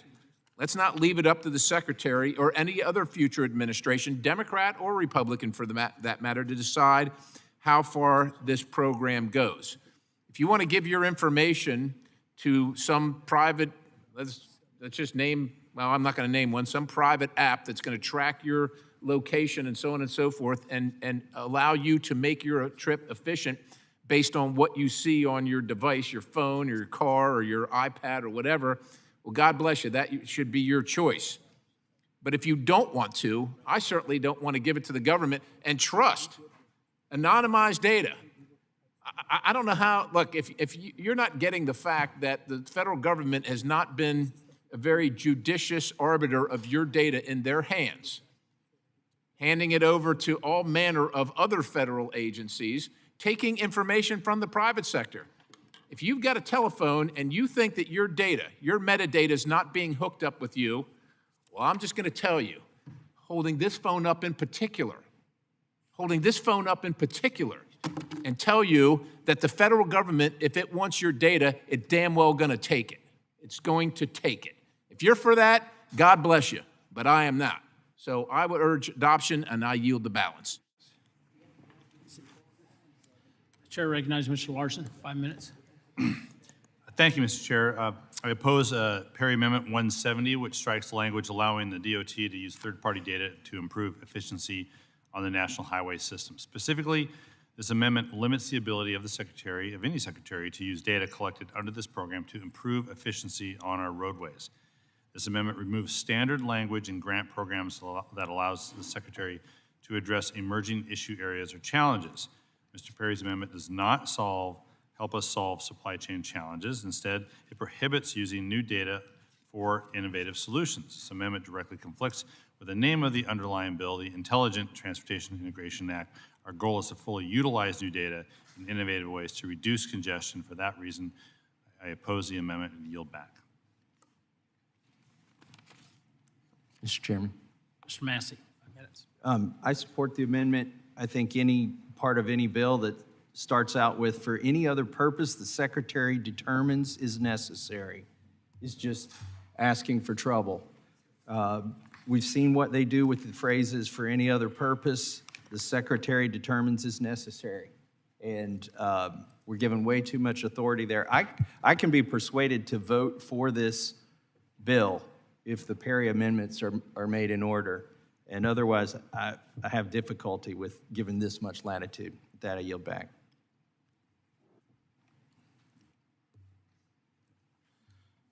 Oh, you, Garrett, go ahead. Mr. Chairman, I think Mr. Perry's amendment deserves some consideration.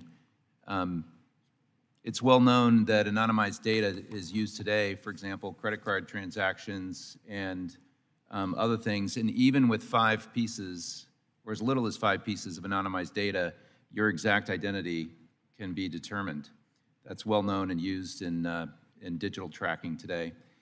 And if you were to overlay that with dynamic real-time transportation information, you can actually track someone, even with anonymized data, potentially by overlaying with other pieces of metadata that are unrelated, for example, like anonymous credit card transactions. And I would just say that the use of this data should be very carefully considered by this body, and giving wide range to the secretary could have a whole range of unintended consequences and uses for which would require some study and perhaps some expert opinion. Mr. Graves, 5 minutes. Thank you, Mr. Chairman. Mr. Chairman, I think it's important that we first put this provision in context. No, I'm not going to blow you up on this one. I'm going to blow you up on the next one. I'm going to blow you up on the dumb one. No, seriously, Mr. Perry, we very seriously, we share the objective of protecting privacy. We do. And that's why, before we introduced this bill, we actually worked with privacy groups to try to make sure we developed text that covered that. And so I do think it's important because I have always been a strong privacy advocate. I've voted against FISA and other things that I think didn't have appropriate protections in place. But you've got to look at the subsection here that this applies to. The Secretary shall enable the use of anonymized data. So at that point, we're talking about anonymous data that does not tie back to an individual. Then you apply in what you're making reference to that says, for other purposes, Secretary determines it's necessary to improve transportation management capabilities, efficiency, and so on. But I did want to ask you a favor. If I could ask you a favor, Mr. Perry, would you be willing to withdraw this amendment if we give you a commitment to work with you? Because I'll tell you again, we sat down, I think it was with 3 privacy groups on the front end of this, because we did not want to do this very thing that you're talking about, that you're concerned with. Just give you my commitment that we won't move the bill to the floor until we figure out some type of protection measure there to ensure that we are achieving the goal that we share here. And then I'll blow you up. So that's on a the commitment, if I can, Mr. Chair. So that's a commitment to not move the bill until we come to some agreement of the terms regarding the privacy, and that applies only to 170, this amendment, right? Yes, sir. All right, Mr. Graves. Perry withdraws the amendment. Thank you. The amendment's been withdrawn. We next move on to, we're going to combine Perry 171 and Perry 172. Please call up your 2 amendments and we'll have them designated. Mr. Chairman, I've got 2 amendments at the desk on block 171 and 172. Clerk, please designate the amendments. Amendments to the amendment in the nature of a substitute to H.R. 1500, offered by Mr. Perry in block number 171 and 172. Mr. Perry, 5 minutes. Thank you, Mr. Chairman. I'll go in order 171. Folks, when my constituents back in South Central Pennsylvania hear that we're considering legislation about so-called intelligent transportation systems, they get a little skeptical. First off, I'm really not sure what an intelligent transportation system is. Going off a statutory definition from Public Law 105-178, it's electronics, communications, or information processing used singly or in combination to improve the efficiency or safety of a surface transportation system. That's pretty broad, and I guess potentially efficiency and all those other things lie in the beholder. DOT, in its 2021 copy of the history of intelligent transportation systems, gives a few examples of the systems. Some are somewhat innocuous, like the Easy Pass or other forms of electronic tolling. Others raise some eyebrows, like automated vehicles and environmental research, which develop applications like ones that apply adaptive cruise control and wireless communication with traffic signals to control a vehicle's approaching and departing speed in an eco-friendly manner. Just want you to think about that, in an eco-friendly manner. It doesn't talk about safety, not talking about safety, talking about something else there. I don't really understand why any of this is necessary, especially when the bill tasked the Secretary with protecting supposedly anonymized data for these intelligent transportation systems. And I will just tell you, I don't think any of the data is going to be anonymized. You can believe that if you want to, and it might start out that way, but I don't think it's going to last. This amendment strikes enhancing environmental conditions as a decision informed by the anonymized transported data used in this bill.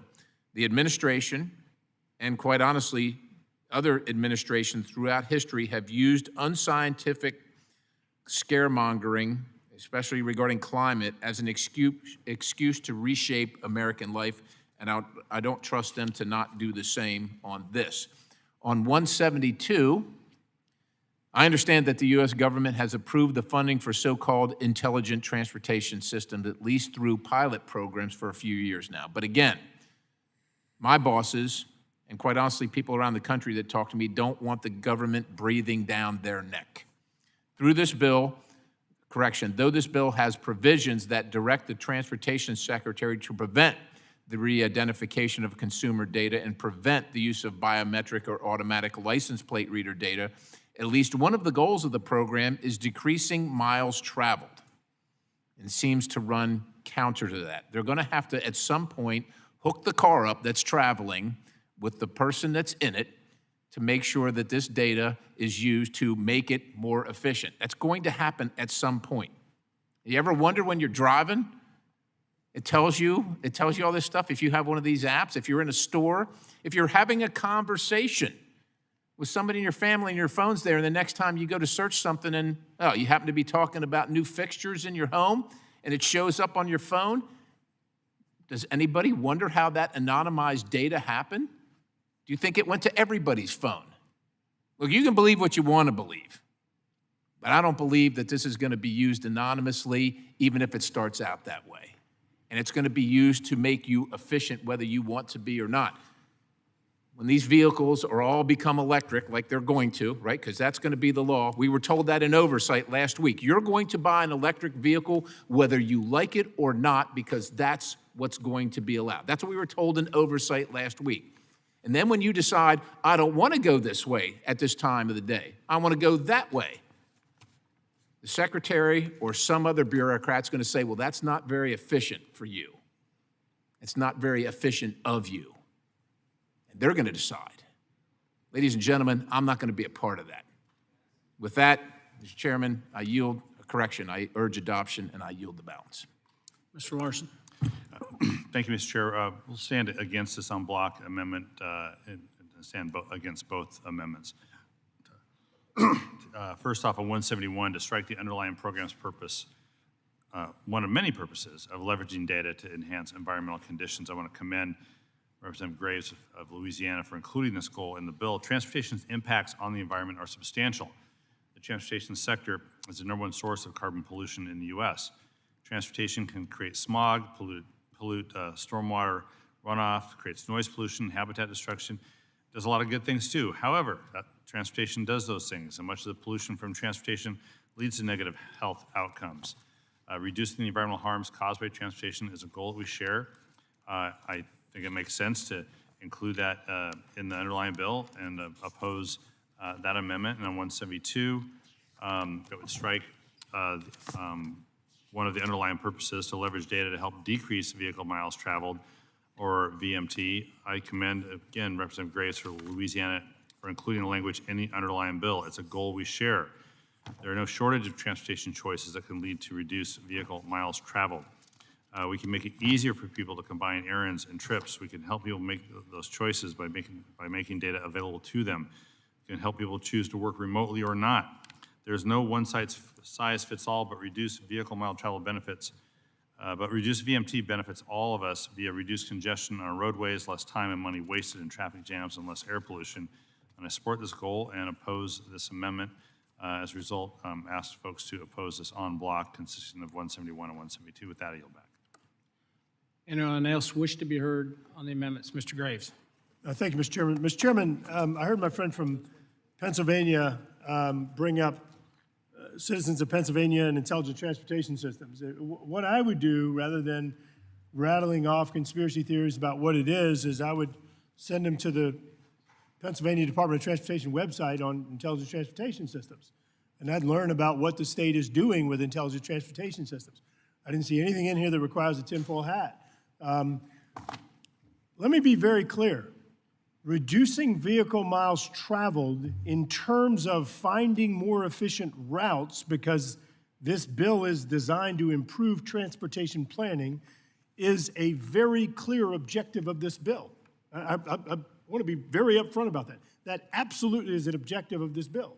Because if we can find more efficient routes between A to B and get people to their job or their home faster, and they're also safer, and they're also using less gasoline, saving them money, they're also blowing off lower emissions, I think those are good things.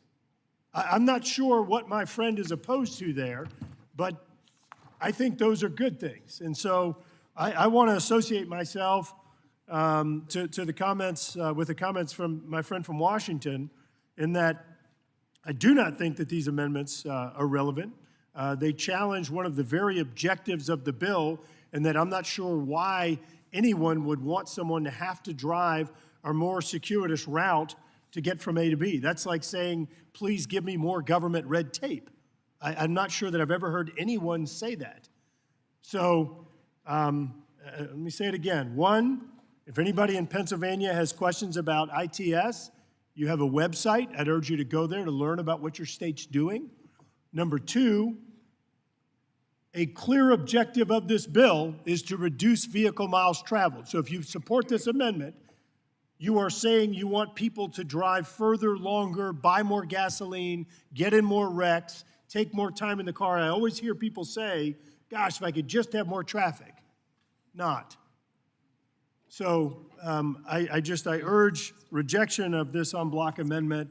I'm happy to work with my friend on any concerns that he has in this legislation that actually has merit. And again, I do want to thank my friend for giving us a chance to work together on 170. I think this is an important objective of this bill, one that I think all of us in this committee should share. I urge rejection of the en bloc and yield back. Mr. Massey. I don't think you have to wear a tinfoil hat to support Scott Perry's amendment. If the goal of this bill were to increase quality of life for our constituents, that's a goal everybody can get behind.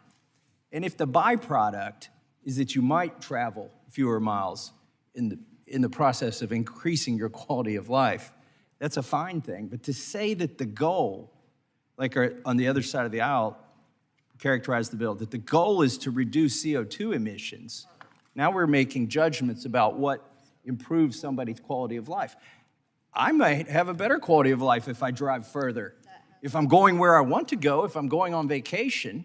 Now, if I'm unnecessarily driving further, that's not going to improve my quality of life, and that'd be a good thing if the bill prevented unnecessary driving further. I think what Mr. Perry objects to is the notion that we're going to increase people's quality of life with this bill by setting goals like CO2 emissions in this bill.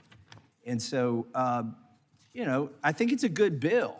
I think it's a great bill. I mean, we shouldn't be a bunch of Luddites and not want to use this information that everybody's already using themselves to try and get around bad infrastructure, to try to avoid bad infrastructure. So I support the premise of the bill, but I also support Perry's amendments because we can't sit up here and decide what improves somebody's quality of life. But if we're trying to make their travel more efficient, that's a worthy goal. And I think we're getting off track when we decide that we're trying to reduce CO2, and I yield back, or unless Mr. Perry has something to say. Well, I would just offer this in the time remaining, since you brought up the CO2 emission and the quality of life. What happens when you're driving your car and it says, look, you're going to say, well, they would never do that.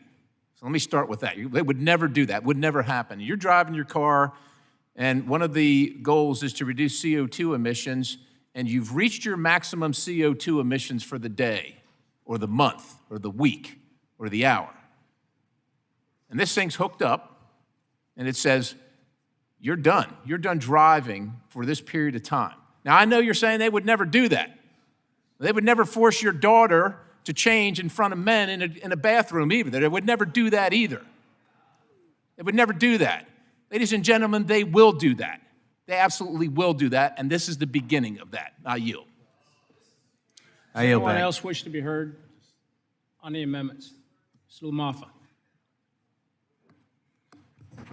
Mr. Chairman and members, I represent a very rural area, as several of us on the committee do. And so transportation routes are to be decided on various things, especially for rural people. If you're hauling a particular heavy load or wide load, or maybe you just want to avoid main routes because of the nature of the load or the type of driving you want to do. Or maybe it's recreational driving and such.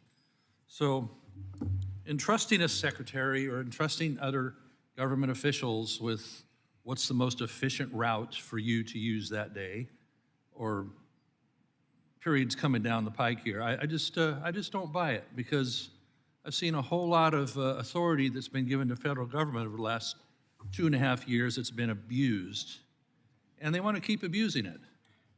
I'm a little tired myself of having somebody in planning somewhere decide how my life is.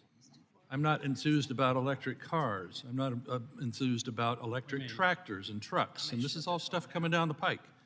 We see the routes, we see gated off neighborhoods now. We see the ideas of, you'll see it in other foreign countries that we seem to love to emulate here, of, oh, you're not going to drive in this area anymore. We have this 15-minute city business, all this sort of thing. And, we're giggling it here in the committee about this stuff, but it's very real. So I appreciate what Mr. Graves is doing on the bill in chief, but I don't think what Mr. Perry is talking about is really unreasonable or unforeseeable. As far as the CO2 business, the CO2 was 0.03% of our atmosphere in 1960. Now it's 0.04 after that a period of time. And we're contorting ourselves into this CO2 ballgame everybody wants to play over a tiny increase of that could be attributed to many things besides what people are doing in North America with energy or their vehicles. So I think it's certainly worthy of this conversation that Mr. Perry's having on 171, on 172, and even 170 that we just bypassed. So I would like to see us work in a direction that gives more autonomy, more freedom, more choices to people instead of a central planner somewhere deciding like, well, we don't think this route's the best one for you today, even though it might be a suggestion now. Soon you have gates, soon you have cutoff options, because this is what they do. They do it in my forest roads, they do it in neighborhoods where they call it traffic calming, all this sort of thing. So I'm going to support Mr. Perry's efforts. I yield back. Would the gentleman yield? He yielded back. Judge, He yielded back. I yield to my colleague. I yield to my colleague, Mr. Massey. Does anyone else wish to be heard on the amendments?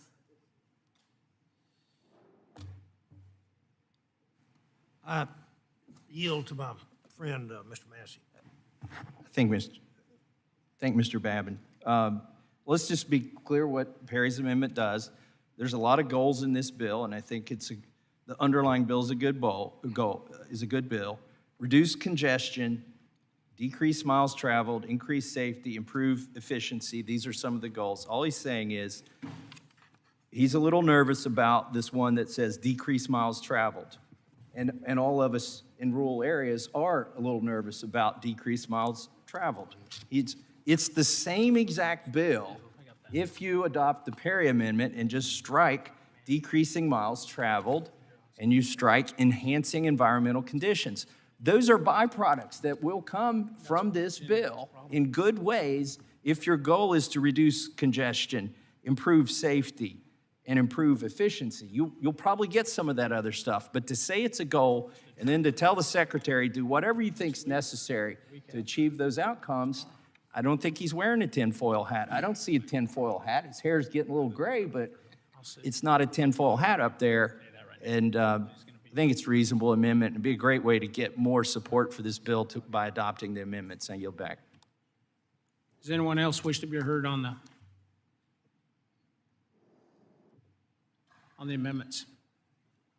Seeing none, the question is on Amendment 171, 172 by Mr. Perry. All those in favor signify by saying aye. Aye. All opposed signify by saying nay. Nay. The nays appear to have it.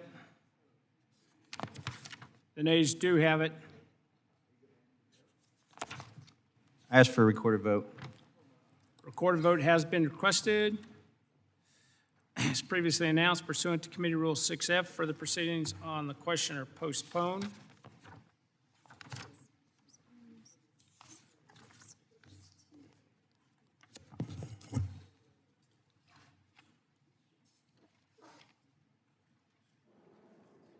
Is that the, yeah.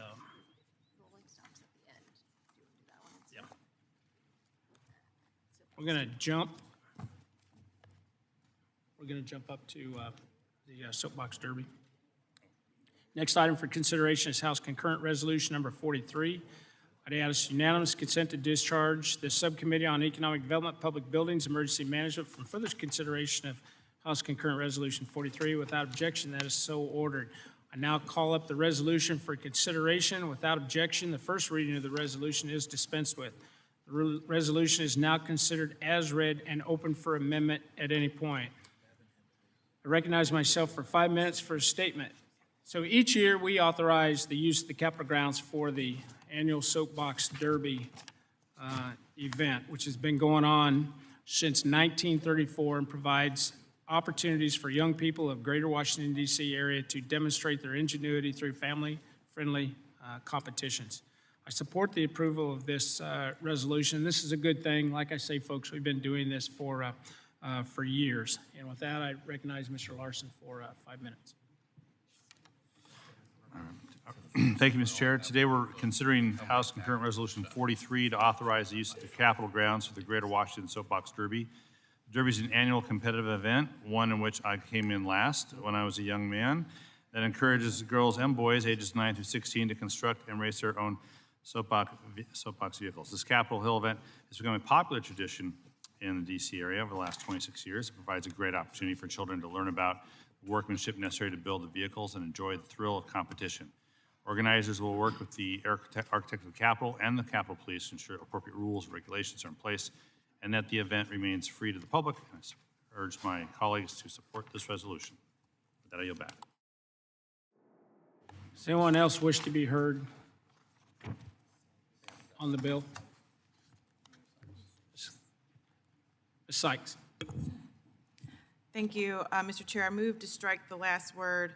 I also am in support of this legislation. As you may know, the Soapbox Derby is held annually in Ohio's 13th Congressional District, and since 1933, we have been recognizing folks who have created ingenuity and have been a part of the birthplace of champions, and even including our ranking member who came in last. We are still thankful for your contributions to the Soapbox Derby. So with that, I ask all of my colleagues to support this legislation, and we look forward to welcoming all of those who compete here in Akron, Ohio, and Ohio's 13th Congressional District this year. Thank you, and I yield back. Does anyone else wish to be heard? Seeing no further speakers, are there any amendments to House Concurrent Resolution 43? Hearing none, the question is now on the adoption and favorable reporting of House Concurrent Resolution 43. All those in favor signify by saying aye. All opposed signify by saying nay. In the opinion of the chairs, the ayes have it, and House Concurrent Resolution 43 is agreed to and offered favorably reported to the House. Without objection, the motion to reconsider is laid on the table. We'll now move to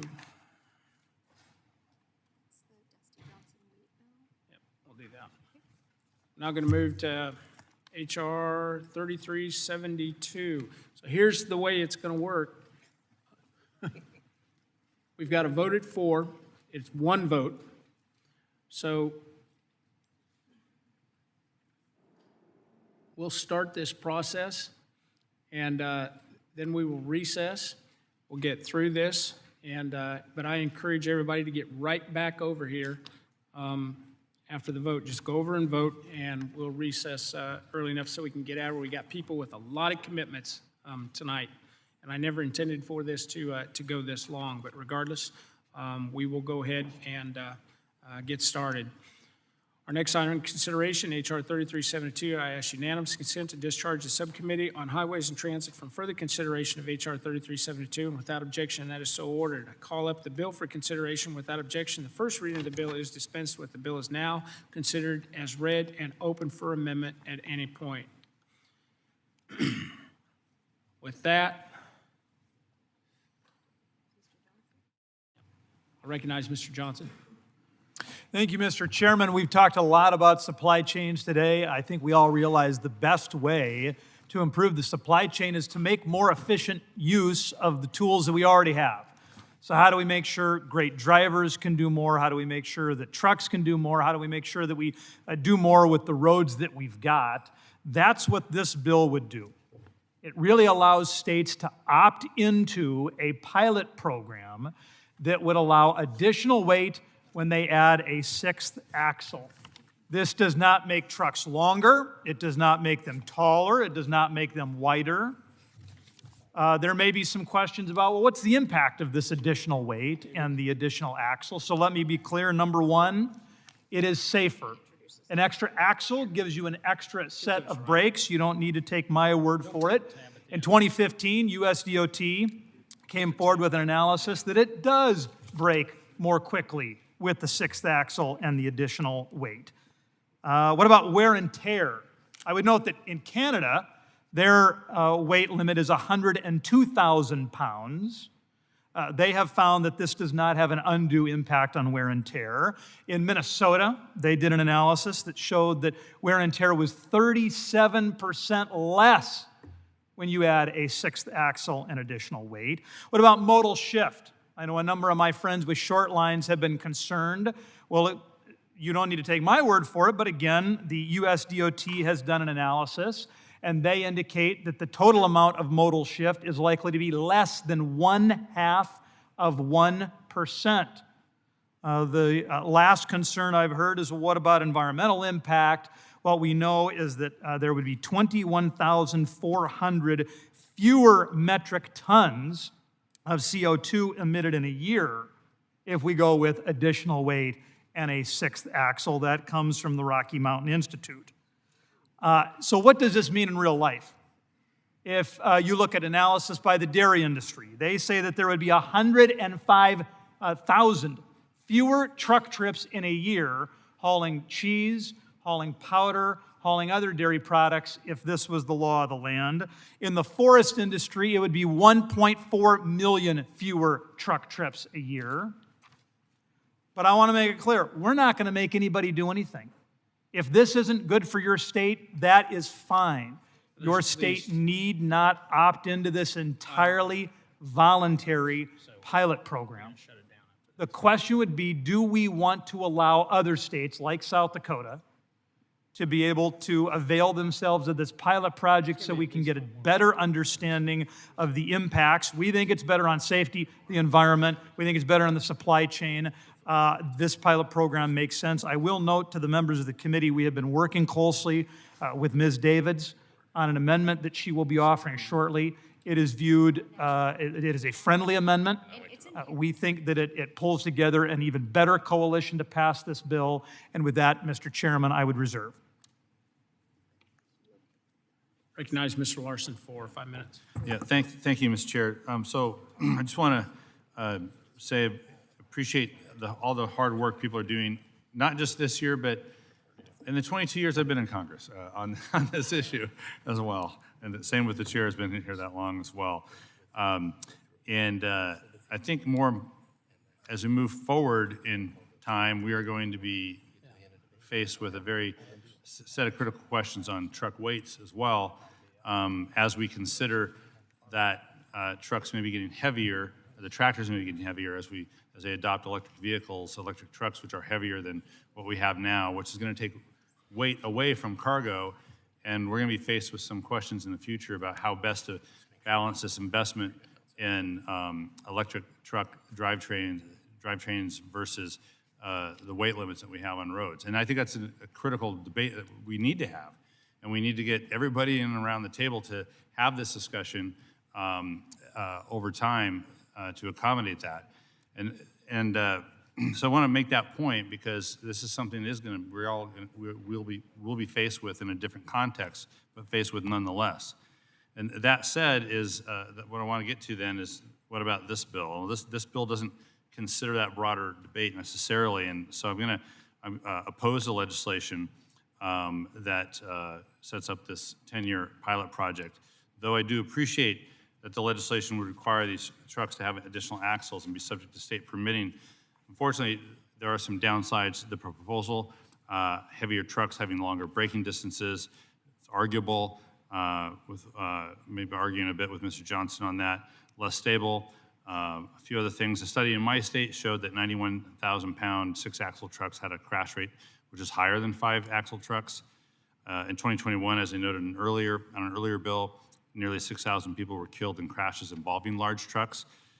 We need to ensure that safety is paramount in our decision-making, and we've heard messages from survivors of truck crashes and their families, as well as from local law enforcement who are tasked with keeping our roads safe. It's not the only concern. Obviously, the weight on bridges is important. According to the DOT, this legislation would cause an estimated 1,500 interstate bridges to be load posted. Compared that to 2019, when 35 bridges on the entire system were load posted. We've learned from local governments that 72,000 local bridges couldn't accommodate this weight. So we're talking about rerouting. I have rerouting issues in my district, especially through our rural areas and smaller towns who are subject to some of the rerouting because of limitations on Interstate 90 in our state. So we've got this bill in and of itself. We have the Owner-Operator Independent Drivers Association testifying that 68% of their members felt heavier trucks would make it harder to recruit and retain drivers. There's a lot of issues why I'm opposing this legislation. But I would say, just note, as we consider the other technologies that are coming into this industry, especially as it applies to how trucks are built, how what the propulsion systems are. Sorry, talking aviation here, aviation language. what makes them go. That is going to take weight from the trucks that would otherwise go to cargo, and we are going to be faced with some other sets of questions about weights of trucks and amount of cargo transported on those trucks. So I do not expect this pass. If it passes or doesn't pass, this will not be the last time we have this discussion. It may be in a very different context, but it is. But I will say to the safety advocates, to truckers, to shippers, it's one that we have to have, and folks are going to have to come around, sit around the table, and stare at each other and help us come up with solutions on some very real challenges we're going to be facing in the future. So with that, I yield back. Anyone else, Mr. Garamendi? Would Mr. Johnson yield for a question? Most assuredly. Did you say that this bill is optional state by state? Yes, sir. It creates a pilot program that states can opt into. If they choose not to, they are unaffected by this legislation. Thank you. Mr. Crawford? Thank you, Mr. Chairman. I'm proud to support H.R. 3372, which was introduced by my colleague from South Dakota, Mr. Johnson, with bipartisan support. This bill directs the Department of Transportation to set up a 10-year voluntary pilot program that allows states to increase gross vehicle weight on their federal interstate highways up to 91,000 pounds using a 6-axle configuration. As we've noted a few times during today's markup, our nation's supply chain is currently experiencing a shortage of commercial vehicle drivers. Last year, the shortage of qualified drivers was estimated to be a near record high of 78,000. The American Trucking Association's forecast that shortage could grow to 160,000 in 2031. This voluntary program will help companies more efficiently move cargo with the drivers they already have. The bill would allow companies to use fewer trucks to move the same amount of goods, which is critical as the nation is still bearing the brunt of record high diesel prices. This more efficient movement of goods would help reduce emissions and congestion by reducing the number of trucks on the road. Let me again say this proposal is for a voluntary pilot program. If the state doesn't want to participate, they don't have to. By requiring trucks in the pilot program to use 6 axles, the commercial motor vehicles would be bridge formula compliant, which means they would meet the necessary weight per axle test to maintain safety. The federal gross vehicle weight limit was set at 80,000 pounds in 1982. While there has been some tinkering since that time, the federal gross vehicle weight limit has essentially remained the same. A lot has changed in the last 41 years. There have been massive improvements in the safety technology you'll find on trucks today, on cars, on roadways, and in driver training programs. Previously, DOT found that 91,000-pound 6-axle vehicles handle similarly to 80,000-pound trucks on 5 axles. However, to recommend any more changes to the federal gross weight limit, DOT stated that it would need more data. This bill helps provide that data. I urge support of the bill, and I yield back. We're going to go, vote's been called. We're going to recess for, let's take us to get over and get back.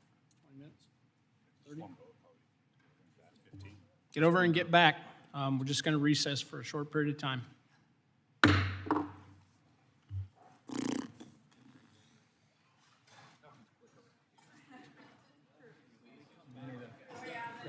Take the chair. We got, I think, Massey and Edwards, and then we're going to Sharice's. Gotcha.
serious this time.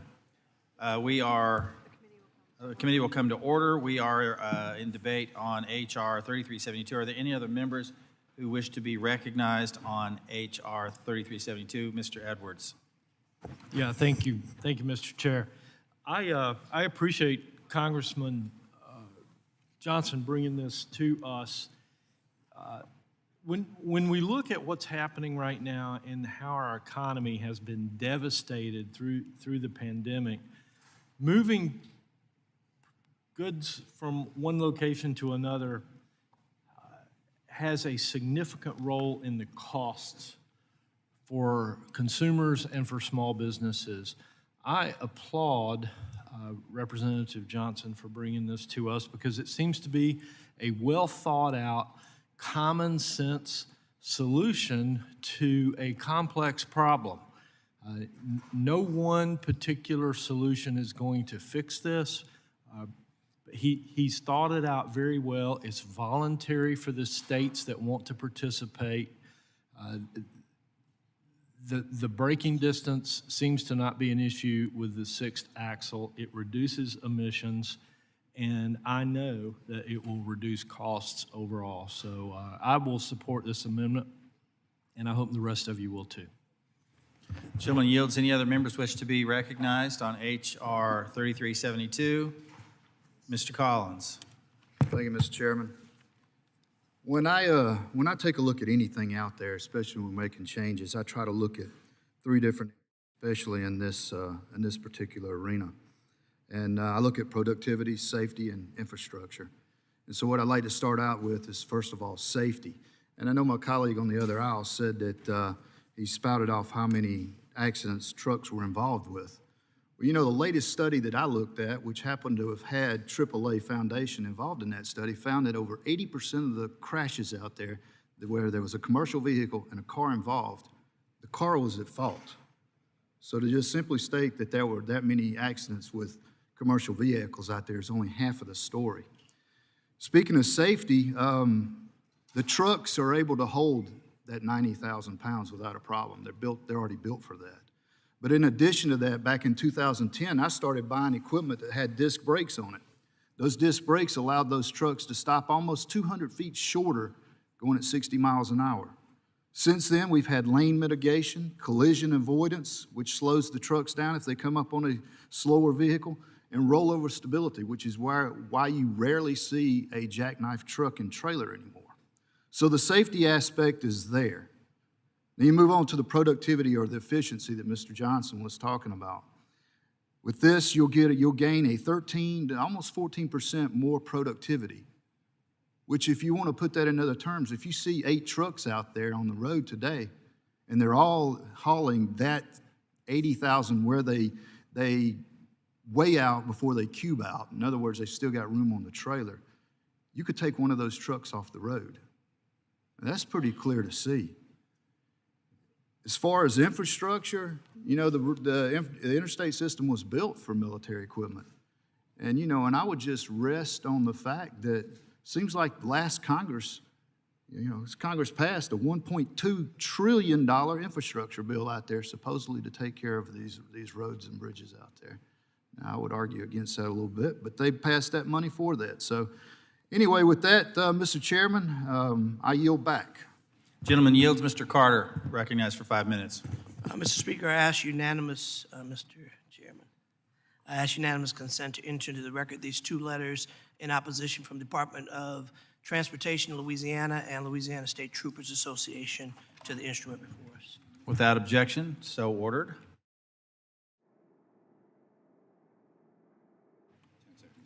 Does the gentleman yield? Thank you. Gentleman yields. Mr. Larson, ranking members ask for 10 seconds to speak out of order. Yeah, thank you, Mr. Chair. I just want to assure your other side that when I spout off, you'll know it. Okay. Thank the gentleman. Mr. Rouser is recognized for 5 minutes. Thank you, Mr. Chairman, and I want to commend my friend Dusty Johnson for really what I think is a really good bill. I've listened to the other side and the arguments from the other side. I hear what they're saying. but it really doesn't compute with me, because when you add the extra axle, if you have any question about whether or not this is a good policy, when you add the extra axle, it ensures, if you believe it's not a good policy, it ensures that it's a good policy when you add that extra axle. If you do the math, 80,000 pounds divided by 5 axles is more than 91,000 pounds divided by 6 axles. Now, granted, you may not have quite as much weight on the front axle as you do on the others, et cetera. But the fact of the matter is, under current practice, these trucks are rerouted or are routed to the back roads, the towns, small towns in my district. These are roads that are very narrow. These are roads that are heavily traveled. These are roads that, quite frankly, these trucks really don't need to be on. They need to be on the interstate, even if it's 5 axles and not 6. But with 6, you've got a much, you got an exceptionally strong case here that this makes the trucks safer if you believe that they're not safe. It enables them to stop quicker if you're worried about that. It enables them to be much more productive in terms of moving more goods. So you should have fewer trucks on the road, not more trucks on the road. I really don't see a negative at all for all the above reasons. And so, Mr. Chairman, I urge support for the gentleman's bill. It's a good bill. I yield back. Gentleman yields. Mr. Perry. Thank you, Mr. Chairman. I too support Mr. Johnson's efforts here. One more axle equals one more set of brakes for that axle. We're talking about increased truck weight, but the increased truck weight will be distributed over all the axles, including the extra axle. So arguments, look, the only argument that I can see that has any merit is the one where the truck is sitting on a bridge independently, on the entire weight is on the bridge. I think that's a valid argument. The only way we're going to know is to deal with it and find out. And so I applaud the gentleman's effort. Let's not go blindly into the night. Let's not argue over things that are hypothetical. Let's figure it out and then move forward as informed individuals here. And so with that, I urge adoption and support. I think it's a good bill. I think it's well planned, well timed, and I yield the balance. Gentleman yields. Mr. Ezell. Yes, thank you, Mr. Chairman. I too am in support of this bill, and having worked my entire career as a law enforcement officer, running up and down the highways and interstates, and seeing the improvement that we have seen with the trucks over the last several years. And I will say this again as a reminder, this is a pilot program that states can opt in or out. So I would say let's go forward with this. Let the states adopt it if that's what they want to do. And this will be a big boost for the trucking industry in my state. And as a career law enforcement officer, and I've seen both sides of this, and I've been on both sides of this, but I see this as a good bill, and I'm in full support. Gentleman yields. Any member wish to be recognized? Further comment on H.R. 3372? Hearing none, the bill is now open to amendment. Are there any members that wish to make an amendment? Ms. Davids is recognized. Mr. Chair, I have an amendment at the table. The clerk will designate the amendment. Amendment to H.R. 3372, offered by Ms. Davids of Kansas, number 009. Without objection, the amendment will be considered as read. Ms. Davids is recognized for 5 minutes to speak on her amendment. Thank you, Mr. Chair. I have to say this. Rarely have Mr. Perry and I agreed on things, but I'm going to quote you. Let's not go blindly into the night.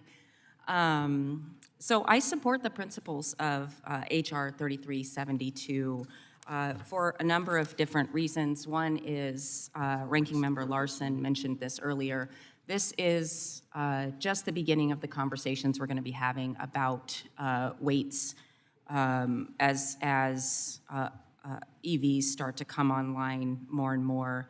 And since the start of my time here in Congress, there has that conversation has been happening around an increase in the federal gross vehicle weight limit. And my central concern this entire time has been that we need data.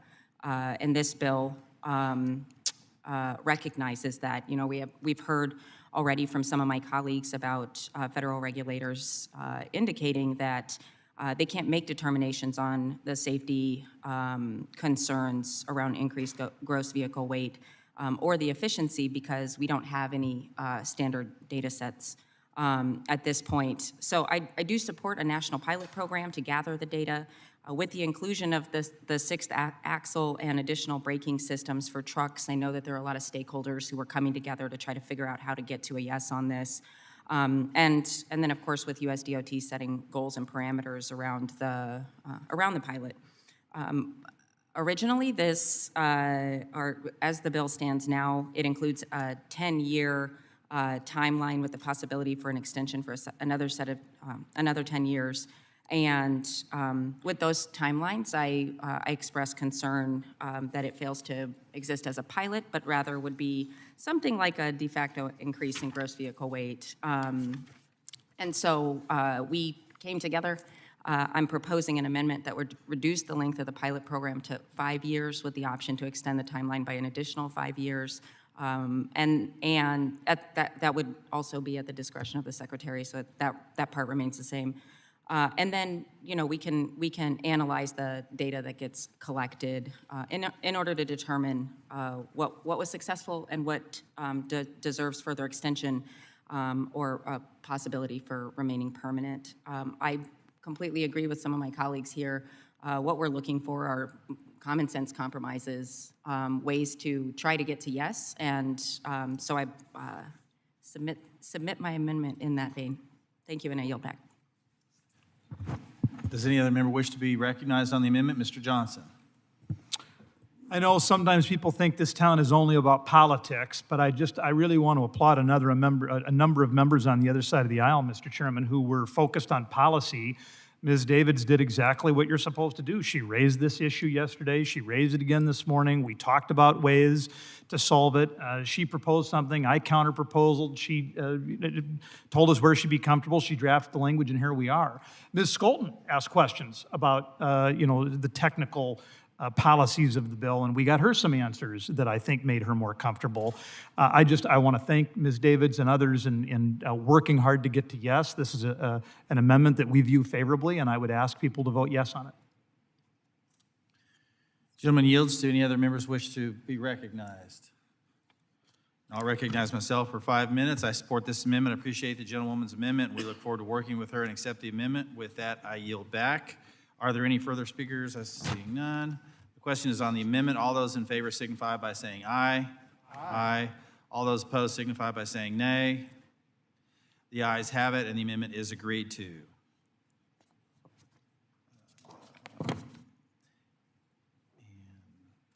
Are there any other amendments to H.R. 3372? Hearing none, the question is now on adoption and favorable reporting of H.R. 3372 as amended. All those in favor signify by saying aye. Aye. All those opposed signify by saying nay. In the opinion of the chair, the ayes have it, and H.R. 3372 as amended is agreed to and ordered favorably reported to the House. Mr. Ranking Member. I'll ask for a recorded vote. A recorded vote has been requested as previously announced pursuant to Committee Rule 6F. Further proceedings on the question are postponed.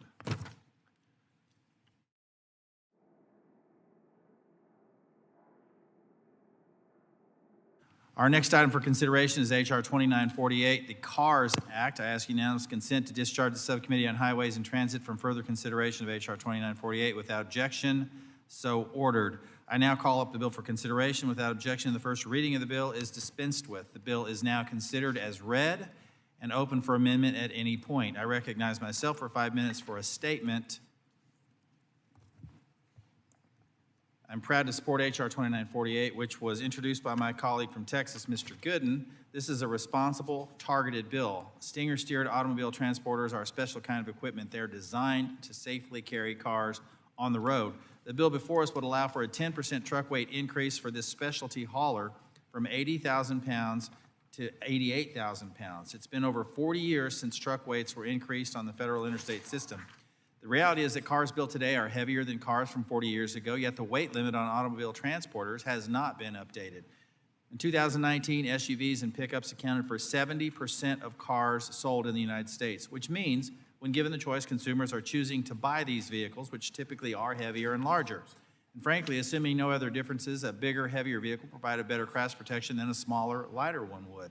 They ride higher on the road, are easier to get in and out of than smaller sedans, and are big enough for families to comfortably get to school, to soccer practices, to the store, to their vacations, what have you. So by keeping the overall vehicle limit on automobile transporters the same, current law makes it more expensive for constituents to purchase new vehicles, since instead of hauling 9 cars to the dealership in one trip, it takes 2 trips. Current law also means there's a greater number of trucks on the road, which results in greater truck-related emissions. Further, it requires more drivers to move the same amount of freight.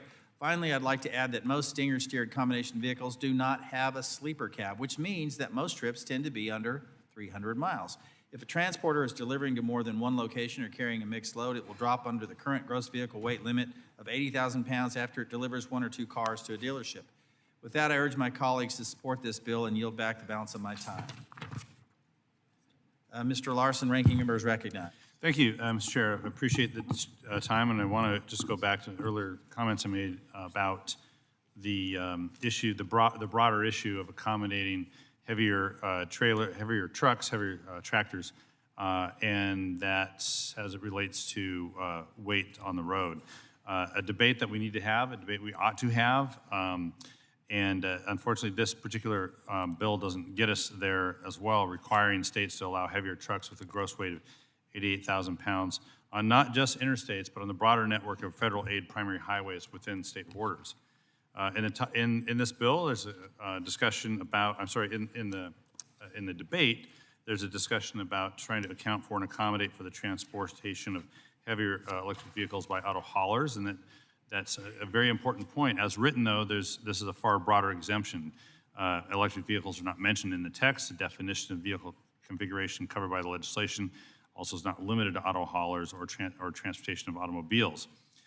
Indeed, electric vehicles are heavier than gas-powered cars, and recognize that Congress needs to have that serious discussion about truck weight regulations to accommodate these vehicles. And just everyone, we need to get ready for that broader conversation.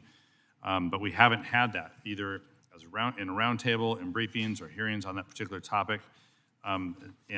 So for that reason, I hope we can oppose this. But the CARS Act also is not drafted, as drafted, is not an allowance, it's a mandate on states. And the bill preempts states' authorities to regulate their own roadways and block states from enacting or enforcing a law denying reasonable access to heavy vehicles, including on bridges. And as written, this bill would require all bridges on the interstate and national highway system to be load rated and, if necessary, posted for this newly legal loads. So there's a lot of legitimate issues that I would ask people to consider as we move forward on this bill. But I do think that we're looking at a bill that doesn't fully get to its as advertised status, but does bring up very critical issues that this committee needs to consider. Until then, I really would ask folks to oppose this legislation and yield back. Mr. Gooden? Thank you, Mr. Chair. I will say this is probably one of the simplest pieces of legislation this committee has heard. It is, in fact, very specific. It specifically says Stinger-steered combination automobile transporters. So we're talking about car carriers here. I was not very familiar with this concept before I got involved with this bill, but we're not talking about big trucks. We're talking about these, I wish I could pass the picture around. I'll try to hold it up. But we're talking about these auto carriers that go very short distances for the most part. These cars, they come in and they fill up the carrier, and they're overweight when they fill them up. I don't know how good your eyes are, if you guys can see from way over here, but it's these short haul carriers, and when they're full, they're over capacity by about 10%. And so what this bill does, it just says we're going to increase that overweight limit by 10%. States around the country, 41 out of 50 already are doing this. In Washington State, the limit is 105,000 pounds. We're just going up to 88,000. And the thinking is if we don't do this, then we're going to be continuing to send out trucks that are not fully loaded with cars. So we either increase the limit by just a little bit so the trucks can go full, or we're basically saying that we're okay with extra loads and more fuel being burned. The bridge formula is not changed at all. The axles, the additional axles in this truck make it absolutely compliant. From a safety perspective, we don't anticipate any changes from where we are already, and I would appreciate your consideration. We'll also mention the electric vehicle issue. This is not geared toward electric vehicles. This is geared toward vehicles in general, and vehicles are heavier than they used to be. So whether they're electric vehicles that are heavier or trucks or Suburbans that are heavier, all will benefit. And if you like electric vehicles, then you'll like this bill. If you hate electric vehicles, then you shouldn't have a problem with this bill. Everyone should be happy. Thank you. Yield back. Anyone else wish to be heard on the bill? Hearing no one, we have amendments. Mr. Perry, you're recognized. Amendment number 178. 178, Mr. Chairman. Offered. Yep. Okay. Please. Amendment to H.R. 2948, offered by Mr. Perry, number 178. Without objection, the amendment will be considered as read. Mr. Perry, 5 minutes. Thank you, Mr. Chairman.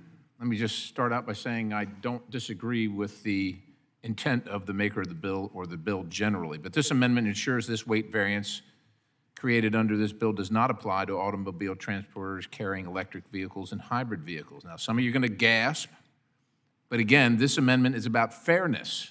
It's about fairness for those who actually pay into the Highway Trust Fund and ensuring we don't give them preferential treatment to the heavier vehicles that freeload off those who do not pay into the trust fund. The underlying bill allows for increased weights for auto transporters, and I agree with that. Well, this is a positive step. Its application to auto transporters carrying heavier electric vehicles and hybrid vehicles means that heavier trucks will be further degrading our nation's highway to carry cars that will not pay into the trust fund. Not adding an axle, just adding weight. Weight associated with batteries and heavy electric vehicles that don't pay into the trust fund. As a reminder, that trust fund that I'm talking about is in shambles and has been for over a decade. Since 2008, more than $155 billion in general fund diversions into the trust fund were necessary just to keep it afloat. Even with that money, the trust fund was set to become insolvent in 2022, with a projected shortfall of $190 billion by 2031, until the IAJA transferred another $118 billion. This massive influx of cash from our constituents brought the solvency of 2027 4 years away. That's it. As the Biden administration seeks to destroy the ability to drive for every American and forces electrification on those wealthy enough to afford it, the solvency of the trust fund will rapidly deteriorate. Hasn't been solved, hasn't even been addressed. Yet we're going to encourage, through this legislation, without this amendment, even more of them. We should not be facilitating the further degradation of our highways for the wealthy elite who do not pay into the system that we all sought to be on this committee so that we could solve, so we could have highways and a reasonable infrastructure in a 21st world and a first world country. And so with that, I urge adoption. I yield the balance. Mr. Larson, 5 minutes. Thank you, Mr. Chair. In the interest of time, I'll be a briefer. I oppose the amendment offered by Mr. Perry. One of the arguments given to me to support this bill was the whole idea of being able to transport electric vehicles on auto haulers. And this amendment says, frankly, no, you can't do that at all. And it sounds like perhaps people are talking past each other on this debate. I just don't see where this makes sense. This particular amendment makes any sense at all to the underlying argument. That said, I'd ask folks to vote against it and yield back. Thanks. Anyone else wish to? Mr. Garamendi. Mr. Perry has raised a very, very important point. It's actually a side issue to the bill we have in front of us. But the Highway Trust Fund is now in trouble, as he said. It's going to be even more so. Mr. Perry and perhaps others want to stop the electrification of our automobile and truck fleet. I suspect they're not going to be successful at that because it is happening not only here but around the world for any number of reasons, and we won't go into climate change and other reasons. But this committee has, over the last decade, from time to time, looked at the crystal ball here and said, oh my, we've got a problem with the Highway Trust Fund. We have talked about vehicle miles driven as an alternative. We're going to have to consider that. So for the newbies here in this committee, be ready for it. It's coming much faster than many would like to consider, but the Highway Trust Fund is going to have to be, the funding for the Highway Trust Fund is going to have to be changed. Otherwise, it'll be a general taxation, which Mr. Perry correctly pointed out. I would prefer to see us continue the Highway Trust Fund being funded by those who are using the highways, and that's going to require a different mechanism. There are several ideas out there. The most current and most talked about is vehicle miles driven, subject and modified by the weight of the vehicle. With that, I yield back. Anyone else wish to be heard on the amendment? Hearing no one, the question is on the amendment. Perry 178. All those in favor signify by saying aye. All opposed signify by saying nay. Nay. The opinion of the chairs, the nays have it. The nays do have it. The amendment is not agreed to. Next, we have Mr. Menendez. Do you seek recognition? Offer your amendment. Mr. Chair, I have an amendment at the desk. Please designate the amendment. Amendment to H.R. 2948, offered by Mr. Menendez, number 006. Without objection, the amendment will be considered as read. Mr. Menendez, you have 5 minutes. Thank you, Mr. Chairman. Today, I am offering this amendment to H.R. 2948, the CARS Act, as I am concerned about the toll that the increased weight limit would have on our roads and bridges. Today, 1 in 3 U.S. bridges are considered to be in need of repair or replacement, and on a daily basis, there are 163 million crossings on bridges that are considered to be in poor condition. And while the bipartisan infrastructure law provides for critical investments in our infrastructure, we need to ensure that in the meantime, our roads and bridges are not put at risk by heavier trucks. Additionally, we must ensure that the safety of other drivers and pedestrians is kept in mind, as we know that the heavier a truck is, the potentially more dangerous it is in a car accident. That is why I am offering a common sense amendment that would address concerns with this bill in an appropriate manner. This amendment includes a trigger mechanism for the CARS Act that would require an assessment of our nation's bridges and infrastructures by DOT prior to the implementation of this act. I hope that my colleagues on both sides of the aisle can support this reasonable and essential amendment. I yield the remainder of my time. Anyone else wish to be heard on the amendment? Go ahead. Mr. Larson. Mr. Chairman, I support this amendment that Mr. Menendez is offering to require an assessment of how the underlying bill would affect the safety of our roads and bridges and the people traveling on roads and bridges before the provisions go into effect. Heavier trucks pose risks to structural integrity of our infrastructure, particularly our bridges. They're deadlier in a crash. In spite of these risks, the underlying bill overrides the ability of states to decide whether they want these heavier trucks on the roadways. I don't think we should move forward on this policy without the effect of, to let it go into effect without full information and getting a clear-eyed assessment of that, and I would urge a yes vote on Menendez's amendment. Yield back. Mr. Crawford. Thank you, Mr. Chairman. I oppose this amendment. We already have the federal bridge formula, and further study is not needed. As drafted, the amendment would ensure this study languishes in indefinite bureaucratic review, which is another reason I can't support it, and with that, I yield back. Mr. Gooden.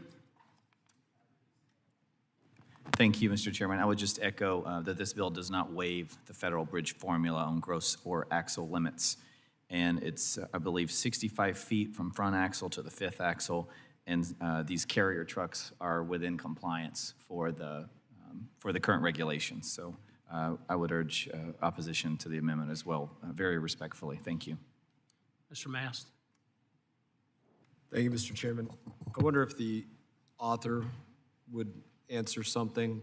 What would it have to, what kind of weights would it have to say for you to be in favor? Or what would it have to say for you to be opposed? What answers are you looking for? Gentleman yield. Yes, I yield. So it's a two-part thing. One is seeing, ensuring the safety that the increased weight would have, ensuring that there's no safety concerns to other vehicles on the road as well as to pedestrians.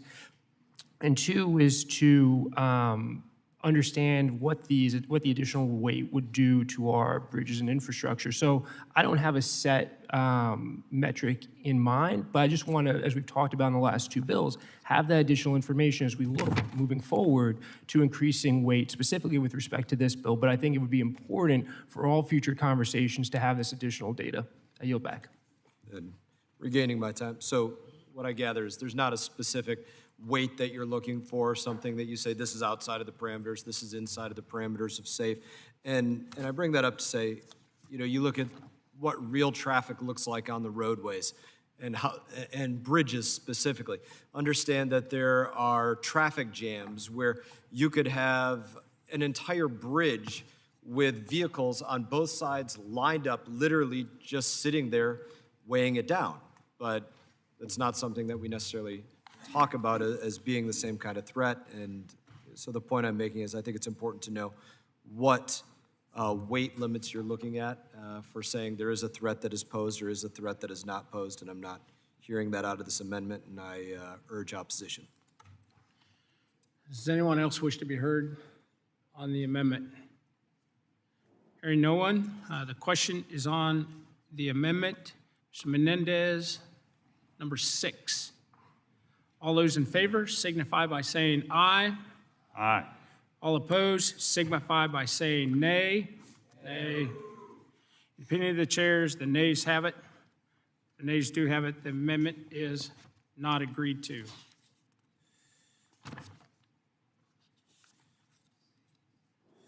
Are there any other amendments on H.R. 2948?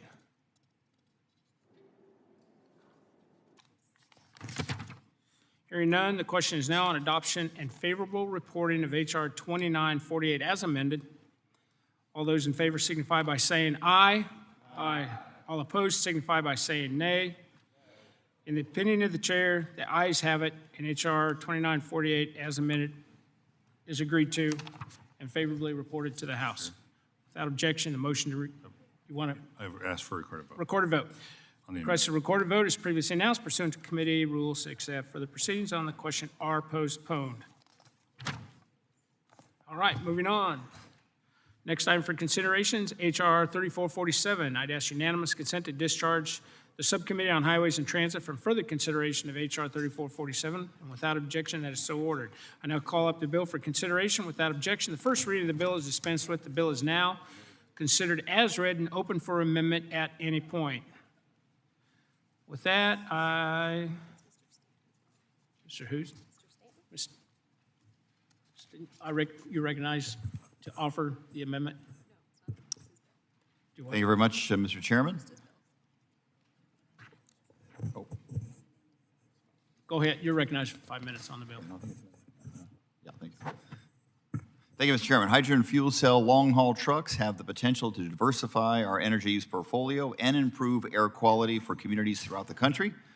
With a range of up to 500 miles and refueling time of just 20 minutes, these vehicles are being embraced by businesses eager to move into the future. In my home state of Arizona, Nikola is readying its Trey FCEV serial production for the North American market for a late 2023 launch. Of course, these trucks are heavier than traditional diesel-powered trucks. Many alternative fuel vehicles are. That's why the FAST Act included a very modest weight exemption for natural gas vehicles to compensate for additional weight of its fuel systems and tanks. This helped level the playing field for these trucks. In 2019, the provision was expanded to include battery electric vehicles. My bill would take it one step further to add hydrogen fuel cell vehicles to the mix. It would ensure that these trucks have equal access to move freight through the federal interstate system that the other alternative fuel vehicles have currently. By simply adding hydrogen fuel cell vehicles to the current exemption, we can support the ongoing efforts to reduce pollution from the transportation sector, create safer driving environments, and keep America and our commercial vehicle fleets on the cutting edge of technology innovation. I urge my colleagues to support the bill, and I yield back. Thank you, Mr. Stanton. I recognize myself for 5 minutes to make a statement. And today we're considering, obviously, a variety of bills to enhance the supply chain. And it's important that as new technologies are developed by private companies, that we in Congress ensure a very level playing field for all those who compete. Hydrogen-powered commercial motor vehicles represent a viable option for the safe delivery and freight across our nation, and this bill would grant hydrogen-powered trucks the same flexibility provided to their natural gas-powered and electric-powered or electric battery counterparts, an additional 2,000-pound weight allowance. I actually sponsored the version of this for natural gas. It obviously took me years over the course of my tenure on this committee. I made sure that when we were working on this with natural gas, that those truck engines received a very similar allowance, and it did take years to get that done. With that, I want to thank Mr. Stanton for introducing the bill, and I would urge support. And with that, I yield back and recognize Mr. Larson for 5 minutes. Thank you, Mr. Chair. I will just echo your comments about urging support for this bill, and with that, yield back. Anyone else wish to be heard on the bill? Seeing no one, are there any amendments to the bill? Mr. Perry. Thank you, Mr. Chairman. I've got an amendment at the desk, number 177. Clerk, please designate the amendment. Amendment in the nature of a substitute to H.R. 3447, offered by Mr. Perry, number 177. The amendment will be considered as read without objection. And with that, Mr. Perry, you have 5 minutes. Thank you, Mr. Chairman. This amendment strikes the underlying bill and inserts a repeal of the electric vehicle carve-out that allows electric vehicles that weigh up to 82,000 pounds on the interstate highway system. This amendment is not in opposition to increased truck weights, certainly not in opposition to hydrogen fuel. I wish we would let the market decide instead of having the federal government weigh in and force certain vehicles at the expense of other ones, but that's the way it is. This is an important step to prevent further degradation of our roads and bridges by vehicles that do not, I just say again, do not pay into the Highway Trust Fund. Not just because I say so. Congressional Budget Office says so as well, and they don't expect them ever to pay in. Allowing vehicles that do not pay into the trust fund to ride on our nation's highway at heavier weights than those that disproportionately pay into the trust fund is so backwards, it could only come out of Washington, D.C. The Highway Trust Fund, as I've said before, is in shambles and has been for over a decade, since 2008. Again, more than $155 billion in general fund diversions into the Highway Trust Fund were necessary just to keep the trust fund afloat. And even with that money, it's set to become insolvent it was set to become insolvent in 2022 with a projected shortfall of $190 billion by 2031 until the IAJA transferred another $118 billion. It's a massive influx of cash from our constituents that pushed back the inevitable insolvency to 2027, which is just 4 years away. Now, the administration seeks to destroy the ability to drive for every American and force electrification on those wealthy enough to afford it. The solvency of the trust fund, in the meantime, will rapidly deteriorate. I can't imagine why we want to make this special carve-out for these heavier vehicles that don't pay in. All I'm simply asking, look, they're going to be on the road, whether I agree with it or not, whether it's subsidized or not, that's another issue. But if they're going to be on the road, my goodness. I mean, we're every day we're telling everybody that this is the way it's going to be, and we're going to increase these vehicles that are on the road. And even if you don't like it, you're going to be forced to buy them because it's the only thing that's going to be available, yet they don't pay into the trust fund, and this is a transportation committee. I don't know if everybody's lost their mind or maybe it's just me. Anyhow, given these facts, it's just simply irresponsible to allow trucks that do not pay into the trust fund that exceed weight restrictions and further degrade the highways. I urge adoption of the amendment, and I yield the balance. Mr. Larson. Mr. Stanton. Thank you very much, Mr. Chairman. I appreciate Congressman Perry's advocacy for full funding of the Highway Trust Fund. I look forward to working with him in the year's future to ensure that we have a fully funded highway trust fund. However, this particular amendment takes a significant step backward in our efforts to transition to and invest in more sustainable and energy-efficient trucking technologies. It eliminates the addition of hydrogen fuel cell vehicles to the current weight exemption, but also wipes out the exemption for battery electric trucks that's been in place since 2019. We need to be leveling the playing field for newer technology vehicles, not creating winners and losers. I urge a no vote on the amendment, and I yield back. Any other members wish to be heard on the amendment? Mr. LaMalfa. Thank you, Mr. Chairman. So I'm noticing an interesting pattern here that we can make exemptions for weight for politically correct vehicles that have alternative fuel or electric, what have you. But like Mr. Johnson's there, I noticed it wasn't a unanimous vote to help on his bill, which had actually, with the additional axle, 6 axles, to increase to 91,000 pounds, you get less overall weight per axle and less truck trips because of a heavier load. I mean, my neighboring state of Oregon, I can go up there and see triples, trucks pulling triple trailers down the highway. I can see the fuel vehicles have trailers with extra axles so they can haul greater amounts but still have less footprint on the road with additional axles. So the committee probably isn't going to support Mr. Johnson's bill unanimously, but we're going to go in this direction if it's the politically correct type of alternative fuel or vehicle or whatever, in the several pieces of legislation here. That's all hunky-dory. And so is it really about additional weights are bad for the highways, or is it about a bigger political statement being made here? Because I don't see the consistency that when actually an additional amount of weight that is covered, the bases are covered by the number of axles, actually making the road, less weight on the road, less footprint. That was a great bill, but I don't think it's going to get unanimous votes here today. So it's kind of a curious thing I'm observing. I yield back. Does anyone else wish to be heard on the amendment? I'll recognize myself for 5 minutes, and I agree with Mr. Stanton that we need parity. I obviously did the natural gas bill. I also agree with Mr.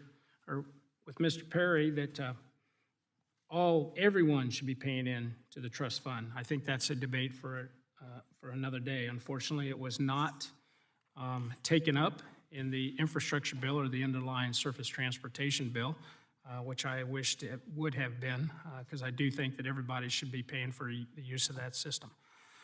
Having said that, I do oppose the amendment because I think that's a debate for another day. And with that, the question is on the amendment. Mr. Perry, number 117. All those in favor signify by saying aye. All opposed signify by saying nay. Nay. In the opinion of the chairs, the nays have it. The amendment is not agreed to.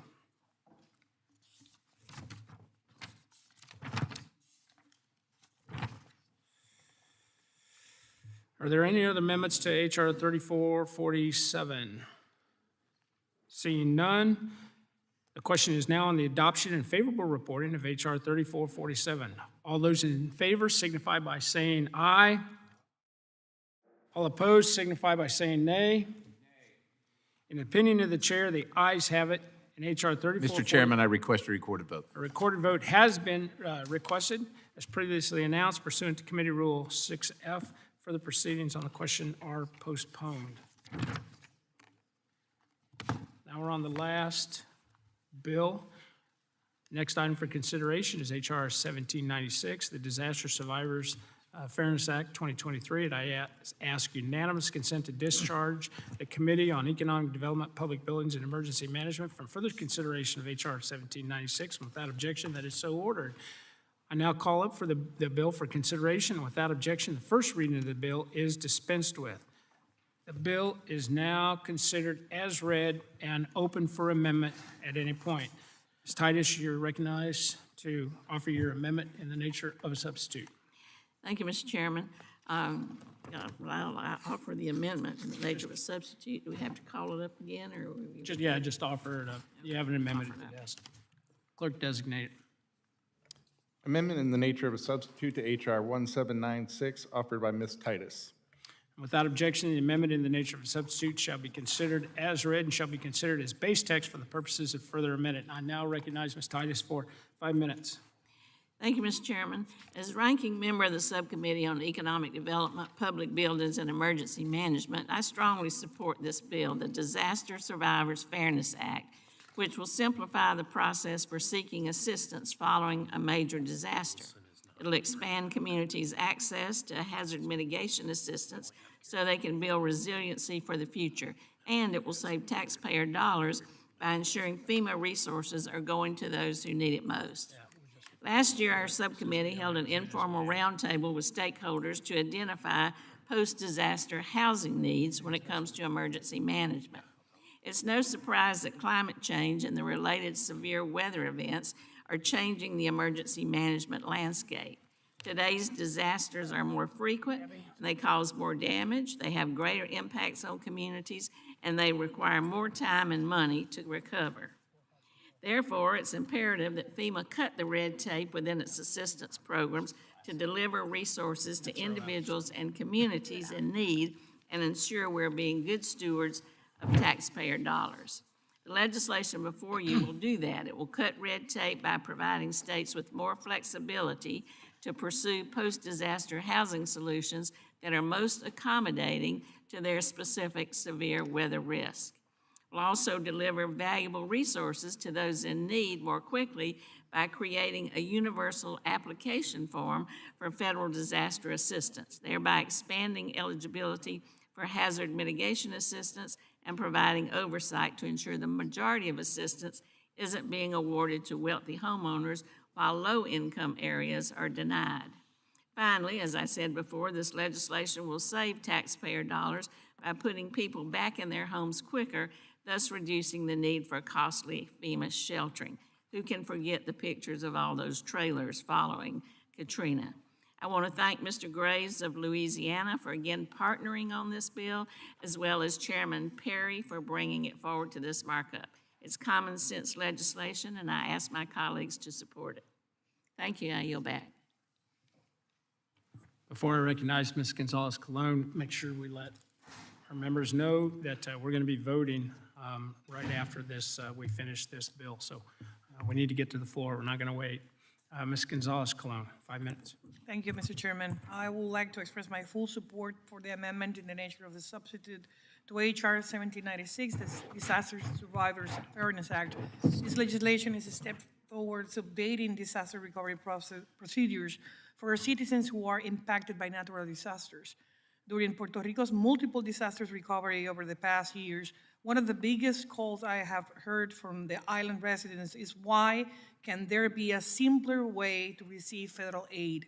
This legislation will have FEMA work with other federal agencies towards a universal disaster assistance application and an online system so that different agencies in disaster recovery can share information to facilitate the processing of applications while also protecting the individual's information. Under this bill, there will be a requirement for transparency and security in reporting the application process. FEMA will be expected to publish information about the number of such applications, approvals, denials, and the reasons behind such denials. The General Accounting Office will be required to report on how to prevent identity theft and other unlawful activities in assistance applications. The President will be authorized to have FEMA provide direct assistance to individuals and families to reduce the need for long-term shelters or temporary housing and reimburse the state or local government for related expenses.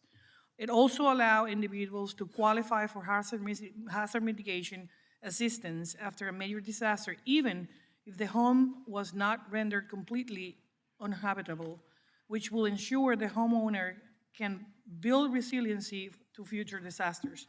People in disaster-struck communities cannot wait long periods of time to know if they can count on the federal assistance to rebuild.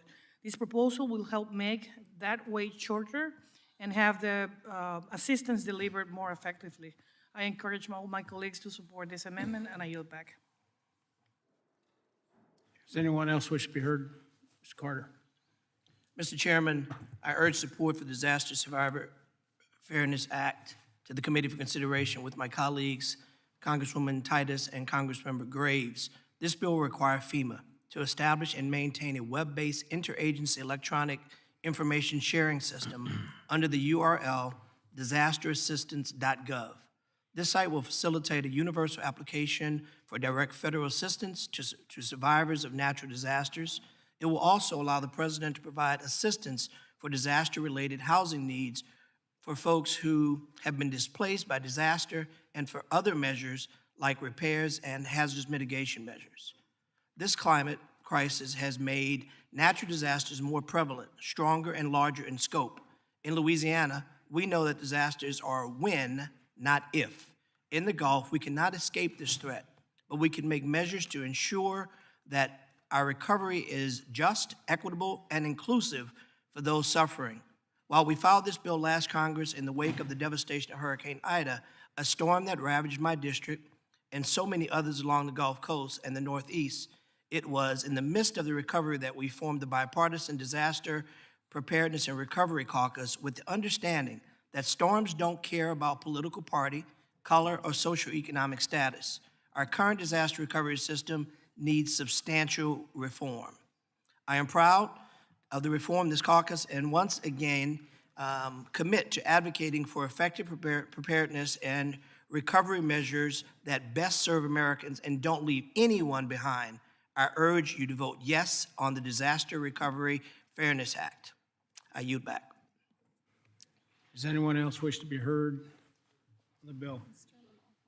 Mr. Lamoffa, 5 minutes.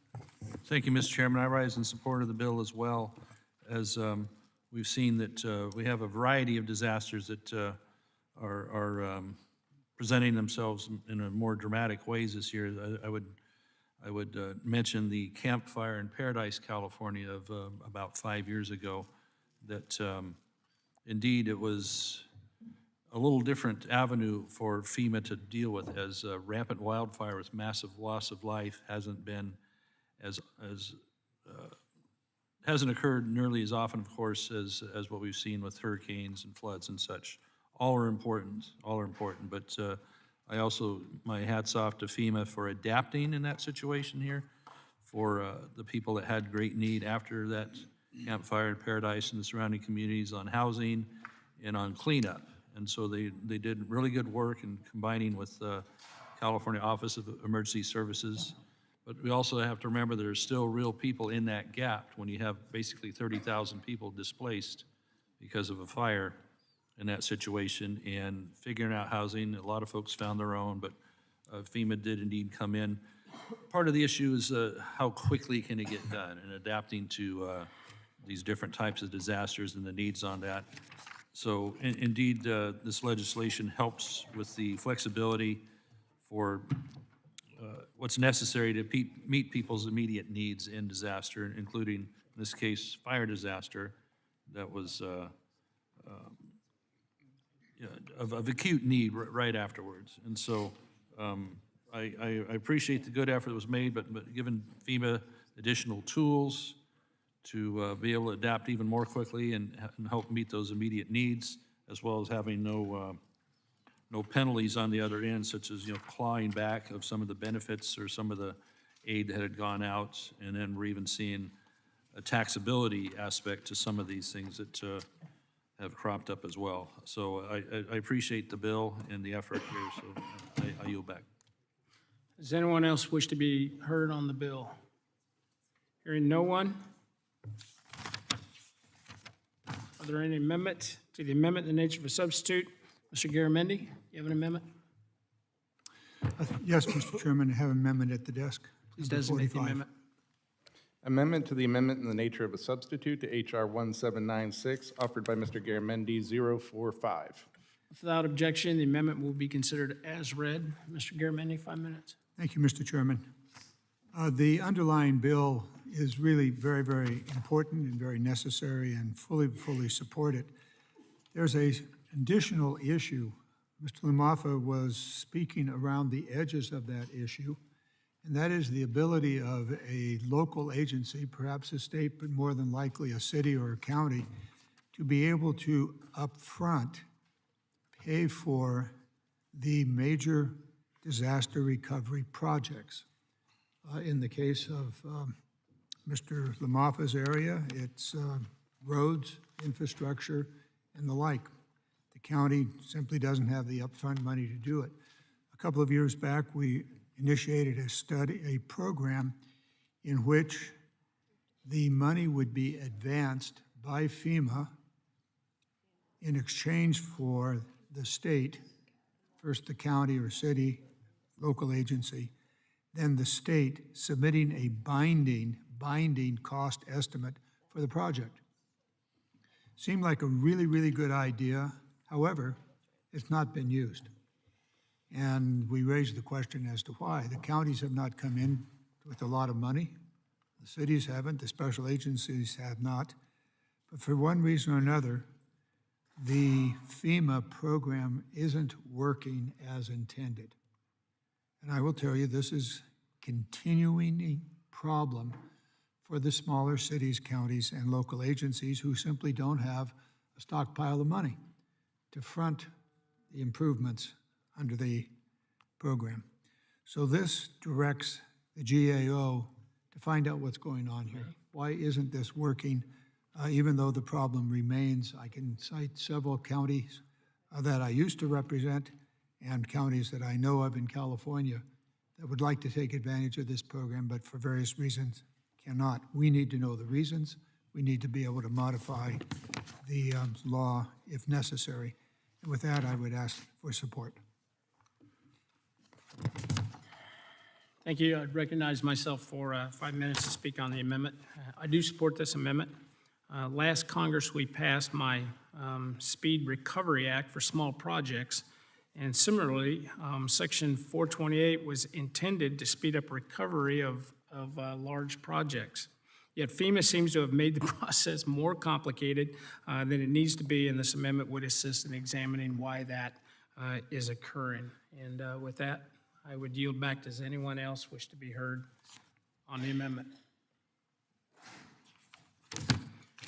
Seeing no one, the question is on the amendment. Mr. Garamendi, number 8. Is it 45? 45. The question is on the amendment. Mr. Garamendi, number 45. All those in favor signify by saying aye. All opposed signify by saying nay. The ayes appear to have it. The ayes do have it. The amendment is agreed to.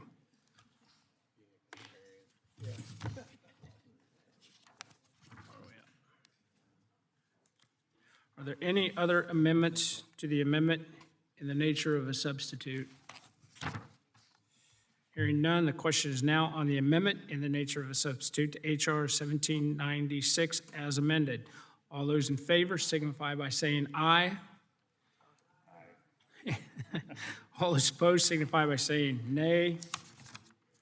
The ayes have it. The amendment in the nature of a substitute is agreed to. The question is now on the adoption of and favorable reporting of H.R. 1796 as amended to the House of Representatives.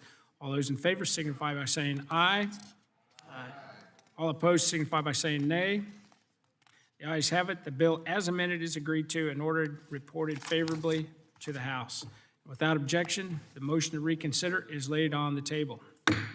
All right.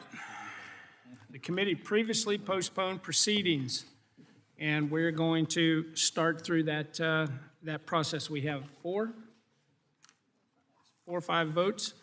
We will start with the previously postponed proceedings on H.R. 1500.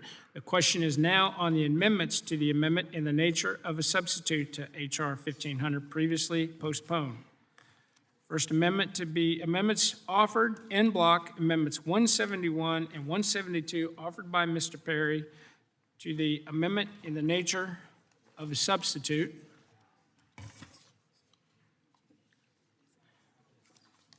Which the recorded vote was ordered and which a recorded vote was not agreed to by, or voice vote was not agreed to. Is a recorded vote still requested? Yes. Yes. Recorded vote is still requested. The clerk shall call the roll. And again, this is Perry 171 and 172. Please call the roll. Chairman Graves. No. Chairman Graves votes no. Ranking Member Larson. No. Ranking Member Larson votes no. Mr. Crawford. Mr. Crawford votes no. Ms. Norton. No. Ms. Norton votes no. Mr. Webster of Florida. Mr. Webster of Florida votes no. Mrs. Napolitano. He voted yes. My apologies. Mr. Webster of Florida votes aye. Mrs. Napolitano. Mr. Massey. Yes. Mr. Massey votes aye. Mr. Cohen. Mr. Perry. Mr. Perry votes aye. Mr. Garamendi. Mr. Garamendi votes no. Mr. Babin. Mr. Babin votes aye. Mr. Johnson of Georgia. Mr. Johnson of Georgia votes no. Mr. Graves of Louisiana. Mr. Carson. Mr. Carson votes no. Mr. Rouser. Aye. Mr. Rouser votes aye. Ms. Titus. Ms. Titus votes no. Mr. Bost. Mr. Huffman. Mr. Huffman votes no. Mr. LaMalfa. LaMalfa, aye. Mr. LaMalfa votes aye. Ms. Brownlee. Ms. Brownlee votes no. Mr. Westerman. Mr. Westerman votes aye. Ms. Wilson of Florida. Mr. Mast. Mr. Mast votes aye. Mr. Payne. Mrs. Gonzalez-Colon. Mrs. Gonzalez-Colon votes no. Mr. DeSagne. Mr. Stauber. Mr. Stauber votes aye. Mr. Carbajal. No. Mr. Carbajal votes no. Mr. Burchett. Mr. Burchett votes aye. Mr. Stanton. No. Mr. Stanton votes no. Mr. Johnson of South Dakota. Mr. Johnson of South Dakota votes aye. Mr. Allred. Mr. Allred votes no. Mr. Van Drew. Ms. Davids of Kansas. Ms. Davids of Kansas votes no. Mr. Nels. Mr. Nels votes aye. Mr. Garcia of Illinois. Mr. Garcia of Illinois votes no. Mr. Gooden of Texas. Mr. Gooden of Texas votes aye. Mr. Pappas. Mr. Pappas votes no. Mr. Mann. Mr. Mann votes aye. Mr. Moulton. Mr. Moulton votes no. Mr. Owens. Mr. Owens votes aye. Mr. Auchincloss. No. Mr. Auchincloss votes no. Mr. Yakum. No. Mr. Yakum votes no. Ms. Strickland. Mrs. Chavez-DeRemer. No. Mrs. Chavez-DeRemer votes no. Mr. Carter of Louisiana. No. Mr. Carter of Louisiana votes no. Mr. Edwards. No. Mr. Edwards votes no. Mr. Ryan. No. Mr. Ryan votes no. Mr. Kane of New Jersey. No. Mr. Kane of New Jersey votes no. Mrs. Peltola. Mrs. Peltola votes no. Mr. D'Esposito. Mr. Menendez. Mr. Menendez votes no. Mr. Burleson. Mr. Burleson votes aye. Ms. Hoyle of Oregon. Ms. Hoyle of Oregon votes no. Mr. James. Mr. James votes no. Ms. Sykes. Ms. Sykes votes no. Mr. Van Orden. Mr. Van Orden votes aye. Ms. Skolton. No. Ms. Skolton votes no. Mr. Williams of New York. Mr. Williams of New York votes aye. Mrs. Fushi. Mrs. Fushi votes no. Mr. Molinaro. Mr. Molinaro votes no. Mr. Collins. Mr. Collins votes aye. Mr. Ezell. Mr. Ezell votes aye. Mr. Duarte. Mr. Duarte votes aye. Mr. Bean of Florida. Mr. Bean of Florida votes aye. Since we had a few members come in and give just a little bit more time on this, go ahead and just read the absentees and allow them to vote. Read the absentees, allow them to vote. Mrs. Napolitano. Mr. Cohen. How am I recorded? You're not. Surprise, surprise. I'm going to vote no. Mr. Cohen votes no. Mr. Graves of Louisiana. No. Mr. Graves of Louisiana votes no. Mr. Bost. What is this, a yes? Ms. Wilson of Florida.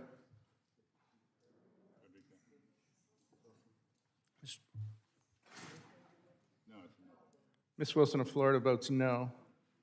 Mr. Payne. Mr. Payne votes no. Mr. Desaulniers. Mr. Van Drew. Mr. Van Drew votes aye.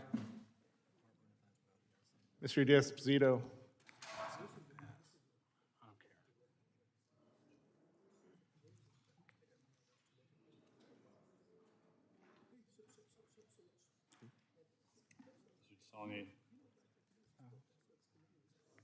Does anybody else wish to be heard? Mr. Desaulniers votes no.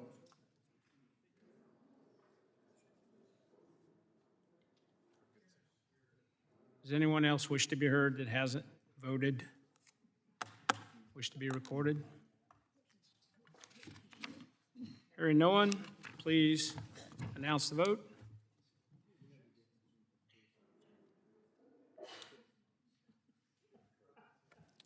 Mr. Chairman, on that vote, there were 23 ayes and 38 noes. I voted 23 ayes and 38 noes. The amendment is not agreed to. I do want to thank Mr. Graves today for, Mr. Graves, I do want to thank you for speaking on the correct amendment you brought up instead of the wrong amendment. So I thought that was very, I've been practicing. I thought that was very good. So the question is now on the amendment in the nature of a substitute to H.R. 1500 as amended. All those in favor signify by saying aye. Aye. All those opposed signify by saying nay. The ayes appear to have it. The amendment in the nature of a substitute as amended is agreed to. The question is now on the adoption of and favorably reporting of H.R. 1500 as amended to the House of Representatives. All those in favor signify by saying aye. Aye. All opposed signify by saying nay. The ayes appear to have it. The bill as amended is agreed to and ordered favorably reported to the House. Without objection, the motion to reconsider is laid on the table.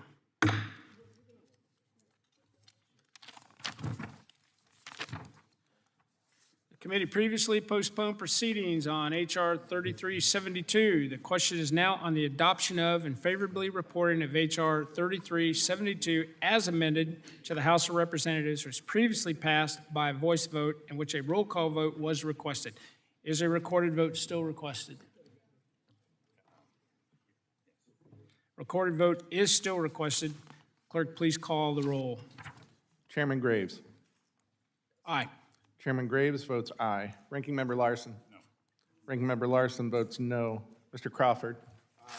Mr. Crawford votes aye. Ms. Norton. No. Ms. Norton votes no. Mr. Webster of Florida. Yay. Mr. Webster of Florida votes aye. Mrs. Napolitano. Mr. Massey. Yes. Mr. Massey votes aye. Mr. Cohen. Mr. Cohen votes no. Mr. Perry.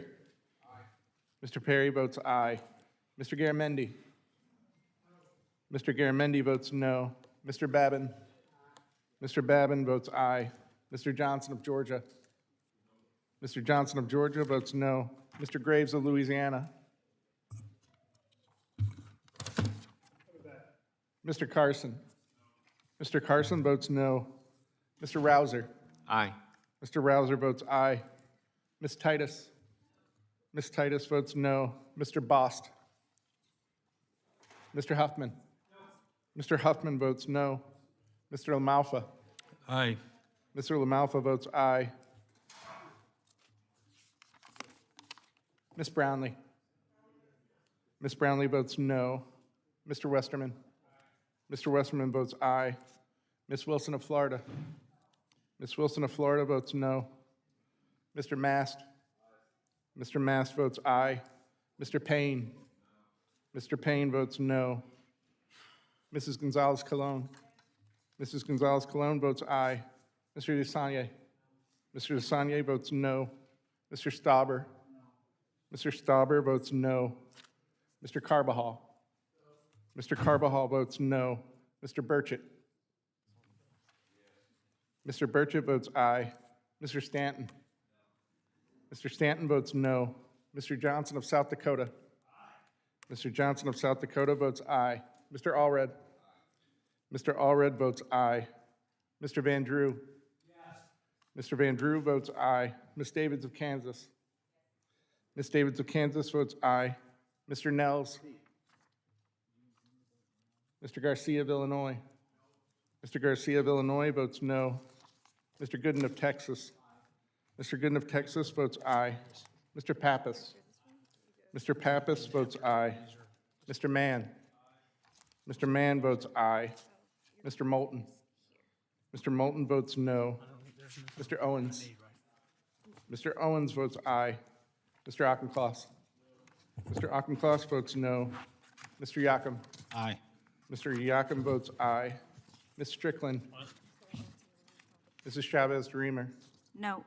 Mrs. Chavez-DeRemer votes no. Mr. Carter of Louisiana? Mr. Carter of Louisiana votes no. Mr. Edwards? Mr. Edwards votes aye. Mr. Ryan? Mr. Kane of New Jersey? No. Mr. Kane of New Jersey votes no. Mrs. Peltola? Mrs. Peltola votes aye. Mr. D'Esposito? Mr. Menendez? Mr. Menendez votes no. Mr. Burleson? Mr. Burleson votes aye. Ms. Hoyle of Oregon? Ms. Hoyle of Oregon votes no. Mr. James? Mr. James votes aye. Ms. Sykes? Aye. Ms. Sykes votes aye. Mr. Van Orden? Mr. Van Orden votes aye. Ms. Skolton? Aye. Ms. Skolton votes aye. Mr. Williams of New York? Mr. Williams of New York votes aye. Mrs. Fushi? Mrs. Fushi votes no. Mr. Molinaro? Mr. Collins? Mr. Collins votes aye. Mr. Ezell? Mr. Ezell votes aye. Mr. Duarte? Mr. Duarte votes aye. Mr. Bean of Florida? Mr. Bean of Florida votes aye. All members wish to be recorded. Oh, can I, Who haven't been? how did I vote? Babin, right here. Am I recorded? Mr. Babin is recorded as having voted aye. No. Mr. Babin votes no. Mr. Ryan has not been recorded. Mr. Ryan votes no. Anybody else wish to be recorded? Mr. Graves of Louisiana votes no. Okay, all right. I'll, Babin again, move me back to a yes. Mr. Babin votes aye.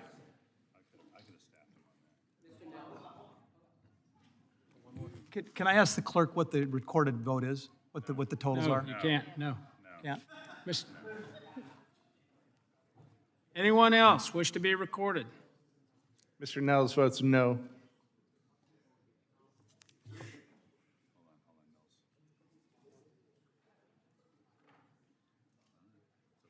Anyone else wish to be recorded? Clerk, please report the vote. Mr. Chairman, on that vote, there were 33 ayes and 27 noes. I voted 33 ayes, 27 noes. The bill as amended is agreed to and ordered favorably reported to the House. Without objection, the motion to reconsider is laid on the table. Committee previously postponed proceedings on H.R. 2948. The question is now on the adoption of and favorably reporting of 2948 to the House of Representatives, which previously passed by voice vote and which a roll call vote was requested. Is roll call vote still requested? Yes. Roll call vote is still requested. Clerk, please call the roll. Chairman Graves. Aye. Chairman Graves votes aye. Ranking Member Larson. No. Ranking Member Larson votes no. Mr. Crawford. Mr. Crawford votes aye. Ms. Norton. No. Ms. Norton votes no. Mr. Webster of Florida. Mr. Webster of Florida votes aye. Mrs. Napolitano. Mr. Massey. Yes. Mr. Massey votes aye. Mr. Cohen.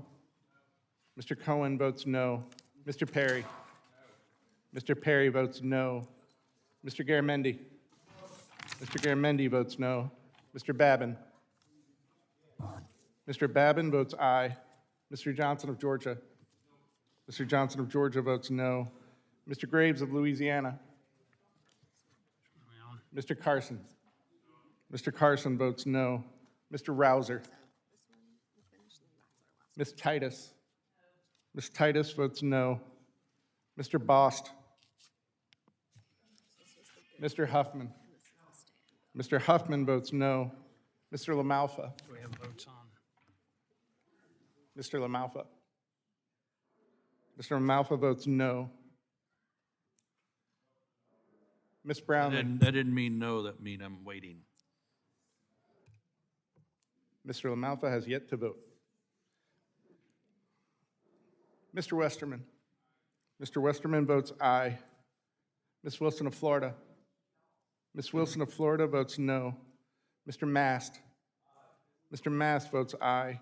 Mr. Payne. Mr. Payne votes no. Mrs. Gonzalez-Colon. Mrs. Gonzalez-Colon votes aye. Mr. Desanye. Mr. Desanye votes no. Mr. Stauber. Mr. Stauber votes no.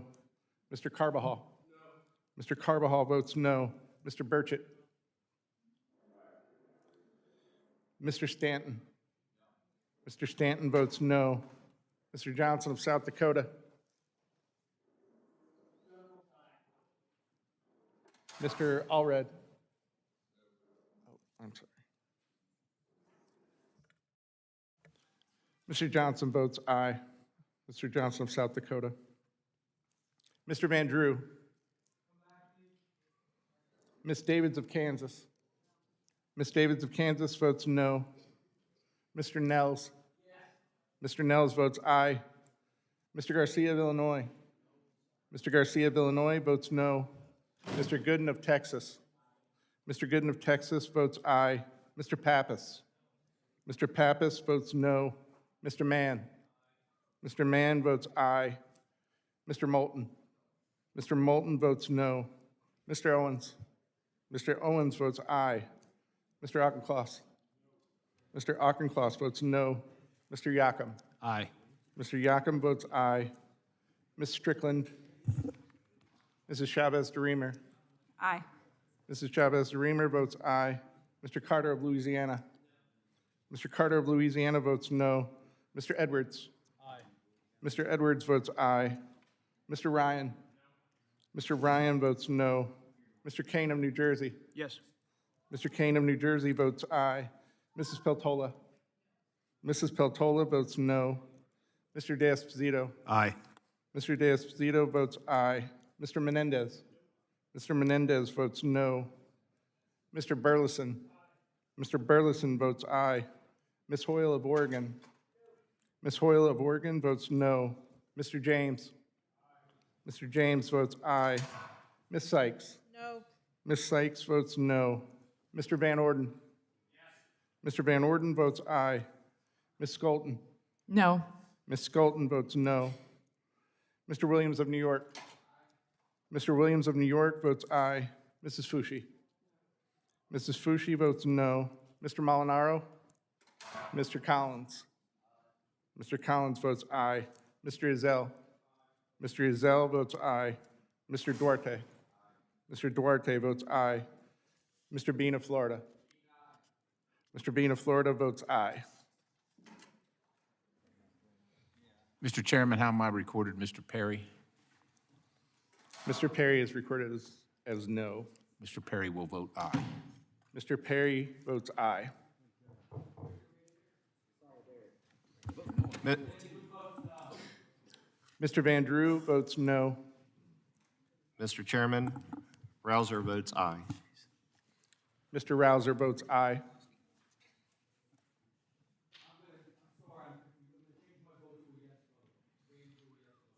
Mr. Van Drew votes aye.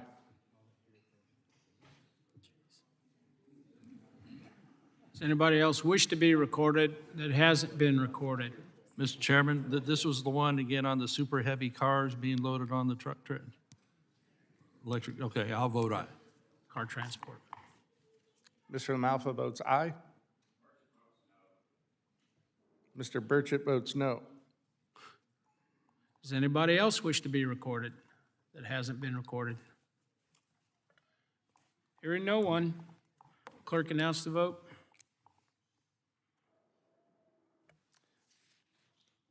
Mr. Chairman, on that vote, there were 30 ayes and 29 noes. Wow. The bill is agreed to and ordered favorably reported to the House. By a vote of 30 ayes, 29 noes, without objection, the motion to reconsider is laid on the table. All right, last one. The committee previously postponed proceedings on H.R. 3447.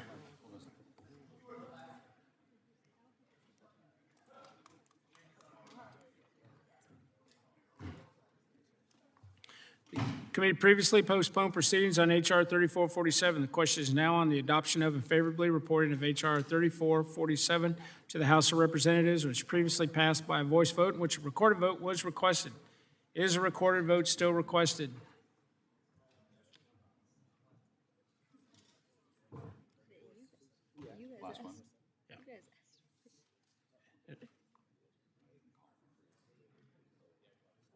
Is a recorded vote still requested? Mr. Perry says yes. Mr. Perry says yes. Yes, recorded vote is requested. Please call the roll. Chairman Graves. Aye. Chairman Graves votes aye. Ranking Member Larson. Aye. Ranking Member Larson votes aye. Mr. Crawford. Mr. Crawford votes aye. Ms. Norton. No. Ms. Norton votes no. Mr. Webster of Florida. Mr. Webster of Florida votes aye. Ms. Napolitano. Mr. Massey. Nay. Mr. Massey votes no. Mr. Cohen. Mr. Perry. Mr. Perry votes no. Mr. Garamendi. Mr. Garamendi votes aye. Mr. Babin. Mr. Babin votes aye. Mr. Johnson of Georgia. Is this on Titus? Hydrogen. Mr. Johnson of Georgia votes aye. Hey, Mr. Graves of Louisiana. Mr. Carson. Mr. Carson votes aye. Mr. Rouser. Aye. Mr. Rouser votes aye. Ms. Titus. Ms. Titus votes aye. Mr. Bost. Aye. Mr. Bost votes aye. Mr. Huffman. Mr. Huffman votes aye. Mr. LaMalfa. Mr. LaMalfa votes aye. Ms. Brownlee. Mr. Westerman. Mr. Westerman votes aye. Ms. Wilson of Florida. Ms. Wilson of Florida votes aye. Mr. Mast. Mr. Mast votes aye. Mr. Payne. Mr. Payne votes aye. Mrs. Gonzalez-Colon. Mrs. Gonzalez-Colon votes aye. Mr. DeSagne. Mr. DeSagne votes aye. Mr. Stauber. Mr. Stauber votes aye. Mr. Carbajal. Mr. Carbajal votes aye. Mr. Burchett. Mr. Burchett votes no. Mr. Stanton. Mr. Stanton votes aye. Mr. Johnson of South Dakota. Mr. Johnson of South Dakota votes aye. Mr. Allred. Mr. Allred votes aye. Mr. Van Drew. Mr. Van Drew votes aye. Ms. Davids of Kansas. Ms. Davids of Kansas votes aye. Mr. Nels. Mr. Garcia of Illinois. Mr. Garcia of Illinois votes aye. Mr. Gooden of Texas. Mr. Gooden of Texas votes aye. Mr. Pappas. Mr. Pappas votes aye. Mr. Mann. Mr. Mann votes aye. Mr. Moulton. Mr. Moulton votes aye. Mr. Owens. Mr. Owens votes aye. Mr. Auchincloss. Mr. Auchincloss votes aye. Mr. Yacom. Aye. Mr. Yacom votes aye. Ms. Strickland. Mrs. Chavez-DeRemer. Aye. Mrs. Chavez-DeRemer votes aye. Mr. Carter of Louisiana. Mr. Carter of Louisiana votes aye. Mr. Edwards. Mr. Edwards votes aye. Mr. Ryan. Mr. Ryan votes aye. Mr. Kane of New Jersey. Yes. Mr. Kane of New Jersey votes aye. Mrs. Peltola. Mrs. Peltola votes aye. Mr. D'Esposito. Aye.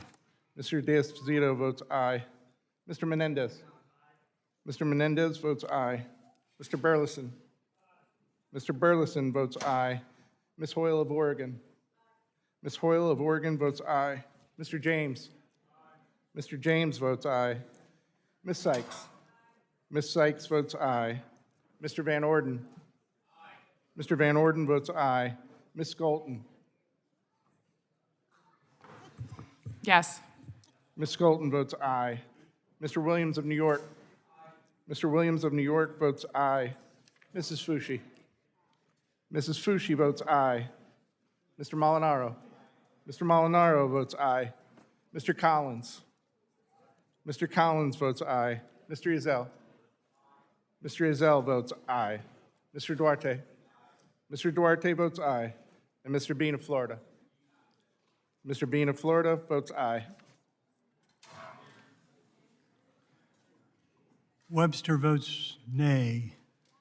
Mr. Webster votes no. Mr. Cohen?